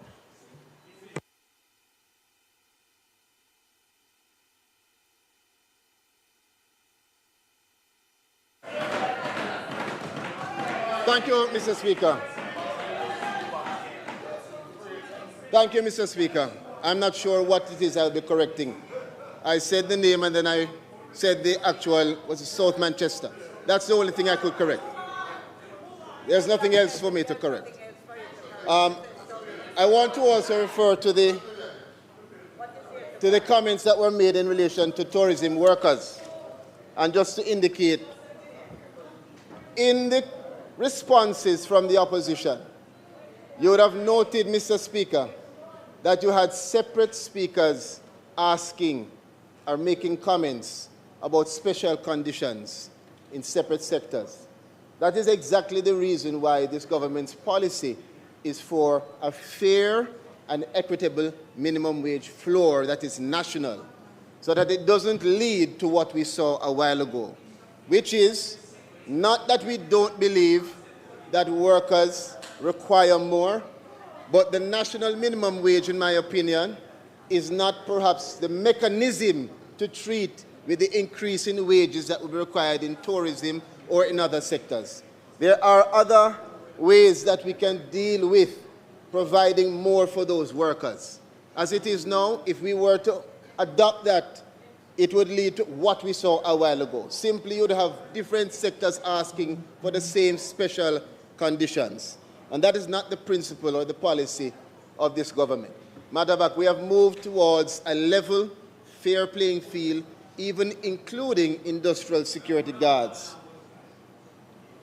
Mr. Speaker, those things are better pursued by collective bargaining and service charge protections, as well as the labor market competition. That is why you have competition in this fair market. People are able to pay more if they are able to compete. Mr. Speaker, a matter was raised in relation to the independent contractors, and it is this government that has treated with that the most. Matter of fact, we've dealt with it across the government in terms of civil servants, and we continue at the Ministry of Labour to have several seminars to have our enforcements, our inspectorates that are dealing with the independent contractor issues that we've seen across various sectors. We, however, do recognize the concern, and so we've made it clear that independent contracting is not the problem. It is how it is used and how it is abused. And we continue to do our monitoring and enforcement in that regard. As a matter relating to the consideration of trying to tie the minimum wage to CPI, that is a part of the formulation in the discussion around moving to livable wage. So a part of what the Minimum Wage Commission is discussing is about the various formulas and what could work in moving the country towards a livable wage. There's also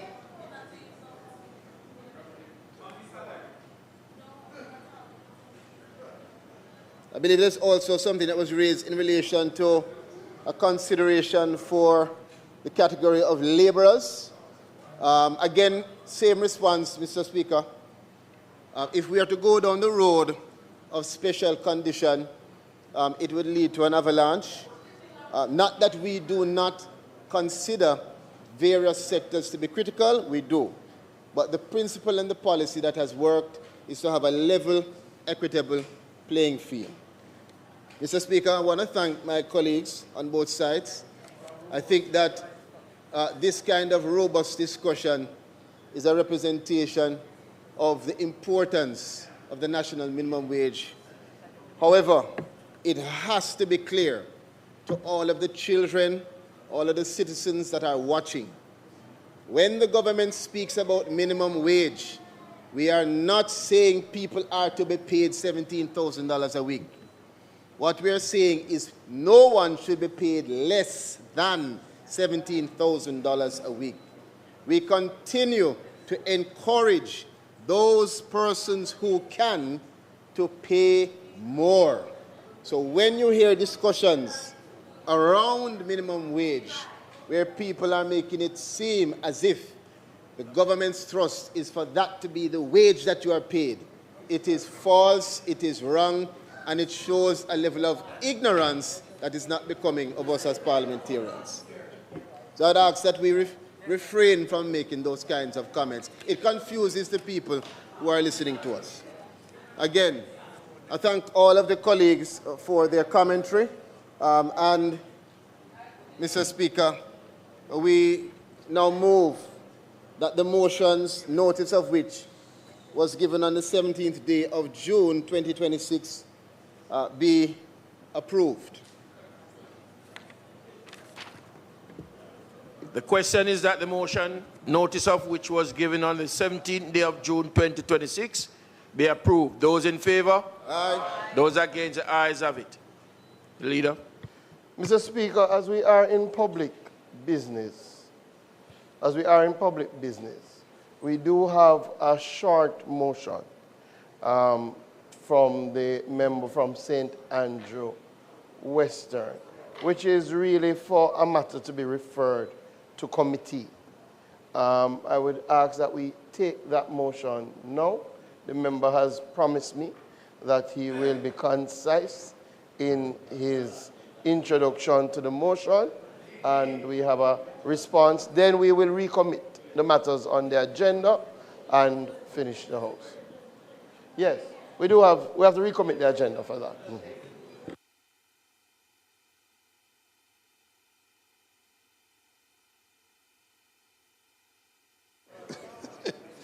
Inflaming a situation. Mr. Speaker, on the 5th day of May 2026, I gave notice of private member motion listed at number 9 on the order of business today. Mr. Speaker, the situation regarding the cement, the shortage of cement in Jamaica, has somewhat subsided for the moment.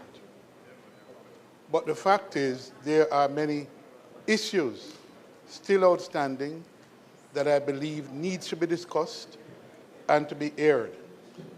It is the reason the motion specifically calls for that this matter be sent to the Economy and Production Committee so that we can have a full-blown hearing on a range of issues affecting the industry.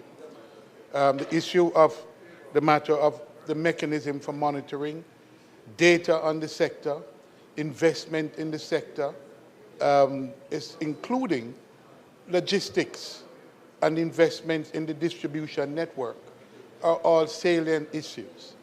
We also need to be considering whether, at this time, given what is ahead of us, the recovery in Jamaica, that we are making sufficient planning to ensure that we don't suffer the shocks and shortages that we have suffered in recent past. I think, Mr. Speaker, that this motion, though it is not as urgent as it was 3 months ago, it is still a matter deserving of urgent attention because we have now to plan not just for the immediate 6 months, for which there has been an emergency allocation, but for the period ahead, especially in the recovery and reconstruction period. And I think the matter, therefore, asks members to consider supporting the motion that it goes to the Economy and Production Committee.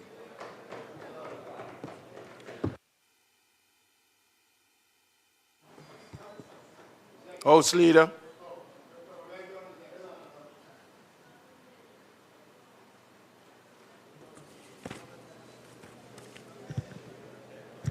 Mr. Speaker, I rise, of course, to respond to the private member's motion brought by the member from St. Andrew Western concerning the current cement supply situation. But to be concise, I will just reduce my statement to the following. Let's highlight first, Mr. Speaker, the construction industry remains one of Jamaica's largest employers, and construction accounted for approximately 9 to 10% of total employment during that in the January 2025 to January 2026 period. So while construction would be the sector most directly affected by a significant supply shock, spillover effects could also be felt in transportation, storage, wholesale, retail trade, manufacturing, and so on. Mr. Speaker, the primary policy issue remains how to balance supply security with market stability while preserving the long-term viability of domestic production. Jamaica's cement market relies on managed flexibility to respond to disruptions and periods of increased demand. Of course, that's a 2013 policy by you, sir, whilst you sat as Minister of Industry. The ministry remains fully engaged with Caribbean cement importers, distributors, and construction stakeholders, and is consistently monitoring the supply and demand for cement. Of course, also the Consumer Affairs Commission continues its surveillance and reporting on the cement market, examining stock levels, availability, and so on. Also, technical support, Mr. Speaker, has also been secured through one of Jamaica's international development partners for a post-disaster evaluation and monitoring of critical commodity stock levels consultants. This engagement is also expected to commence in August 2026 and will strengthen the ministry's predictive modeling capacity to anticipate shortages and price volatility. Mr. Speaker, the ministry is also encouraged by the steps being taken to strengthen domestic storage capacity. At the end of May 2026, Caribbean Cement committed to establishing approximately 12,000 square feet of warehousing space in Spanish Town. The company has also further indicated that it is considering additional warehousing facilities in Mandeville. And also, Mr. Speaker, given the measures the ministry has instituted, we foresee no prolonged shortage of cement. The ministry remains fully engaged with all key stakeholders and will continue to conduct market surveillance throughout 2026. As is already in the news, Minister Hill announced a series of permits allowing the bringing in of cement to augment the issues on island, and that's already in the public domain. Thank you, Mr. Speaker.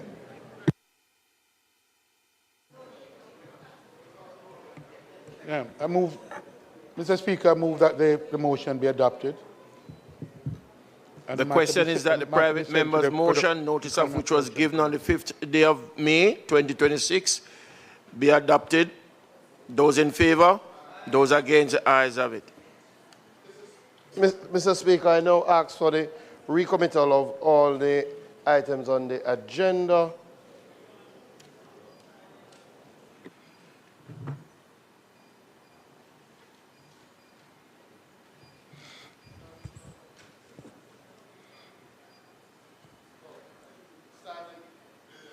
Starting from announcements.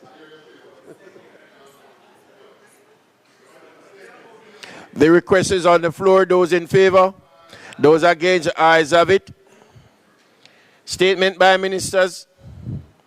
Announcement. Laid on the table of the House are the following.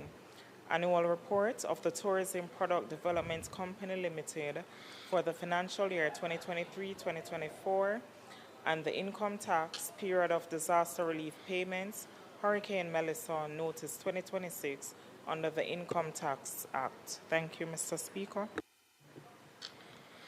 Bills brought from the Senate. Petitions. Papers. Report from committees.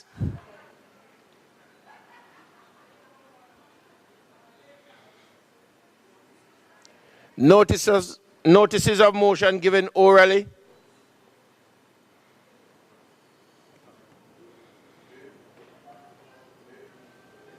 Minister of Justice. Mr. Speaker, I beg to give notice that at the next meeting of the House, I will move to introduce and have read the first time a bill shortly entitled the Mediation Act 2026. I further beg to give notice that at a later stage today, I will move for the suspension of the standing orders to enable me to take first reading of the bill.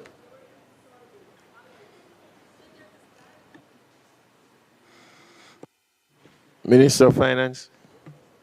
Thank you. Mr. Speaker, I beg to give notice that at the next meeting of the House, I will move the income tax period of disaster relief payments, Hurricane Melissa Notice 2026.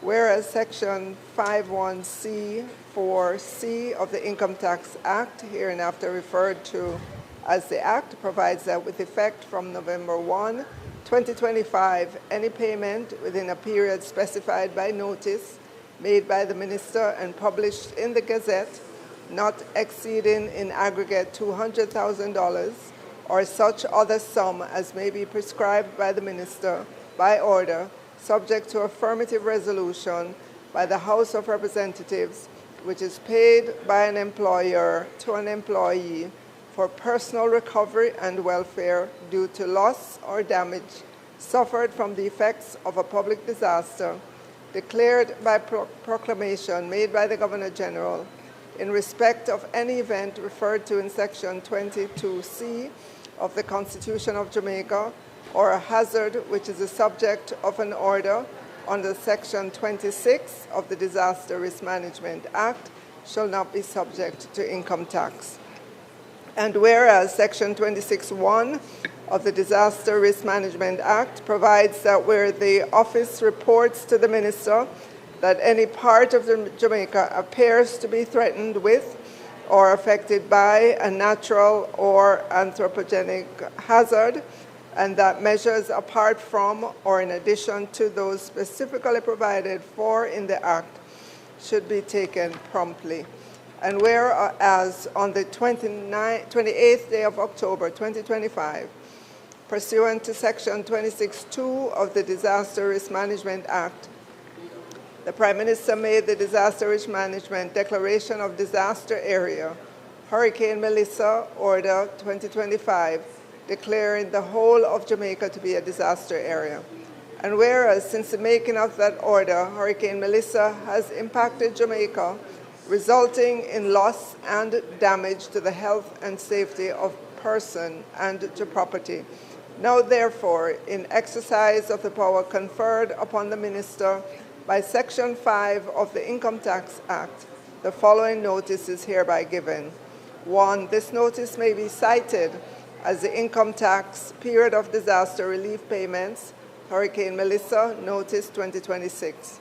2. The period commencing the 1st day of November 2025 and ending on the 31st day of March 2026 shall be deemed to be a specified period wherein any payment not exceeding in the aggregate $200,000 made by an employer to an employee for personal recovery due to loss or damage suffered from the effects of Hurricane Melissa shall not be subject to income tax. Thank you, Mr. Speaker.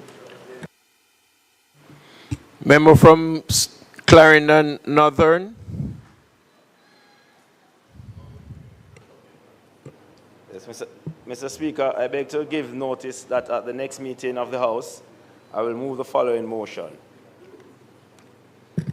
Whereas Leonard Percival Howell, born on the 16th of June 1898, is historically and widely regarded as a foundational pioneer and father of the Rastafarian movement, a homegrown spiritual, philosophical, cultural movement born out of the Jamaican experience, and whereas the Rastafarian movement has grown from its humble beginnings in Jamaica to exert a profound and far-reaching global influence, shaping international conversations on identity, liberation, spirituality, social justice across Caribbean, Africa, Europe, and the Americas. And whereas, aside from our first national hero, Marcus Mosiah Garvey, few Jamaicans have inspired a cultural and philosophical legacies that stands as one of Jamaica's most enduring and universally recognized contributions to global civilization.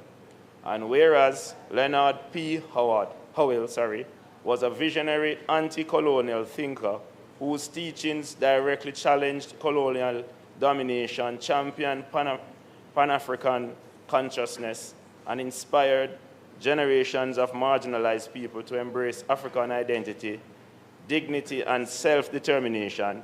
And whereas for the progressive beliefs and advocacy for humanity and worth of black people, Leonard P. Howell endured severe state-sponsored harassment, unwarranted imprisonment, institutionalized vilification, and sustained efforts to silence his message, paying a heavy personal price for the liberties and cultural identity Jamaicans enjoy today.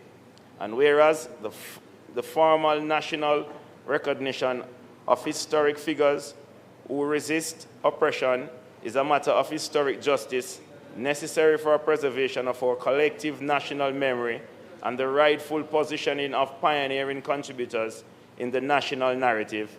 And whereas the designation of a National Day of Recognition is distinct from a public holiday and serves as a solemn, educational, and cultural marker for our nation, be it resolved that this Honourable House voice its support for and call upon the Government of Jamaica to formally designate June 16 as the National Day of Recognition for Leonard Percival Howell to ensure his courage, sacrifice, and foundational contribution to Jamaican history and global culture are afforded the prominence they deserve. And be it further resolved that this Honourable House urge the Ministry of Culture, Gender, Entertainment and Sports, alongside the Ministry of Education and Youth, to establish relevant educational curricula, cultural programs, and institutional works and anti-colonial legacy of Leonard Percival Howell. Thank you.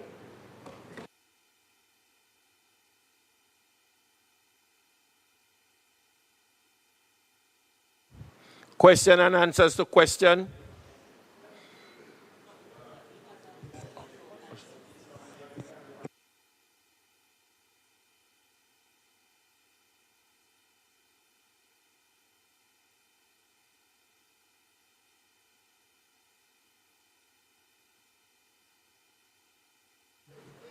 Motion that may be made at the commencement of public business requiring notice. Motion for leave to introduce bills. Presentation of bills without leave of the House first obtained. Mr. Speaker, I now move for the suspension of the standing orders to enable me to take the first reading of a bill shortly entitled the Mediation Act 2026. The request is on the floor. Those in favor? Aye. Those against? The ayes have it. Mr. Speaker, I now move that a bill shortly entitled the Mediation Act 2026 be read a first time. Wait. A bill shortly entitled the Mediation Act 2026 read a first time. Mr. Speaker, I beg to give notice of second reading of the bill. I further beg to give notice that at a later stage today, I will move for the suspension of the standing orders to enable second reading of the bill.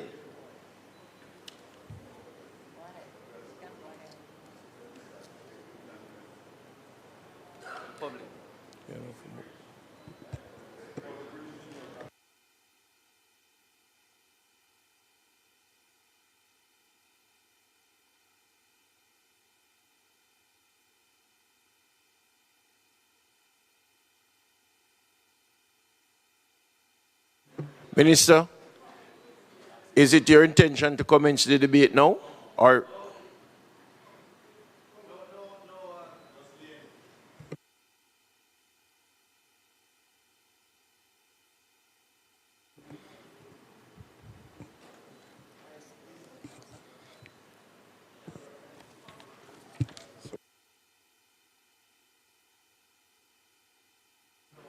Adjournment. Public business. Move for the suspension of the standing orders to enable me to take second reading of the bill.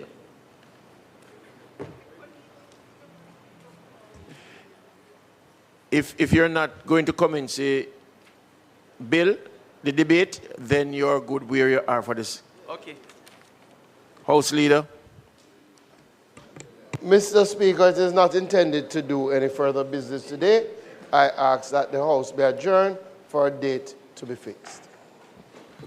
The request is on the floor. Those in favor? Those against? The ayes have it. This House now stands adjourned until a date to be fixed.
and a little germs do.